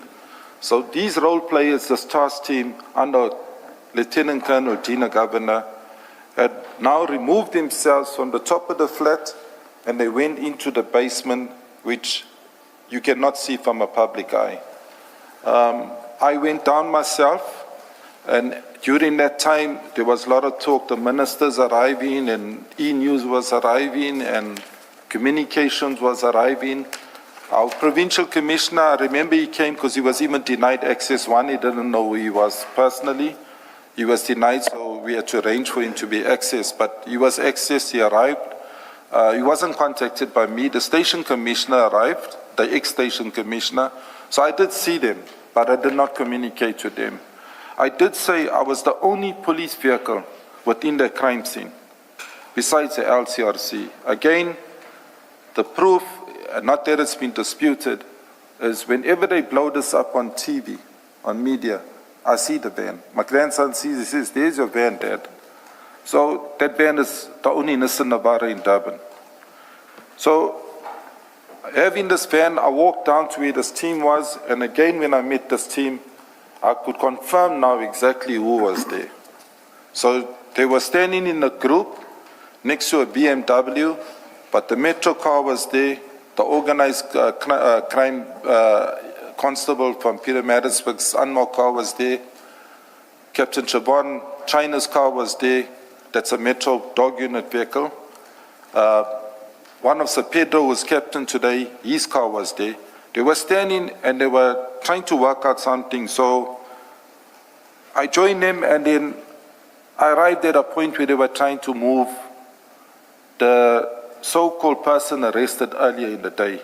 And I don't want to mention his name, but that particular person, they needed him moved to Pinetown Police Station. So one who was standing with me at the time, and I offered. I said, I will assist you all because there's no need for me to stay at the scene. I will go with one of your members and we'll transfer him. The place of his movement to Pinetown Police Station was kept secretive because of security, to give the chair a clear understanding what happened on that day. We were running parallel events in Durban. There was rugby and soccer. It was a Saturday. So we had armored vehicles, Nyalas, in the stadiums. I have access as an operational commander where I also oversee events. So I have access to communicating with those commanders that are placed at these events. So I requested, knowing that the road was getting very busy, and by then I, on my state phone, did get a call from home. I also got a picture which was taken at the scene, sent to me, to say, look what's floating around. And I said to my wife, I called her, I said, please switch off the TV, and I don't want my family to see what's happening here. It wasn't nice, as in terms for people to see that, because I don't know how far on social media this thing is. So I had called before I'd left with the male that was arrested, or the suspect was arrested earlier. I had called for 2 sections of the POP guys to come down to that street to lock it down. The reason, because of that, a picture went viral on social, and that drew people from all walks of life who had interest in this drive-by shootings and these killings that are going on in the Durban area and surrounding. So that road got, from a quiet road, it got very busy. And I could see it from the flat, and I said it's time we lock down the road. So to give the chair a clearer indication, with any crime scene you have the inner and you have the outer. If this is a crime scene, I'll cordon this whole scene and I'll cordon outer, so that people don't come in and hear what you're discussing in terms of who's the deceased, whatever, because sometimes you don't need any information to leave until the scene has been sorted.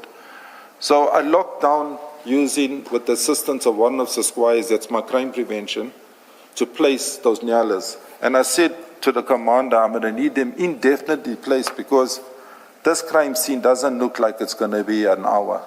It's going to be more than that. And just to sensitize all that, crime scene went on for almost a week. I had to place members to guard it.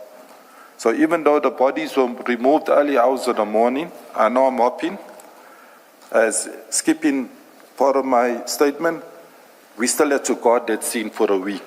When I say there was work to do at that scene, I was only involved with placing of members. I was no longer involved besides looking what happened there and calling role players. Captain, before you move on, just give us a better understanding. At paragraph 20, you say that there is this young black male inside Captain Dina Govenda's BMW that is being handed to you. That is correct. Did they inform you as to why he was detained? Yes, I by then already knew, because they were talking. I could hear that this guy was arrested with an AK-47 rifle and he was arrested with drugs. So there was some association with him and the deceased. That's how they arrived there. So he was seated in the BMW, which had tinted windows, and that BM I know the car comes into Durban Central Station. It's driven by Lieutenant Colonel Dina Govender. He was in the back seat, so I said I'll transfer him with Zwane, because Zwane was seconded to them at the walks. I said, long as I got a rifleman, we'll take him away from here, because they can't leave the scene. So we loaded this male. This male wasn't handcuffed. He didn't have leg irons or nothing. So I wondered, is suspect AK-47? I don't operate like this with suspects. I'll cable tie you same time. But he had treatment like where he was very casual. So I thought, well, they were here before my time. I'm going to have to just treat it the same. So I warned this guy. I said to him, you're a suspect or you're not handcuffed. So don't try anything, you know. So Zwane sat next to him in the van. And I drove out. By the time I drove out, there was a crowd outside this complex. And that crowd was not just the deceased's family. There was other people of interest. So there was opposition. I picked it up in my eye. This is rivals. And I drove out and I said the shortest route for me to get out to Pinetown was, if you know Durban, was to take the M19. Not to go up Spaghetti the long way up the entry like you're heading to Johannesburg. As to go down Quarry Road, past the Macro, Springfield, straight up the M19, and I'll end up in Pinetown. I managed to get to Pinetown, and this is the time frame I want the chair to know. When I reached Pinetown, It was already the change of shift, and now I know this. It's now 1800 hours from the afternoon we arrived. Because a Lieutenant Colonel, which worked with me in Sydenham years ago, was now in charge of the cells. And when I walked in, and he saw us with the suspect, he said, "I saw your van, you're involved with a shooting." And then Zwani was wearing a Walks t-shirt. So I just said to him, "We need a quiet space as to hold the suspect until he's detained." He said, "No problem," and he gave us an area to wait for the person to come process. Now I'm speaking about time, Chair. The time was now past 6. The shifts had changed, it's night shift that's on. So if you look at time, if I was managing my time, I was like close to 4 hours busy with this same issue. 10 in the scene, speedily, assisting now to remove this guy with transport to Pinetown. When we got to Pinetown, that is where it became a concern. And it gave me opportunity while we were sitting there, which was normal of a policeman, to start talking to a suspect. And I had to explain to him who I was, because I was in civilian dress as well. And I managed to speak to him and ask him, where is he from, what he does, and so on. And the indication Are you now that reading from paragraph 29? Have we skipped the other paragraphs? Yes, he's jumped to paragraph 29 on page 9, where he's dealing with the transportation. The transporting the suspect. The suspect, yes. So it's 29 and 30.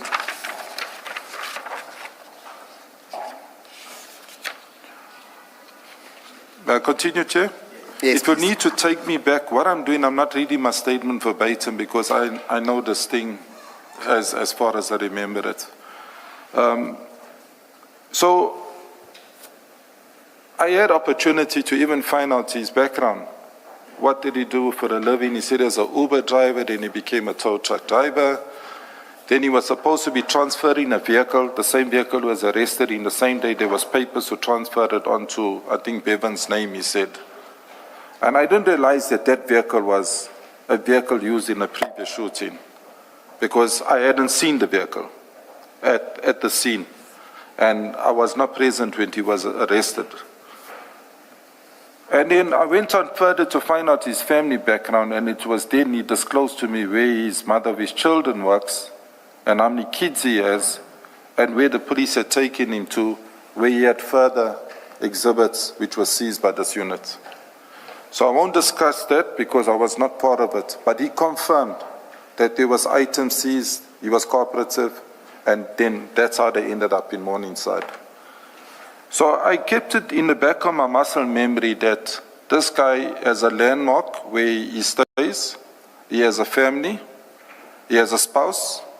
So should he, let's say, hypothetically escape one day or go missing, I know who to ask questions. And one would ask, why would you say that? The mere fact that I had him in my custody, it was a prerequisite to question him as to who are you, what's your name, even though I do not remember his surname. To fast forward, when I was dealing with the evidence leaders and I was dealing with IPAD previously, it was alleged that they lost this person. But due to what I furnished them with, they were able to locate him. I'm not going to mention who and where. So I was given a phone number. But before you do that, you say something in that last sentence in paragraph 29. His association with Bevan. Yes, I did question him. He did say he's a middleman. He only keeps the weapons and he keeps the drugs. On this particular day, he was taking the drugs to Newlands and then he was going to meet with them. He didn't mention that to me. Thank you. I did not include names here, but he also mentioned, besides Bevan, another deceased. He wasn't too sure that guy was here. He said that guy's gone on a trip, as on a boat trip, as with the MSC, the trip that takes you out for 3 days. So he was unaware that this guy was in the flat, as basically confirmed normal or deceased. In simpler terms, Captain, when you say that because you used the word middleman. What does that mean? He was middleman for Bevan.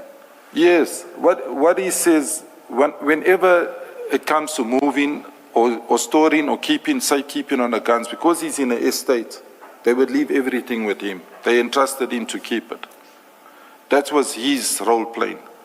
And I still want to associate, because I've never seen him in Wentworth, this guy, during my period that I was policing, because even when I moved from Wentworth, I moved to Brighton Beach, I still oversaw Wentworth. When I moved to the provincial task teams, I still oversaw Wentworth, even though it took me wide and far.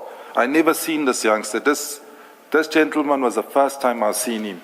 And I was asking questions of interest, which he was not being forced, but he was talking, because we were very calm. Zwane, as a member, or was a member that was never vocal, very reserved, very professional, and he wouldn't interrogate you by questioning you. That's one. So I was doing most of the talking with him. And what kept me talking to him was, we waited for a long time. From when I left that scene, which takes me less than 15 minutes from the scene up to Pinetown, I was sitting in that holding cell area almost till about 8, 8:30, and I was getting agitated. But I had a phone number, because before I left, I said to the Captain Dina Governor, please give me a number so I can phone you, because I don't have their phone numbers. And he gave me a number. So when I phoned him, after an hour, and said you're sending somebody to come process your suspect. Now he's sitting here, nobody's come here. He did not answer. One of the civil answered. And I'm saying, is that Captain Dina? He says, no, it's civil. I said, I need to speak to the captain. And he sort of like, we come in now. Eventually, after about 2.5 hours, after I made off my state phone several calls to them to say that I am going to leave this guy and I'm going to go home. I'm in the duty off. It's out of my time. I'll drop Zwane and I'll go home. An NIU member, National Intervention member, one member arrived. When he arrived, I was quite happy to see his face, because I identified he's the same one I saw at the scene. I don't know his name. I'm not going to even mention it if it's mentioned. But he said he's there to process the suspect. I was shocked that the NIU member is now going to write a statement. So I looked at him and I looked at the exhibits. He arrived with a rifle and he arrived with a small amount of drugs. And that was like contrary to what was being said before he arrived, what was being seized. So I don't want to even visit that. Because what this arrested person, which was arrested earlier, told me he was arrested for, wasn't speaking to what the NIU member arrived with. So he asked me, Captain, can you assist me with processing the suspect? I said, I'm sorry, I can't. You need to get your crew, or you need to get one of the civil or Dina to come and assist you. I am now leaving you here. And then I said, you alone? He said, no, I'm with a driver. I said, get your driver to come and assist you, because they needed to fill in certain documents and write statements. And that's how I left here. I drove, and I'll never forget, it was close now to 9 o'clock in the evening, about 9:15.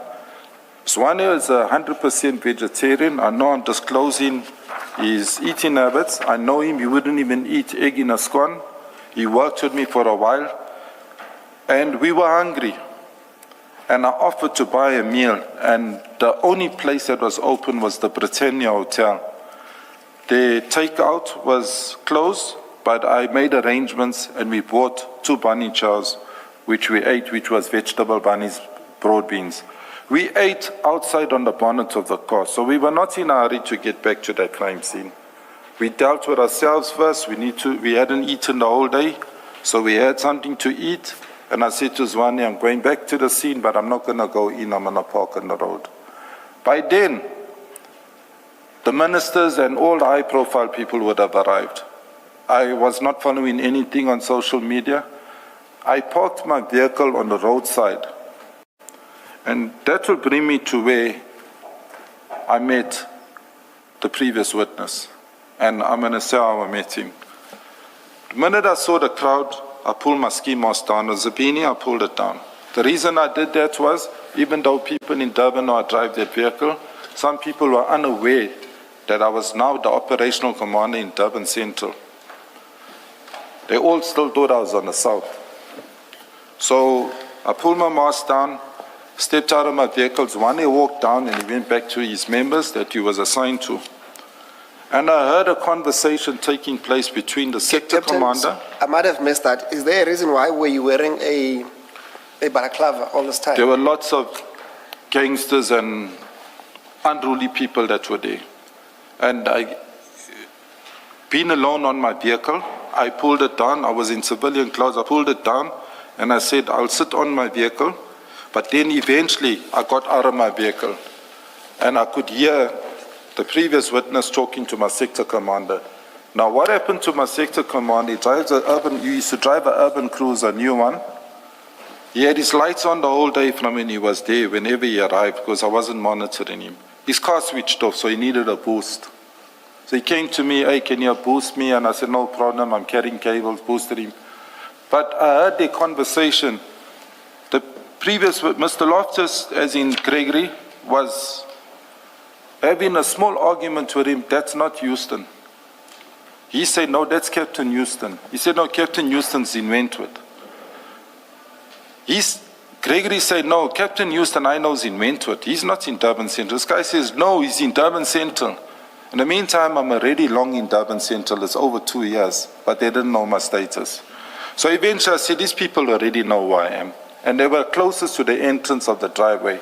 So I rolled up my beanie, but I kept my head on because the dew was falling. I kept my cap on, and I approached him. And it was there when I approached him. He said, hey, I can see it is Captain Houston. And I spoke to him. When I spoke to him, he greeted me, and he said, hey, it is you.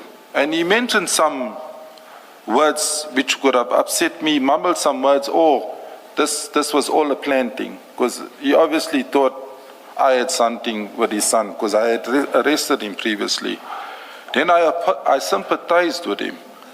I said to him, Greggs, I'm sympathizing with you because it's now hours later. This is like past 9 in the evening. His family were all standing there, but away at certain intervals away from each other, but he was standing with the sector commander, this one of the Venkates. And I said, your son is no more. I just want to sympathize with you, but you must let whatever's happening be subject to investigation. That was my exact words to him, because I was not here to say what happened, and if you're going to hear anything, it's going to be propaganda, because the only people who knows what happened here are the people inside. And that's how we left it. I did not include in my statement, just to tell you who's one of the Venkates, so you understand how does he get to talk to this one of the Venkates. One of the Venkates, I never knew whilst I was working in Wentworth's daughter, his eldest daughter is a teacher in a school right opposite the police station. She's in a relationship or had a kid from late Bevan's first cousin. His name is Heath Loftus. Heath Loftus is an alleged drug dealer. So Heath and Bevan do not get on. They have the same granny in those flats, Reicher Road flats. That's Mr. Loftus's mother. So what actually happened was they ended up being directed from the charge office personnel into my crime prevention office, where they had a domestic feud, where he was threatening to take the child away from her, and there was a gun threat in it. But I had met Heath that day, and I sort of, in layman's language, cooled him down properly and said, if there's anything that you're saying that you're going to do, you're going to end up being arrested. It'll work against you. Now, why I'm saying this, I never knew that the lady sitting in my office was going to be one day somebody's daughter that's working now under me as a sector commander. That is one of the Venkatesa's daughter. So if you see why Mr. Loftus, Bevan, was talking to, not Bevan, sorry, his dad, was standing with Venkates, it's closer than just standing there.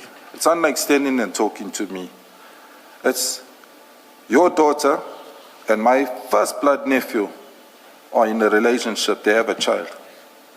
So they know each other very well. So that's why they were having that argument about, who's this Houston here? Is this the same Houston from Wentworth? No, it can't be. And I heard it. It was like on top of their voices because they were upset. He was upset about this whole thing, which was a norm. As a parent, you would have been upset with whatever they're alleging has happened. Mr. Musikiri, at this point, subject to what you have to say, you may have your own plan. But because Captain Houston introduced the topic, Gregory Loftus's paragraph 74, yes. Yes, it's up there, Commissioner Kumalo. We want to deal with that directly.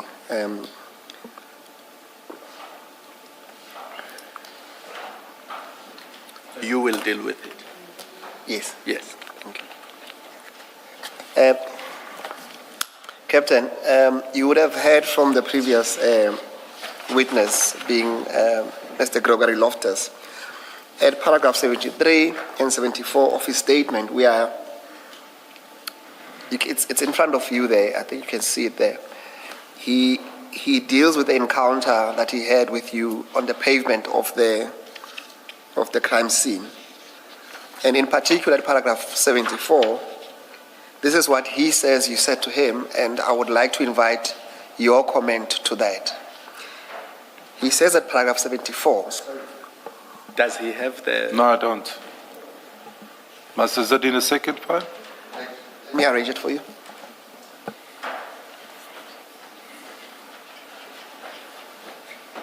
Is it in this one?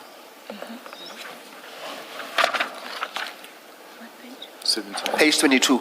32. Paragraph 74. Page 22. Not this one. So the file will say Gregory Loftus statement with annexures.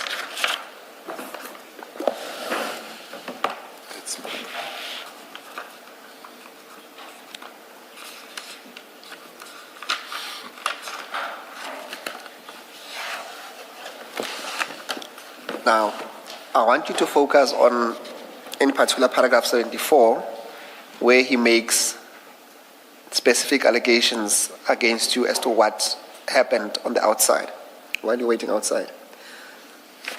He said, at paragraph 74, at the bottom of the page, Captain Houston relates that when he entered the flat, he first saw Sihle Zondi laying in a passage in a pool of blood. He then saw 4 men in the lounge lying side by side. He at first did not recognize any of them, but on a second closer look, he recognized Bevan.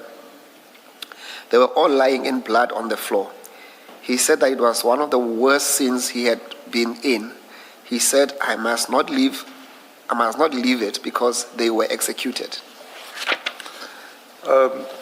Chair, that's not my words to him. I deny saying that to him. I would not say something like that. Not to protect anyone's actions, but that is unbecoming on me to say that. About seeing the first person, I didn't even know that person. Up until today, I don't even know. This name is foreign to me. So, with identifying who Bevan was and who the second person, as I said, I didn't know his surname, those were clearly identified. Just with a quick glance at them, I could say who they were. The other 3 deceased, I could not say who they were. And there wasn't a second look. When I went in, because I knew they dialoguing about me being in there, I looked and I extracted myself, I left. I was satisfied that there is a shooting, there are 5 deceased, I need to get people out there ASAP. So with Gregory, I would have not discussed such. Other than identifying his son, did you tell him about the scene? Did you tell him what you saw when you went into the flat? No. I'll tell you where he picks that up, where he depicts that. Whilst we were up on the flat, before we even came down, a picture was circulating. That picture circulated of social media. There was a family member, I'm not too sure, that got hold of me. It was never my wife, because she's also not on this Facebook stories. And then we said, hey, there's a shooting at Jolette where these people have been shot. It was a sensitive picture. And I was upset about it. I had to wrestle with it the whole night, in fact, for a couple of days. As to say, who would do such a thing? Only somebody who was up at the scene, and it was definitely not forensics that will circulate a picture like that. So that picture he already had before he even spoken to me. It was, remember, when he testified, it sounded like the shoot took, say, for example, 2 o'clock. He was there 2:30. I only saw him when I came back past 8, almost 8:45 in the evening, standing by the gate. I did not communicate with him prior to that. When Zwan and I returned after depositing the so-called detainee and handing over to NIU, only then people saw me close up when I removed my cap. So my communication was short. Clearly I did sympathize with him. I would do that even if I'm in a shooting with someone. I will sympathize, because parents need to know, hey, what their children are up to. We all defend our kids. Thank you. So you never said to him that it was an execution? Never mentioned that. Okay. He mentions I went in a second time. I did not go a second time and look. There was no second time. No, he does not say you went in the second time. He said at first you could not recognize any of them, but on a second closer look. In other words, you went closer. So not that you went in and left and went the second time. No. I did tell him I identified. I only spoke about his son, that I identified his son. The rest I didn't even discuss who's the deceased, even though I could identify a second person. You must remember, Che, the deceased, the second one that I identified, that I mentioned, his parents didn't even know he was there. They thought he's gone on holiday. That particular detainee that I took to Pinetown didn't even know that that particular individual is no more. And I never disclosed that to him. So when I say I never disclosed, there was no need for me to explain who's now deceased up there. There was procedures taking place. There eventually would have come. Right up until earlier hours, I think it was close to like 2 o'clock in the morning. It's not in my statement, but we had to abseil those bodies down. The body bags were too weak. We had to use search and rescue to bring those bodies down. And the families watched from outer. They counted the amount of bodies that were coming down.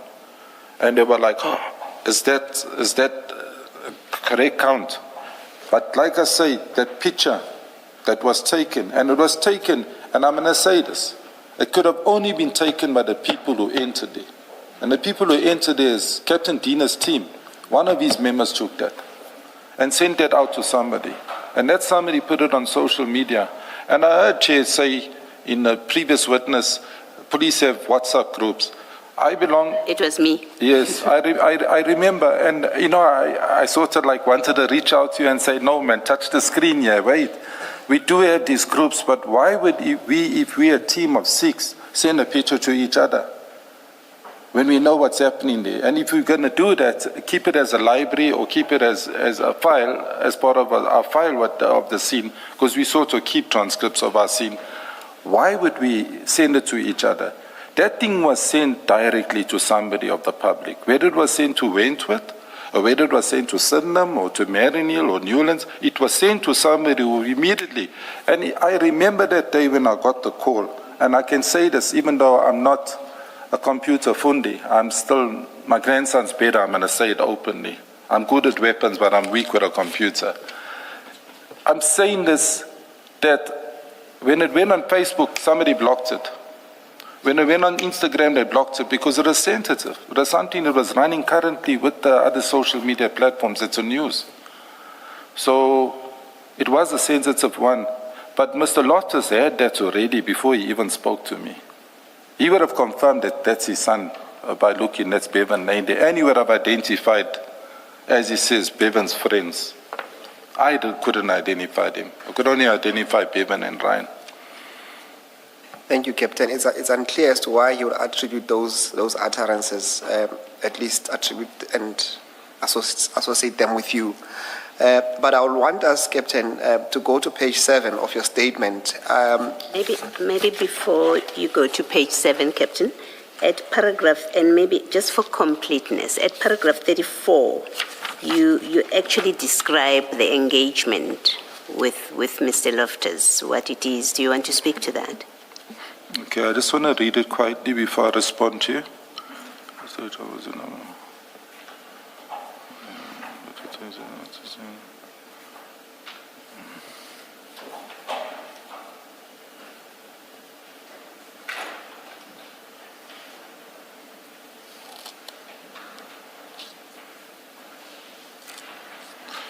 Yes, I think I designed my statement wording I did, Chair, away from this. You must remember that very same firearm, the license firearm I referred to, I seized it in Wentworth. And somehow it went back, obviously because the policeman's case obviously didn't go to trial. Outcome I did not follow as respect of it. So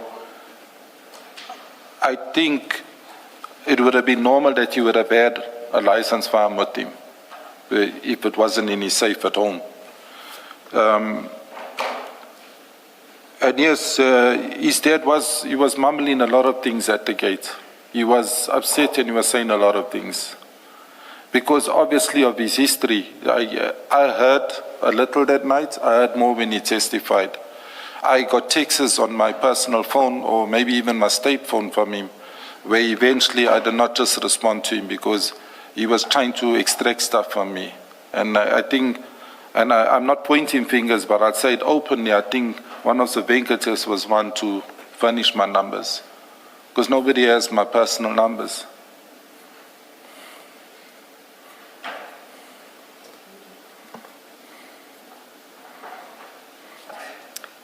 Thank you, Captain. Can we then go to page 7?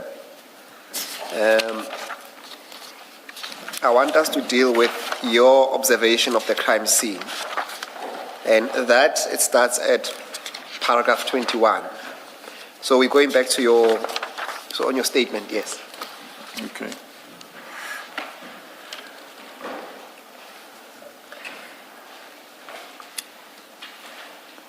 Can you pick it up from paragraph 21, Captain?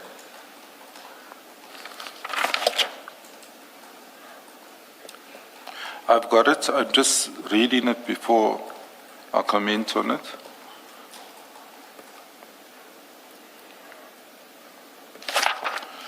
To summarize it, Chair, my opinion, from my experience, not on this particular day, but on a simulation, if I were to simulate coming through a door. My tactical experience doesn't speak to this movement of these members. Because any tactical movement, whether the door is closed or whether the door's ajar or open,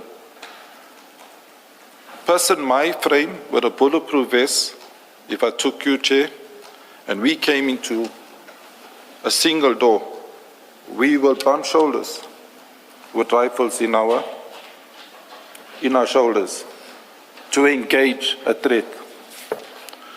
So I had opportunity to read the statements, and that's for the first time I actually get proper insight as to what actually happened on the inside. But for me, from my experience, tactical movement, firstly, I'm going to comment on Metro. They don't have any tactical movement. They don't know house movement. I would not work with any Metro member where he's from the dog unit. He'll end up shooting me from behind. Shouldn't have been in that room.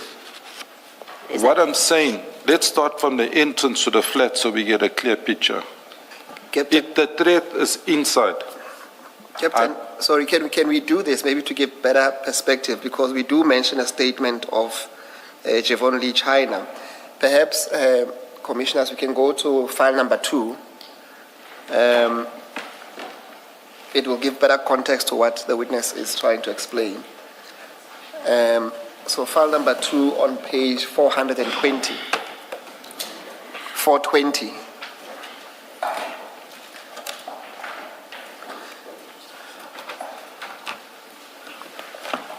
So, Captain, you'll see there it says the statement of one Javon Lee China.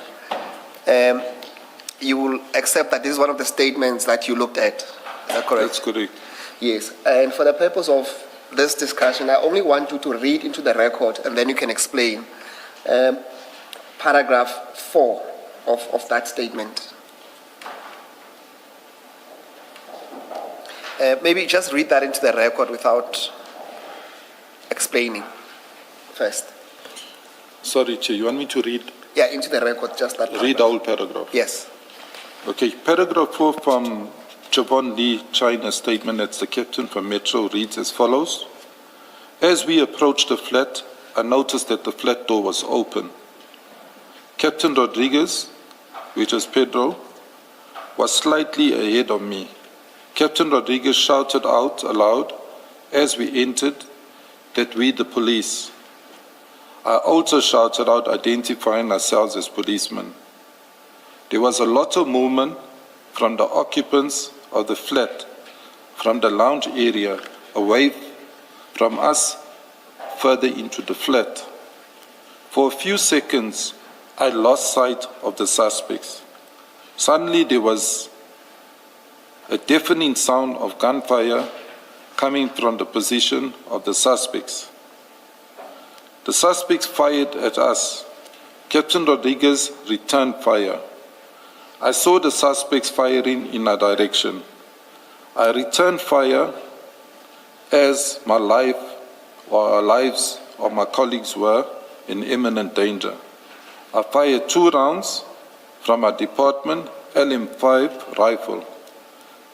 I'm not going to read the serial number, it's there. My colleagues, one of Munsami, one of Shabalala, and Constable Halford, also returned fire simultaneously. When the gunfire stopped, in a couple of seconds, Captain Rodriguez informed us that he had been shot in the abdomen. Fortunately, he was wearing a bulletproof vest. And then before you comment, can you also go to page 405 of the same document? And the statement starts at 404. And can you confirm that is a statement of Matthew Roger Halford? And can you confirm that is one of the statements that we provided to you? Okay, I get that. Which paragraph would you like me to read? 405, just read into the record paragraph 7. 404. 405. 405, paragraph 7. Yes. Okay, this is the statement of it will say Harold. Matthew Roger. Yes. He's a constable. This is the member that is from organized crime, Peter Maritzburg. Paragraph 7 states, I further with Captain Rodriguez, Captain China, that's his surname, Metro Police, one of Munsami and one of Shabalada, proceeded to the said flat. As we approached the flat, we noticed the front door was ajar. As entry was gained into the flat, we identified our office by shouting verbal warnings at the time. I observed the group of males jump up from the couch and move further into the flat, where we temporarily lost sight of them. At this point, we came under high-caliber automatic fire. A stun grenade was thrown into the said flat, and we moved forward into the flat simultaneously firing. Can you also read paragraph 10 for completion? Paragraph 10? 10, yes. Of same 405? Yes. It's on the same page, yes. Paragraph 10 from the same member states, I later established that I had fired 10 rounds with my state-issued rifle, serial number, and I'm not going to mention it. And then lastly, please go to page 425. That's a statement of Pedro Rodriguez.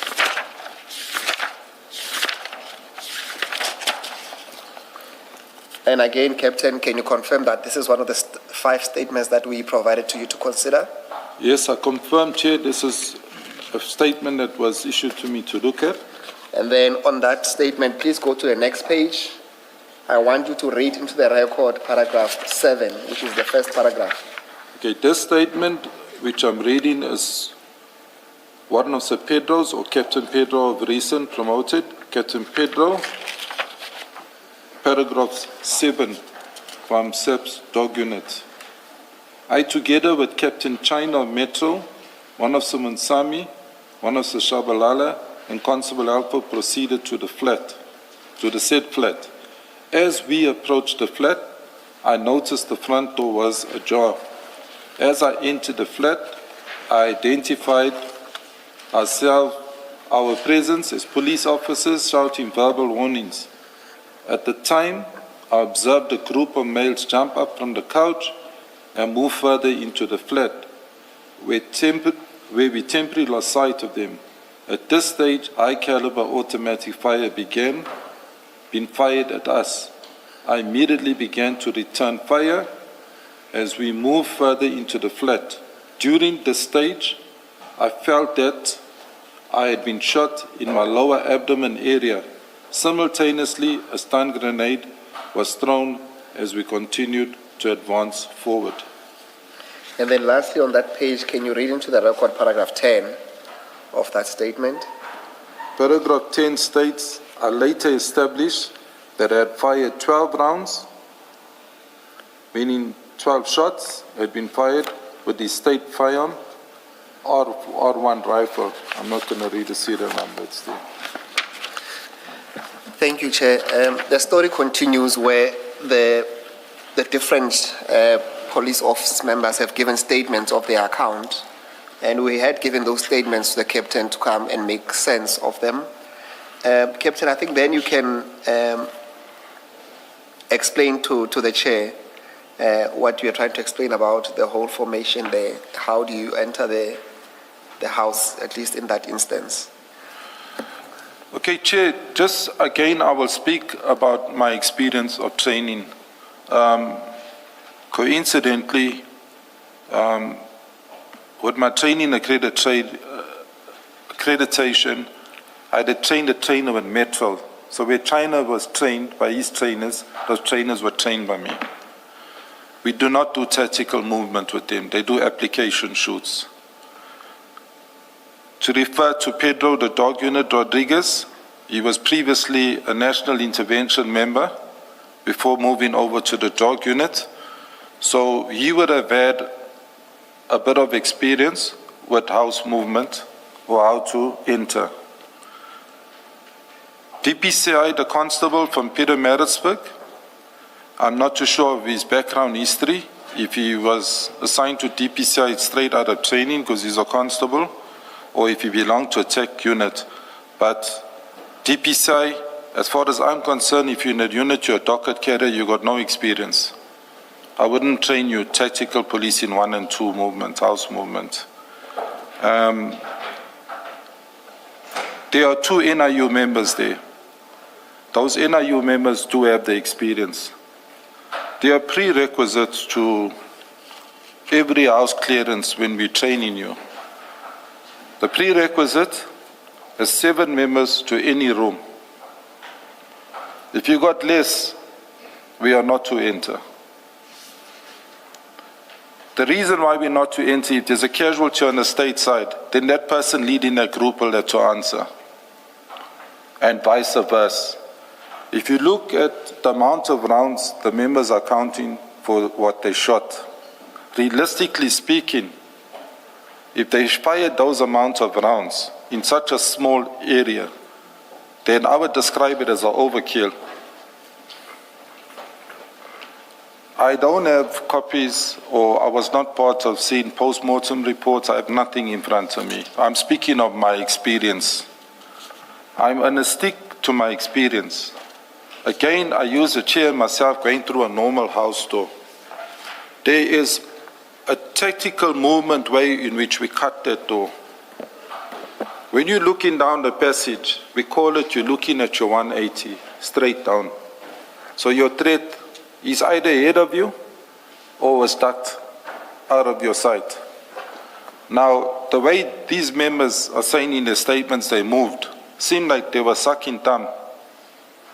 If that door was ajar and they managed to set foot inside and I was sitting on that couch, I would have eliminated him. Because I would have had sight for them, a sight on him. Because they should, it's either they had intelligence of the whole setup of this flat. Because if I don't know what's on the side of the lounge, you lost sight of the people. That flat's not very big. So hiding spaces, you're going to run around the corner, you're only going to go 2 meters and you can't go anywhere after that. If you ran the balcony, you're 5 floors up. You're going to jump to your death. So I think it's questionable, or proper accountability should have been done in terms of how they entered, who led this entry. You can see they're all speaking about the stun grenade being thrown over. Stun grenade don't come after you start firing your rifle. The stun grenade, that's what has the name stun grenade. It's a pyrotechnic we use before you even engage or discharge your firearm. You'd see in the statements, and I'm seeing it now not for the first time, well, the statements were said and I read, and I don't want to study it, paid for it, but when I read the story, I said, it doesn't sit well with me from my training experience. Because if they were to simulate that dry fire where they're going through, and I left a manigan around the corner, or 4 manigans around the corner, and I stood there, I would have tapped them on their heads with their dry guns and said, listen, you failed. You would have put yourself as a casualty. That account doesn't marry what tactical movement's about. Is it possibly a function of what you say is they lacked tactical experience? Yes. They should not have been there. Some of them, that highly may well trained, be an highly trained, explanation. highly trained. I'll reiterate it. There's an indictment. Highly trained. When the national intervention's not working, they're simulating. That's what we do. We're simulating all the time. It's like a fireman. When he's not out extinguishing a fire, he's not sleeping on the bed if he's at work. He's simulating. He's busy. He's training. It's the same with tactical movement. We do the movement continuously every day until we go out for operations when we needed to go out on operation. There's no space for an error, when I say an error, because we will come back with a casualty, if we're coming back. But I'm saying the way these statements are made, there are members that are not tactical. In other words, the blind is leading the blind. Let's hypothetically say Pedro or Rodriguez was tactical. He fired so many rounds of a rifle, a R1. R1's high caliber, you 1 round, you drop an elephant. You're in a space of less than 4x4, a room. So many rounds. Something is not speaking to whatever happened there of their statements. Captain, so you highlighted 2 things. I want to ask you about a third one. You highlighted the composition of the team and the fact that at least the dog unit and the DPCI constable may not have had the experience.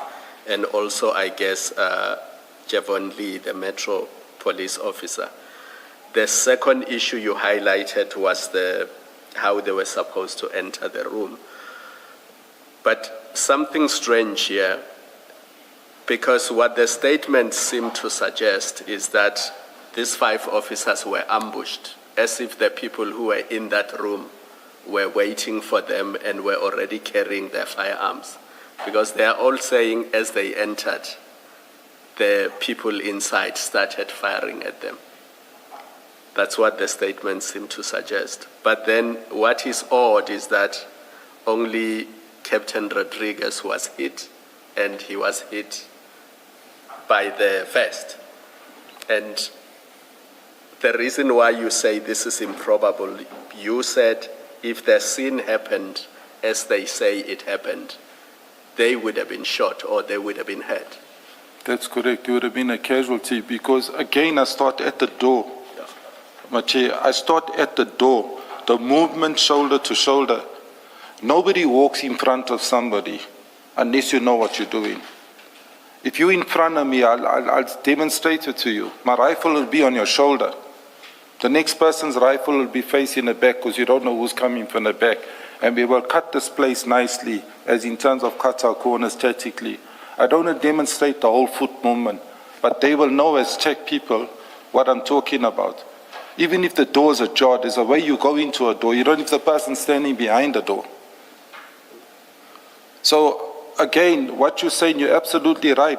I'm saying is, even with panic, they would have shot each other up in that narrow space because they fired so many rounds. That means all the shooting happened around the corner. And Chair has been careful to point out that we are not so much concerned with the shooting and how it happened. The focus of the commission is whether the police have been infiltrated by the gangsters and the drug dealers and other people. So I don't want to go into detail about the shooting itself. But Mr. John, the DPCI officer, when he gave evidence, he talked about the way the victims were lined up. IPID, sorry, did I say DPCI? IPID. The way they were lined up, because you saw them when you entered the flat, what was your impression of how they were lined up? Does it accord with the statement? The four doesn't speak to the shoot. Even if I took the picture that was circulated, the four deceased, leave the one that's laying closer in the picture. The four around the corner, that's Loftus, Ryan, and the other two unknowns to me. It doesn't speak to the shoot. When I say it doesn't speak to the shoot, how does one cut a corner and you find four people standing there and you hit them? Now they fired so many rounds. Now if that shots fired missed, they would have hit the walls behind them. Nowhere high up is there one round that missed where there's damage to the walls high up. Do you still have file 2 next to you? Yes, I do. Just have a look at 699. They don't have to flight it.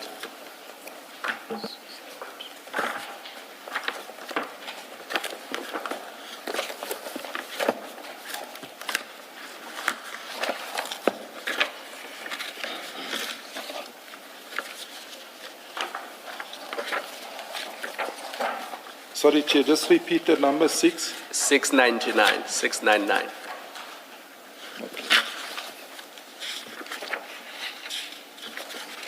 Yeah, I got it.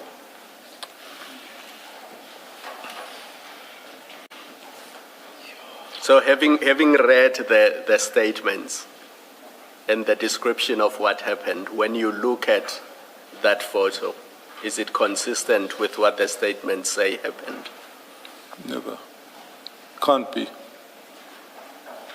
That's as I saw this when I entered for that few seconds. I saw more. The picture's wider than what's here. But it doesn't speak to it. You shoot someone with a rifle, I'm just saying, or even a pistol, close range. The body positions will never be like that. You get shot with a rifle, we simulate it on a shooting range with mannequins.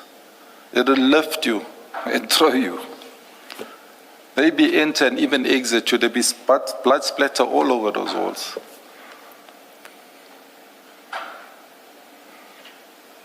So I'm saying on their statements, my opinion is what I read and what I see, for me, it doesn't speak to each other. They need to, whenever, explain how this came about. Captain, while you are there, can you also go to 767 on the same file, file 2?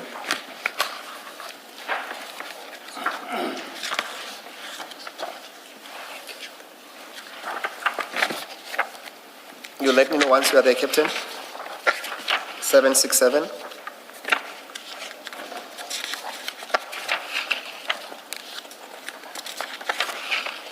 Yeah, I got it.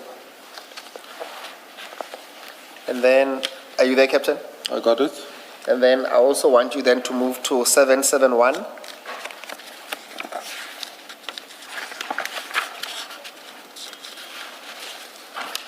and then go to 772.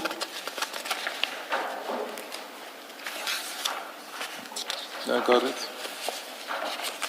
Captain, maybe in your own words, can you explain what you make of what is depicted on that picture and in relation to paragraph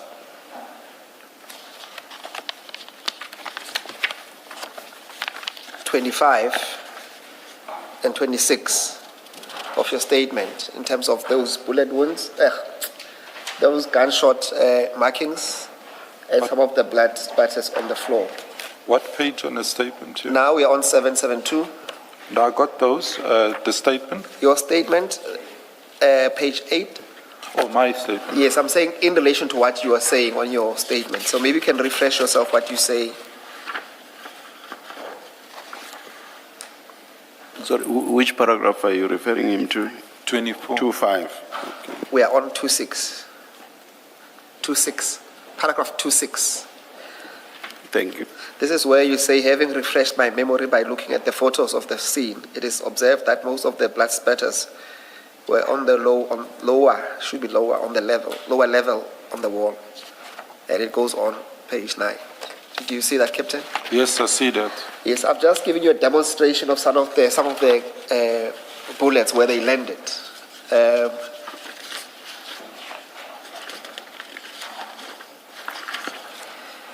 As I said in my statement, Chair, with the statements of the shotters and the pictures taken by the photographer, it does not speak to each other with the statements of the shotters. And my opinion is, as if anyone tried to hide, that they go hiding in a laying position or that they go hiding in a kneeling position, that they stumble on each other. Because it's alleged somebody was firing at the police there. So, or some bodies was firing, that's the allegation. But if you look at all the pictures depicted there were taken here, these are all low shots. And you can't, a rifle, just to give you the difference between shooting with a pistol and a rifle, if I train a slow learner with a pistol, if they in fear of the sound going off and they don't follow the fundamentals which I would teach them, they will shoot the ground. And from 5 meters they shoot the ground. But if they follow the fundamentals and they know their weapons, that's why I said this should be advanced units that are doing house clearances. If you're not trained to do it, don't do it, because you'll end up injuring or killing your own member. You're going through a door. Whatever way your rifle is pointing is the direction in which it's going to fire. So there's no way if you got your rifle in your shoulder, it's going to fire on the ground. So the statements, unless it's on your shoulder, nothing stops you from pointing it to the ground. Let me give you a better simulation, Chair. And it's good you ask this question. It's healthy because not everyone carries rifles. A rifle is about 15 kilos with a magazine in it, 15 kgs. We got tactical belts on these rifles. You don't carry a rifle without a belt. So it supports you with the weight. When you train with a rifle, it's from the safe radio rifles here, but when you engage in a threat, your rifle is here. So the movement is not from your lower hip, 1, 2, 3. By 1, 2, 3, me as a weapon expert, I would double tap you before you do anything. So the rifle will be in the shoulder when you enter in the threat. There's no way when you discharge that rifle, you're going to hit the ground or you're going to fire low. So when we do close contact, we say, whatever direction you point your rifle, if you discharge it, that's the way it's going to fire. So if they went around the corner, for example, and I'm not dealing with what happened there because I was not there, but I'm saying if one goes around the corner, you need to cut with your rifle. So normally the way we would cut, we will drop the rifle, so it's not, the barrel's not seen coming around the corner.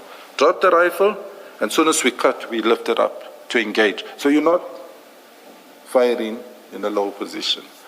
I'm saying from experience, when we dry fire and we simulate, that's the exercise. The movement's never from upward, downward. It's always from here, safe, ready, to your shoulder. It's never up here. Even when we engage in someone that's higher, first floor, second floor. You know, if you're going up the stairs, it's always in your shoulder. It's from there to there.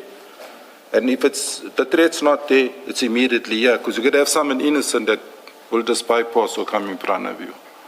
But from their statements, like I say, to the pictures, the pictures of where the walls and the floors are damaged, it's indicating clear that the whole shoot, and I don't want to ponder on it, but from my experience, that whole shoot was a low shoot. So, Captain, you were not there, but in layman's terms, the story as depicted or as set out in the statements does not add up. Doesn't add up. Firstly, with the amount of rounds they fired. A human being's body it's a big target. When we simulate, we shoot on straight pins. We shoot on matchboxes. We shoot on a 9mm cartridge. It's ridiculous.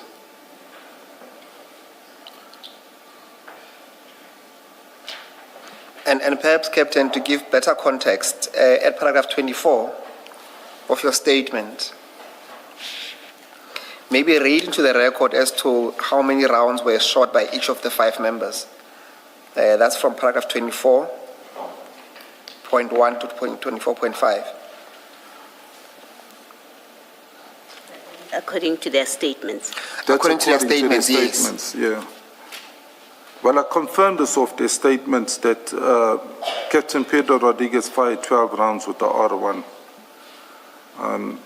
The magazine capacity there is 20 rounds if it's not an extended mag, but the standard issue is 20 rounds of ammunition. That's a lot of ammunition to be fired. Constable Matthew Roger fired 10 rounds of his rifle. Constable Munsami, the stun grenade. Constable Shabalala, 3 R5 rounds. And Chavon, 2 rounds from the rifle.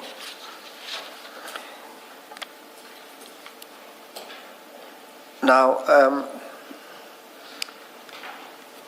I want you to consider, Captain Chair. Let me take you to 776 and 780. Do we have any idea where those, whether it's the wall or whatever else, where exactly those are supposed to be? And how does that fit in with what you are telling us? I'm not saying it doesn't. I just want you to please explain. Chair, that 776 looks from if you look at 773, that's looking like that's the passage wall which leads you to the lounge. I could be subject to correction.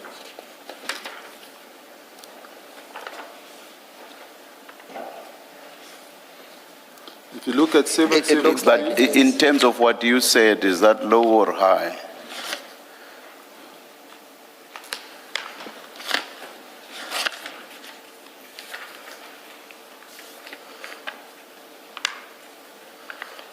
Perhaps it will help that when you answer that question on 773, look in relation to the green couch and answering that question. Maybe that will assist. 773? 773, yes. That's low. Not sure. It's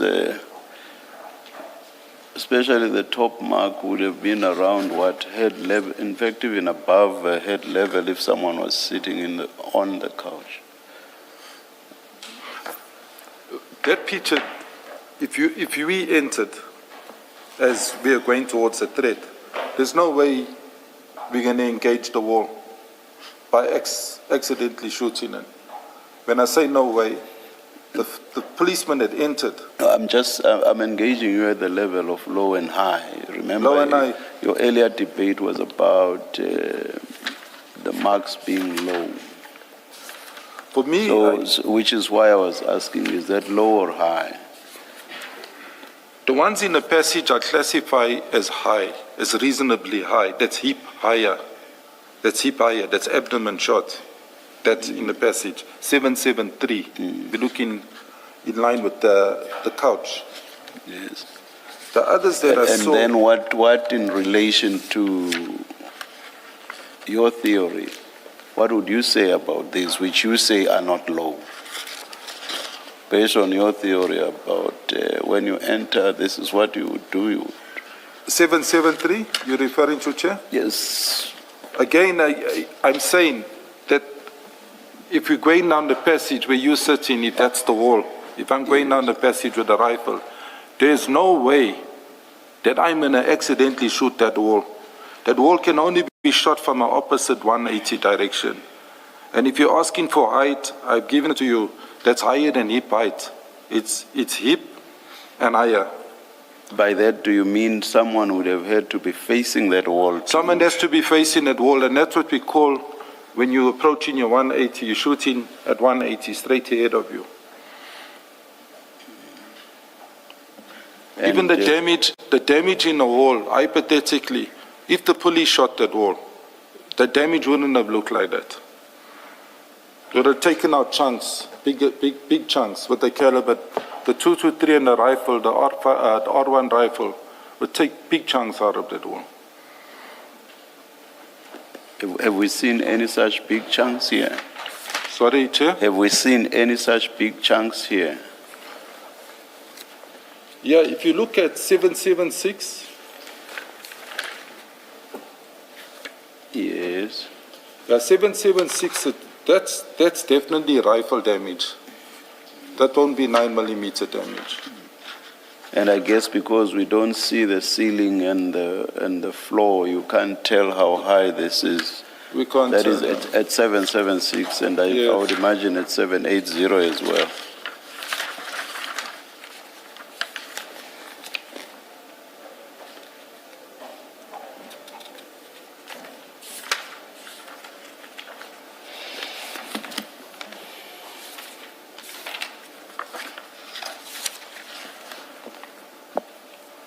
Did you agree that you can't really tell? I can't really tell you. Okay. Especially with the way that picture's taken, you wouldn't be able to tell. It's a close-up on the wall. Did you get to see these bullet marks yourself, or did you just enter briefly, look at the bodies, identify those deceased that you managed to identify? With my experience tending the crime scene to confirm, I was led by one of Captain Dina Governor. So he walked me down the passage. I was not even looking kitchen, bathroom. I walked behind him until I saw the deceased. I could see one person then, and then that's when I looked in. I didn't even walk, I would step over them or anything. I don't want to contaminate. So I didn't look for the bullet holes and whatever there, the damages on the walls. And then. Captain, in relation to page 773 that the chair is engaging with you with on, 773, the deceased bodies in relation to that, on which side would that be? Because... It should be at your quarter past. Or your quarter past, yeah. To the picture. Yes. So my understanding is that those holes will be on your left as you enter that's the corridor. That's the left. Yes. But all the deceased, is it correct at least to say that all the deceased were actually on the opposite side of the wall? That's correct. Which also creates a difficulty as to why would the police shoot in the opposite direction if their statement is to be taken That's correct. very That's what I seriously. said. Can I just ask a different question about this 773? You say, given that wall, those shootings there, you say, those marks rather, you say if the police had shot at that with this caliber weapons, it would have taken out a big chunk. Chunks, too. Does that then mean that you allow for different guns or firearms were used other than the rifle, whether by the police or by the deceased? Is that what it means? Say again, sorry, Chair. If you say, as you have done, Yeah. if you say that if the rifles that we see listed in the statement had been used, a big chunk of that part of the wall would have been taken. That's correct. My question is, does that mean, therefore, that you allow for the possibility that the police officers used different caliber weapons? That's one alternative. The other is that the deceased shot with different caliber weapons. I agree with you. Yeah. I agree with you. It is clear that different calibers were used here, but the damage that's photographed there. Just take note here, you know, this is all close contact. Just to emphasize a little bit detail on when you discharge a firearm close up to a wall. You must remember there's a thing like a ricochet, can come right back at you. We don't carry R1s unless we're working in the rural. It's for far contact, not for house clearance. You discharge that gun, there's 3 people standing in a row, you can take out all 3 people. It's like a 357. You can even, with a ricochet, you can even kill yourself. So I'm saying, I don't know. I was saying yesterday to somebody with security companies, I'm off the topic, the close protectors are carrying these rifles, although they're not automatic. Do they realize that in urban areas where they got principals they're protecting, they can't discharge those firearms? Because if there's a threat and you discharge that firearm, you're going to injure more than one person or kill more than one person. You're going to be arrested. So that's why we have a pistol, because the pistol's for close contact. 80% maximum accuracy with any pistol, from the smallest to the parabellum, which is the biggest. And the rifles only come in for distance. The sights on the rifle set at 300 and 500. Bullseye, Alicho. You've been shown quite a number of pages that show markings. Does your answer hold for those markings as well that you've been looking at? Yes, I looked at those, even, you know, the one in the ground, I think there's one I saw in the ground.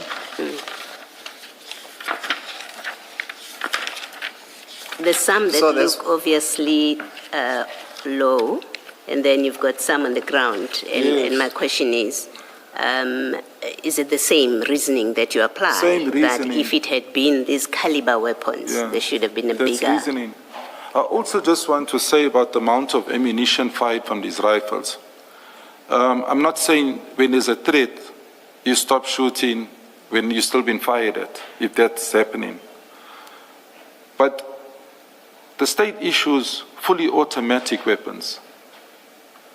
There's high possibilities if you don't know what you're doing, you can put your firearm on automatic. Because it has a double lever, that R5. It has a left-hand user lever, which can engage you into automatic with a soft charge.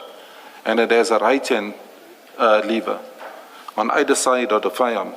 If you don't know what you're doing, when I train these people down at the range, fire 20 rounds at your own time on your own target from 30 meters. I'll just say, within 5 seconds, all 30 rounds is out and the person's not competent. Because when a weapon's on auto, it runs high. So I'm just saying this, I'm not saying that happened there. But I'm saying is if you look at the spread, you look at the grouping, we call it, something's not speaking here to their statements. It must have been a long contact to fire this unless you had your firearm on auto. To fire 12 R1 rounds, it must have been a long gunfight, this, which I don't believe was a long gunfight. Otherwise, the whole of Durban's armed response, as in policing, would have been there. This was a quick, short burst. Thank you. Perhaps lastly, can you look at pages 779?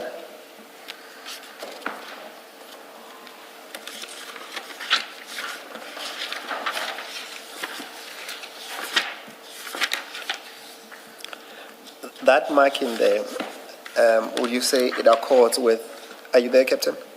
I've got it, 779. Yes, there's a marking there next to the television. What's your observation of that marking? Again, there's a low shoot in terms of height. It's a low shoot. So whatever direction the shot was firing, was obviously firing at something low. The caliber, I'm not going to be able to tell you, because if you look at this building closely, I'm not too sure if it's built out of block, as in Corablik block, or if it's brick. But from the plaster work there, a 9 millimeter on block can do that damage. But at the same time, I can say a rifle can also do this damage. So it's debatable.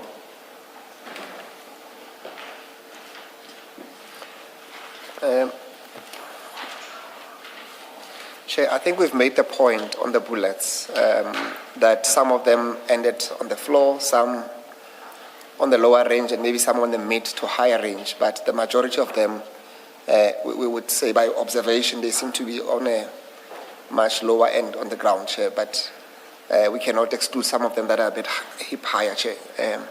But that's as much as we can converse with this witness, at least on the bullets that are seen.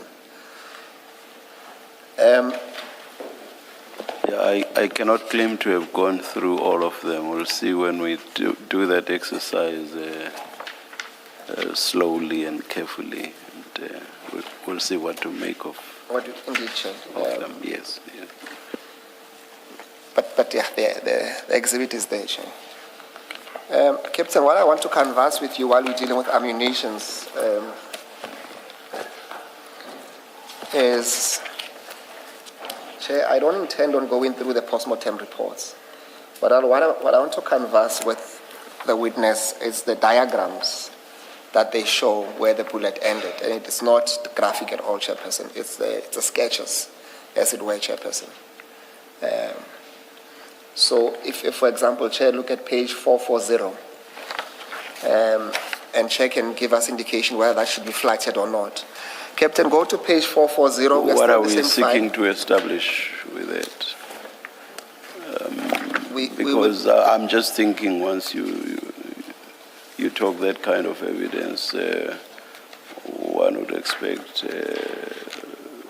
that it be what a pathologist who express his views on that, unless perhaps you... Chair, I would submit that we don't even need to go there. We can deduce from this witness, Chairperson, given the kind of fire, the caliber that was used and the injuries that were sustained.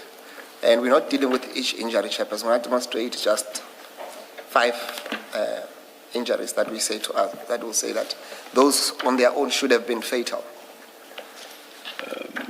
Okay, and or doesn't the pathologist say something in that regard? They would be more useful, but not for that purpose. They would want them always tell us the direction of the trajectory, okay, and all of that, and that we're not going to converse with this witness and the range as to what distance was there. That we're not going to deal with, Chairperson. What we need to demonstrate, Chairperson, it's a simple point, which I think it should be made, Chairperson. I know we're not dealing with extrajudicial killing cases here, but since we've gone this far, we need to at least demonstrate where some of these bullets ended, in line with what we have at least discovered, Chairperson.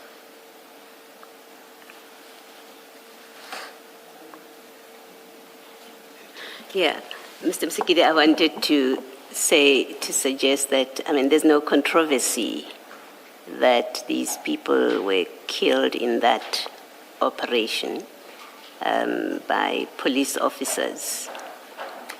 And without knowing which shot came first and was the fatal shot, what is the point that we are seeking? If the discussion is not to say, well, there's a headshot there, that shot would have killed and therefore it wasn't necessary to shoot this person further, what would we be seeking to demonstrate? Commissioner Balwe, I don't need to go there. But what I want to put to this witness is that what we have, and to an extent that he might want to see, is that when you look at these diagrams in the post-mortem reports, they all show that each and every deceased received a headshot wound. And some might have 4 or 5 wounds for the rest of the bodies. And I want to see if you can comment, especially on the calibers used and accepting that on the facts presented, at least the diagrams presented in the postmortem reports, that there were head wounds that were at least each and every deceased. I believe I may be wrong. We do know that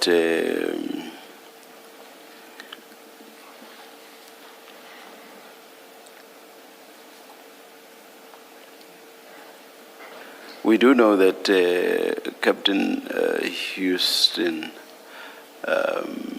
is an expert in terms of the use of firearms. But I think it's another field of expertise that deals with the wounds that would be on a person, the trajectory, direction. Am I wrong or am I correct? I believe it's a different type of expertise. Commissioner, I think I must concur with you. Yes. I think when it comes to the post-mortem, and no disrespect to our advocate, is that that's expert evidence, and that must come from a ballistic expert and a pathologist. We can all give our opinions, where's the vitals, and what damage a weapon can do. But I don't think it's going to make any difference with my opinion, which is a killer shot on there. Any shot can be a killer shot, especially with the type of caliber weapon used there. I thought so. I thought so, Mr. Msigidi. Yes, Chair. No, that is not what I was trying to deal with, Chairperson. But I take the point in as far as the limitations that he can provide. Perhaps I can put a proposition to him and see if he can comment without dealing with the diagrams. And he's more than welcome to say he cannot comment, and I'm happy to leave it there. Captain, to an extent that, at least except for a moment, what we have in front of us is that we know that all the police officers that went in there were carrying rifles. And each of the deceased received a headshot wound from these rifles. And you can comment if you may. Is there a likelihood that having received a shot on the head from the rifle, from that configuration of the flat, meaning that almost close range, one would have survived long enough to receive further gunshot wounds on the body? If we say for a moment the gunshot wounds were first, we don't know which one came first. Let's say the gunshot wound on the head were first. Is it plausible that further to that you would survive to receive further wounds on your abdomen and torso as we have here?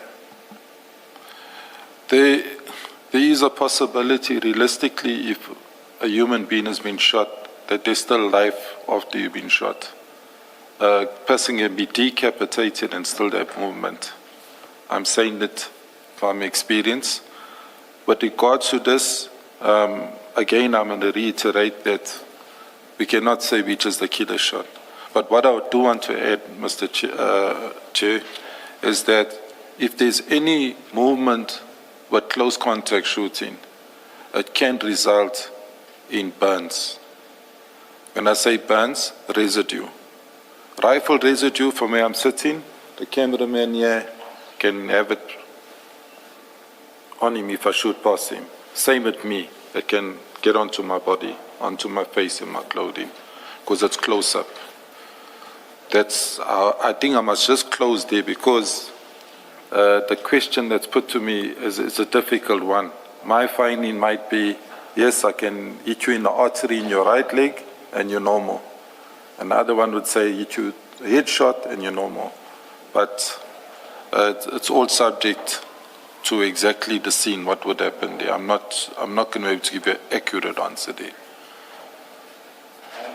I was only limiting it to the headshot wounds, but if that's your final answer, not any other body parts It was limited to that, to the body part, to the Or head. if it's headshot, if that's headshot, you got no chance. Not with what I saw there, because that whole head is blown out. There's no chance that you, even if you got life in your heart is still beating, there's no chance you got of survival of a returning fire or anything. That will do for now, Captain. Thank you. Chair, that will then do away with having to go through the diagrams, because at the point I think it's made, and as to how the rest of the wounds will be explained and which one came first and which one is a fatal wound, that's something that we'll have to deal with when we make submissions to the Commission. But at least I'm happy to live with that, no pun intended with that answer from the Captain.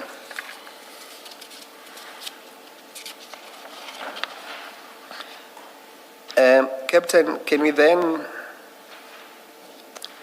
deal with paragraph 28, just to sum up this section of your evidence? That will be on page 9. That's when you deal with the presence of the dog unit on the crime scene. Okay, Chair, I think I included this part in my statement. When you're going for high-profile suspects, if they classified as high-profile, dangerous suspects, and a dog vehicle to utilize.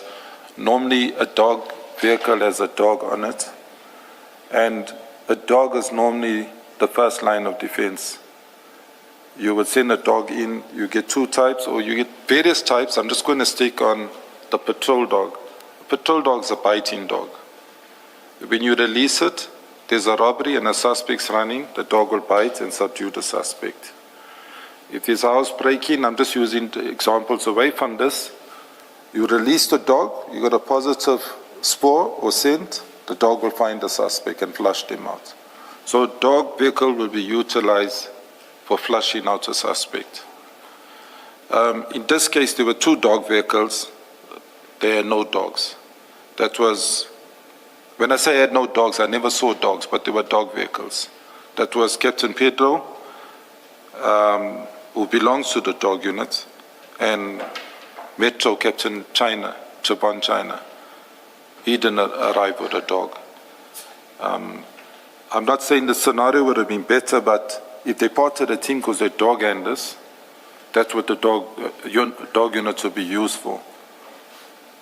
Can I just find out, Captain,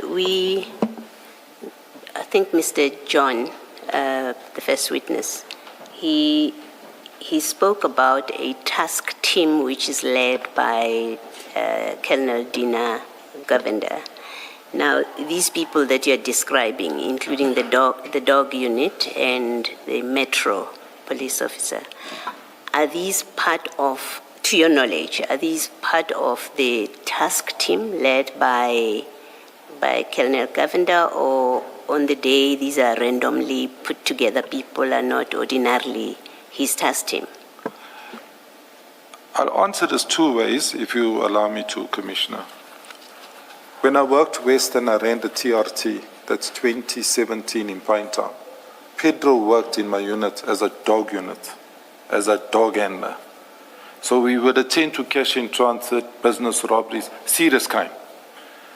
I was wearing a beret, I was TRT with my members. He was dog unit, but he was in that team. He would report to me at times, I would even sign his permit when it expired for his rifle.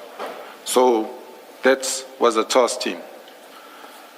The task team, I believe that is there as a task team that is self-made up, unless I shortfall of having knowledge that there is a principal who put a multidisciplinary task team.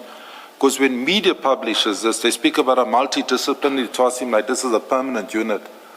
But if you look at this, you can see there's immobilization of certain people only work with certain people. I don't know if that answers you. Again, if it was Lieutenant Colonel Dina, I don't know, but he's a senior person there, then he's put his team together. So I'm not too sure if his principal, whoever the principal is aware that this is his team. Because if you move in anywhere, and from what I've been listening to on the evidence of previous witnesses and what's now come to light, it seems like this team has been going all over as a team. So The same people. the same people. Okay, I think that answers my question. But again, I got a brother at NIU, National Intervention, is a captain there. And those two members fall under him. And we talk daily. When NIU or TRT members are utilized, yes, they mobilize sometimes against their working hours, but not every time you have the same people. So I don't know, it's like when you get a task team, you have what we call a SAP 15. We fill in all the members' names so we can account. This captain, that warrant officer, that constable, and at the back it says, you inspected by me, you carry in that firearm so many rounds of ammunition, and we book you on as a task team. Or if this is a thumb suck task team, where you just say, hey, we got information, we meet in Bamvoti, or we meet in Marinil Chol, there's people coming down, cash in transit, then they immobilize and there's excitement. Maybe just let me make sure that I understand your answer. So whether this is an established task team with someone who created it with authority, or this is a made-up team, you are able to say that, are you able to say that this group of people that are in this incident, they in fact move around together? Is that when they do operations or when they do their work? Yes. I've seen them based at Durban Central. Yes. I've seen them because one of the servers from Durban Central, I think he's on secondment. I don't know if he's placed permanent in the DPCI. Dinner reports to Durban Central. I've seen him there in the building. Siobhan belongs to Metro. They're in Old Fort Road. They're about 3-4 kilometers away.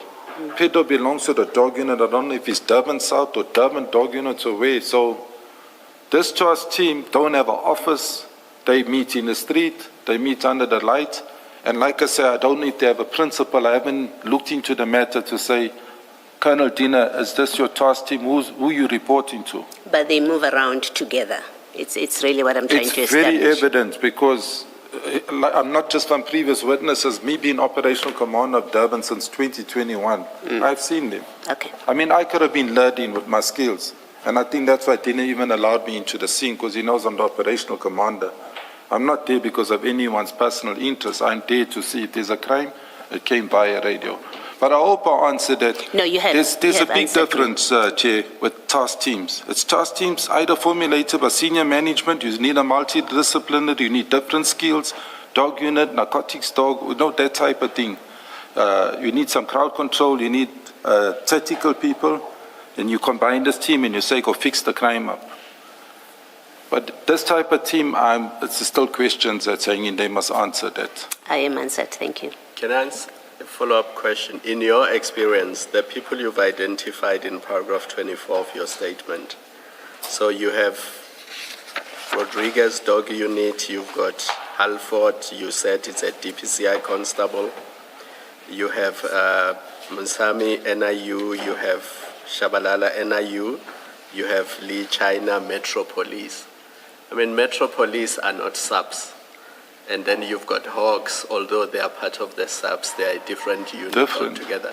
In your experience, have you ever come across a task team that is made up the way this one looks like it was made up? No, because obviously they would be reporting to different commanders. I will answer you, Chair. I ran task teams from 2010, as I said, from the Brighton Beach task team, all the way right until I exited. I was the operational commander of a task team. I had a minimum of 40 members always under my command, and I worked operationally. I accounted for them every day. They signed what you call a SAP 15. If one was involved with a shoot, IPO was able to ask me for documents, an OB entry, whatever. Now, these guys book on in different places. I don't even know if they book on. I don't know how they report. You understanding? So, again, to answer you, for me, it's a biryani mix. Is it a team mixed of skills, or is it a team mixed of firepower? And again, I can see error because if I'm a criminal and you're coming through the door and you don't have tactical movement experience, I know from 5 I need to deal with only 2 or I need to deal with 3 because the rest don't have it. You can't be from DPCI and tell me you've been to my range where I trained you how to penetrate a house. You'll stand on the road while the riflemen go in. So I hope I'm answering it. You get a docket carrier. When I ran a task team, I asked the general, please give me 2 detectives where I'm in Richards Bay dealing with a case to sign for those dockets. Our dockets don't get left there. If I'm in Pietermaritzburg, we keep those dockets with our detectives. The detectives will write those dockets up. I will sign it as an officer. It will go to the respective courts or the magisterial district. There's control and there's command. But now if you have like DPCI and you're wide, obviously there's a docket carrier there, there's a task team leader, and the rest are riflemen. So I hope that answers. Like I say, I don't know how they formed. Yeah, it does. I had a question unrelated, but it's been bugging me the whole day. In a different stream where we were dealing with drugs and drug busts, certain members of the force, whether they're the Hawks or subs, found themselves at a scene of a bust. And they were questioned about their inquiry number because it was suggested that for them to be present at that scene, an inquiry must have been opened. I'm trying to understand whether in KZN, and specifically this scene, that would have been a requirement. For a team like this to go to that flat to conduct whatever operation they were conducting, would they have been required to have an inquiry number, or could they just get a tip-off and go there and do whatever they did? Let's answer on the drug first one, Chair. On drugs found abandoned or seized, you open an inquiry because it's subject to an investigation to track and trace the person linked to it. The inquiry gets registered like a docket, and the person, if detective, a detective, must be a detective, whether you're the Hawks, DPCI, or a local station detective. You'll be assigned to carry your inquiry. And then you got to pay attention in all the forensics, moving it to the lab to be tested, to see if it's drugs and whatever. With regards to the other part, I haven't heard of an inquiry being opened when you're pursuing suspects allegedly wanted for, let's just say, serious violent crimes. They should have been having dockets, J50s, etc. You cannot act impulsively. Yes, information comes through informer networks, but then once you have the informer's going to Cape Town and he's on a bus, you can still apply for the documents. Because you don't have to walk in physically into the court, you can make a phone call and you can get the necessary documents. So I don't know if that's been followed. I don't accredit whoever's overseeing carrying whatever, or if there's nothing they're carrying, then I think there's questions to answer there. You have a docket and a docket number, even when there's no identifiable complainant? No. Unless there's a state case open. A state case means there's a complainant. It'll be state as per Captain Houston, SAPS, Durban Central. Then say I recovered a AK-47. That refers you, Chair, to the inquiry now. So I'm registering it saying I'm going to do touch DNA on it, and I got an informer saying it belongs to Joe Slovo, and I'm going to start checking him. And after I get all my statements, I apply for J50 and I check Joe Slovo. But there's no docket that can have no complainant, whether the elements of the crime is there. And the complainant himself doesn't have to be, let's just say, the victim. You can open a case on behalf of a person. Thank you. Thank you. Captain, can we then go to the tail end of your statement on page 12, where we deal with comments and closing remarks? And the subtopic there is truck towing, taxi, and drugs.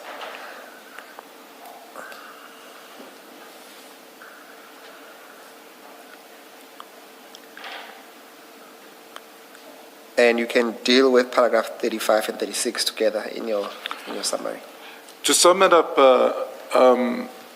Chair, to be honest, there was much more in my statement which I took out because I do not work on presumption. I like to work on fact, and fact is how I will present it. This is a fact. It's not only in the Durban area, it's throughout South Africa. Yes, there's some areas, Western Cape, Gauteng and KZN, it is rife. But the taxi, it might not be in the statement like that. The tow trucking, the taxis, the ambulance, and now security companies of recent to arm yourselves have become the latest building blocks to the illicit activities that's happening. So, what am I saying? I'm saying is, there are tow truck drivers that are dealing with drugs. Again, I will say not everybody, because there's some honest ones. There are some ambulance owners which are also dealing in drugs. When you check the history, you look past them, they own tow trucks. You go further, they marry security companies into it. Security companies get them armed. They register a company and start buying 100, 200 firearms. Now they got protectors. Everyone is moving at 10 people on their shoulders with rifles. So that's what's happening, not just in the taxi industry. Do you personally know of arrests involving tow truck drivers or owners?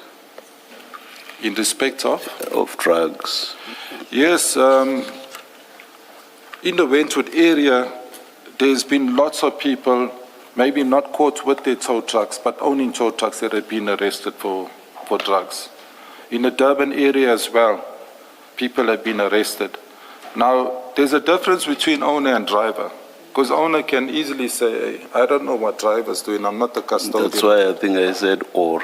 Exactly, and that's why I changed my statement a bit, because I don't want to work on a presumption. I'm not saying if I didn't process you whilst I had the badge, I cannot say that you're involved with something. And that is fact. I cannot say. It's like somebody can say, I'm involved with illicit activities, but if I wasn't arrested, nothing showing I'm involved for that illicit activity. But these industries are fueling what you're saying, opening the graves, because people want to control these industries. These are the lucrative businesses, as described by previous witnesses, that are out there. Tow trucking has always been linked to gangsterism. It's a violent thing. And just to add on to authorities, the authorities are pushed one side. The metros and the SEPs, they don't even dictate. I'll use one example away from this particular case. I attended an accident, which I thought was an accident in Durban. I was near the Blue Waters Hotel, so I just drove up Argyle, like I'm going west, going home. And I rode onto what I thought was an accident. It was a shooting. And I still send the information to be investigated, and I hope that cases are being opened, because I pursued the shotters, because I believe licensed guns were used there. A Land Rover at the intersection of Argyle Road under Canberra knocked into a little Kosabaki where a gentleman was on his way home from work on a Friday evening. Whilst his leg was broken and he was entrapped, I rode onto the vehicle. That same very Land Rover, with the tow truck attending there, with the police there, was saying, your vehicle is going with you to our taxi rank till you pay for the Land Rover. An ornery driver comes past and intervenes and says, but what you're doing here is wrong. This guy's injured, let's get an ambulance. And he ends up being shot several times. It's on camera. He gets shot like an animal's been hunted close up. So I get it as an accident. And when I get down to the accident, I realize, man, the driver's no longer there. He's taken, but his brother's standing at his van. The tow truck guy is waiting to lift that vehicle. The Land Rover's gone. The Land Rover had the shotters. So quietly I look at the eye in the sky and I say, but I got cameras right here. And I go to the fusion center, as they call it, Charlie Control, Metro's camera room. And I asked, please, man, I need assistance. And I sit in front of the screen and I look at it, and I see the actual crime. To fast forward, I seized 2 firearms because people came back, they changed their clothes and changed their vehicles, but they didn't come back with their firearms, but they came back with firearm licenses on them. But there were 4 of them. 2 that didn't shoot came back. I forwarded that case number for it to be investigated. I don't know the condition of the person who was shot, but they were shot several times with a licensed gun. Now, where am I going to? We speak about tow trucking. The tow trucking guy was dictating. That taxi owners were dictating. If you watch the body language on the cameras and you interview the victim, they had no chance. The police were like eating humble pie. They were quiet at the scene. When I got back and I coordinated scene, and I dealt with the duty officer from the detectives, and I secured the scene for the forensics to come out in it and the photographers, people started to panic. That the next day I got to work, there were 2 people waiting with their firearms to come hand it to me. But I knew why they were handing those firearms. Because they were protecting the shooter. But if you see how it operates, if you drive out in Durban and you knock a taxi, or a taxi knocks you, they take you in your car with you, injured or not. So that's how the industry is actually becoming very, very dangerous. Our roads are dangerous. In layman's language, those are gangsters, if gangsters is an English word. That's mafia, known to the police. Thank you, Captain. Captain, there are 2 issues I want to discuss with you which are not in your statement, but only if you are willing to discuss them with the Commission or to share them. Firstly, it's in relation to a restaurant in Durban. And I think we had a discussion that you once went there and some implication of the police. Are you willing to share information around that restaurant? Yes.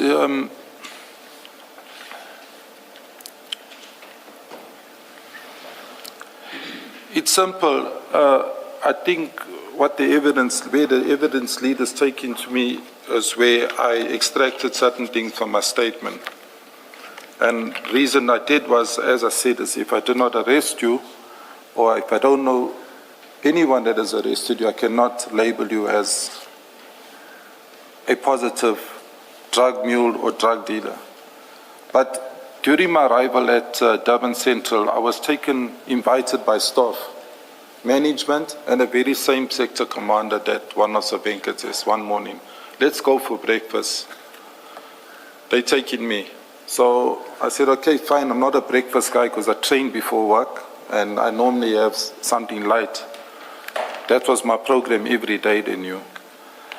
I went into Morningside and we visited it's a nightclub, but it's open daytime. And when I got there, I didn't know at the time whose club it was, and they disclosed whose club it was.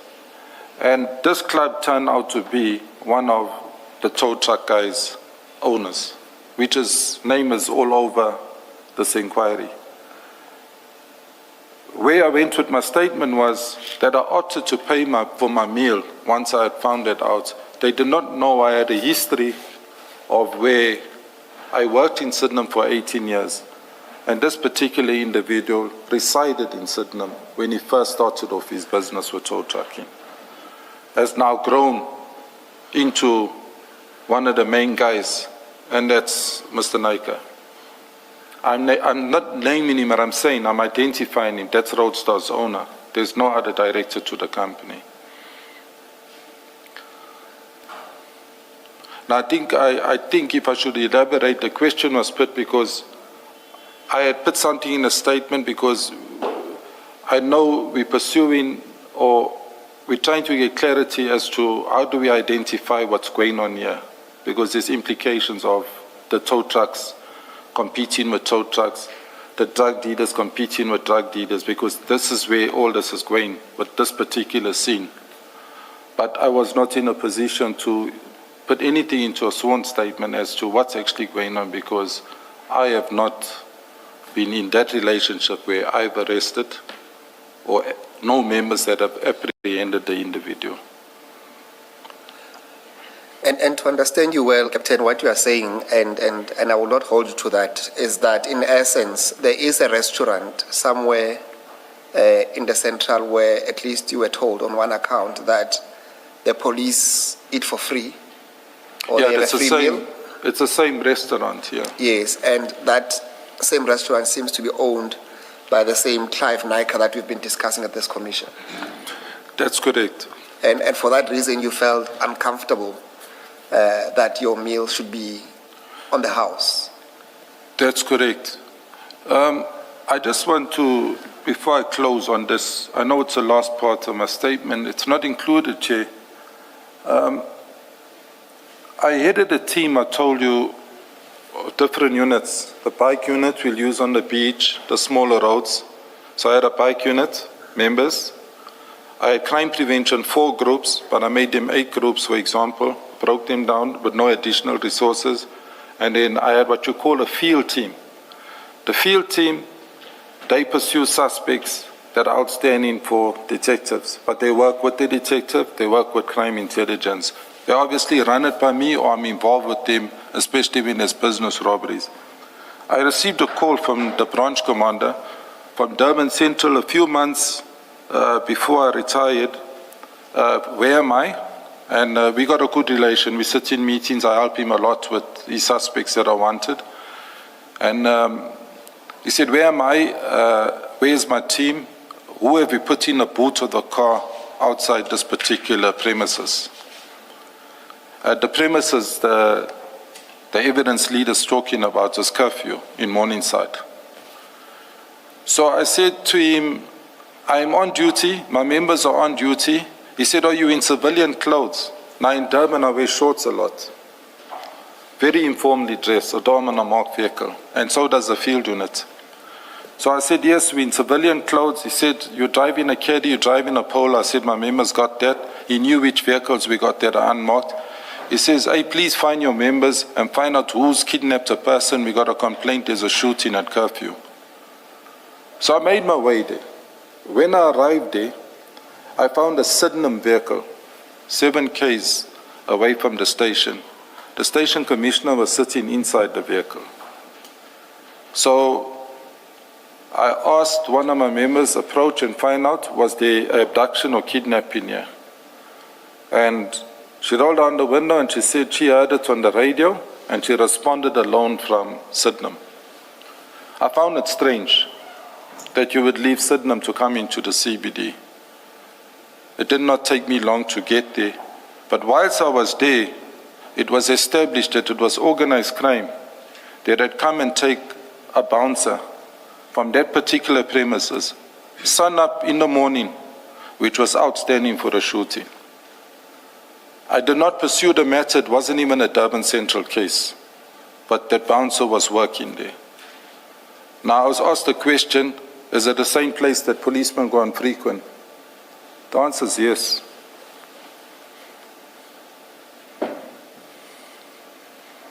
Thank you, Captain. And lastly, and only if you are willing to share these details with the Commission, you had indicated that you were involved in an arrest of a police officer, and that police officer had a dealing with one of Clive's uncles. Is it something that you're willing to share, Captain, or it's something that you're not willing to share with the Commission? If it's relevant, Commissioner, I'll take it back. When I was in Sydenham, I did say I was there from 1988. During my time, I was there the 18 years. Within the time frame, I'm not too sure the year, but Mr. Nika had an uncle shot by a policeman, and I responded to the shooting. I was working crime prevention. I was much younger, much quicker on my feet. I responded to the physical address that was given. It was, I still remember it because I know the house. I'm not going to mention the house, but when I got there, it was a warrant officer which was stationed at Sydenham. He had earlier went there with an off-duty warrant officer who's now deceased, and he demanded for them to buy alcohol. This was for Mr. Naika's uncle. Unawares that they were there earlier, they came a second time and they refused to give money. This is the uncle I'm speaking about, as in Mr. Naika. And as a result, this policeman shot him with a Glock to his chest on the stairs, and he died.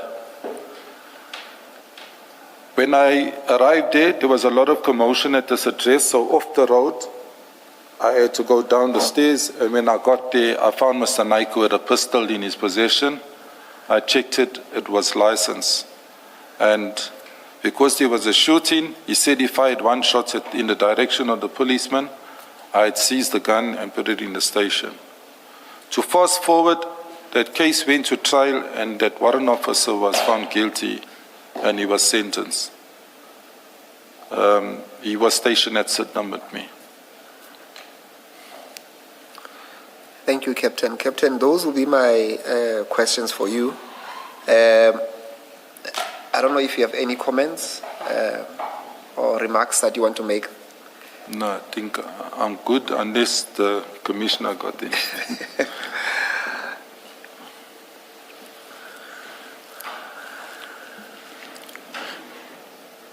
Sure. That will be it from our side. Thank you, Mr. Musigiri. Captain, thank you very much. You are excused. Thanks, Chair. 9:30 tomorrow. Yes, Chair. Let's adjourn until then.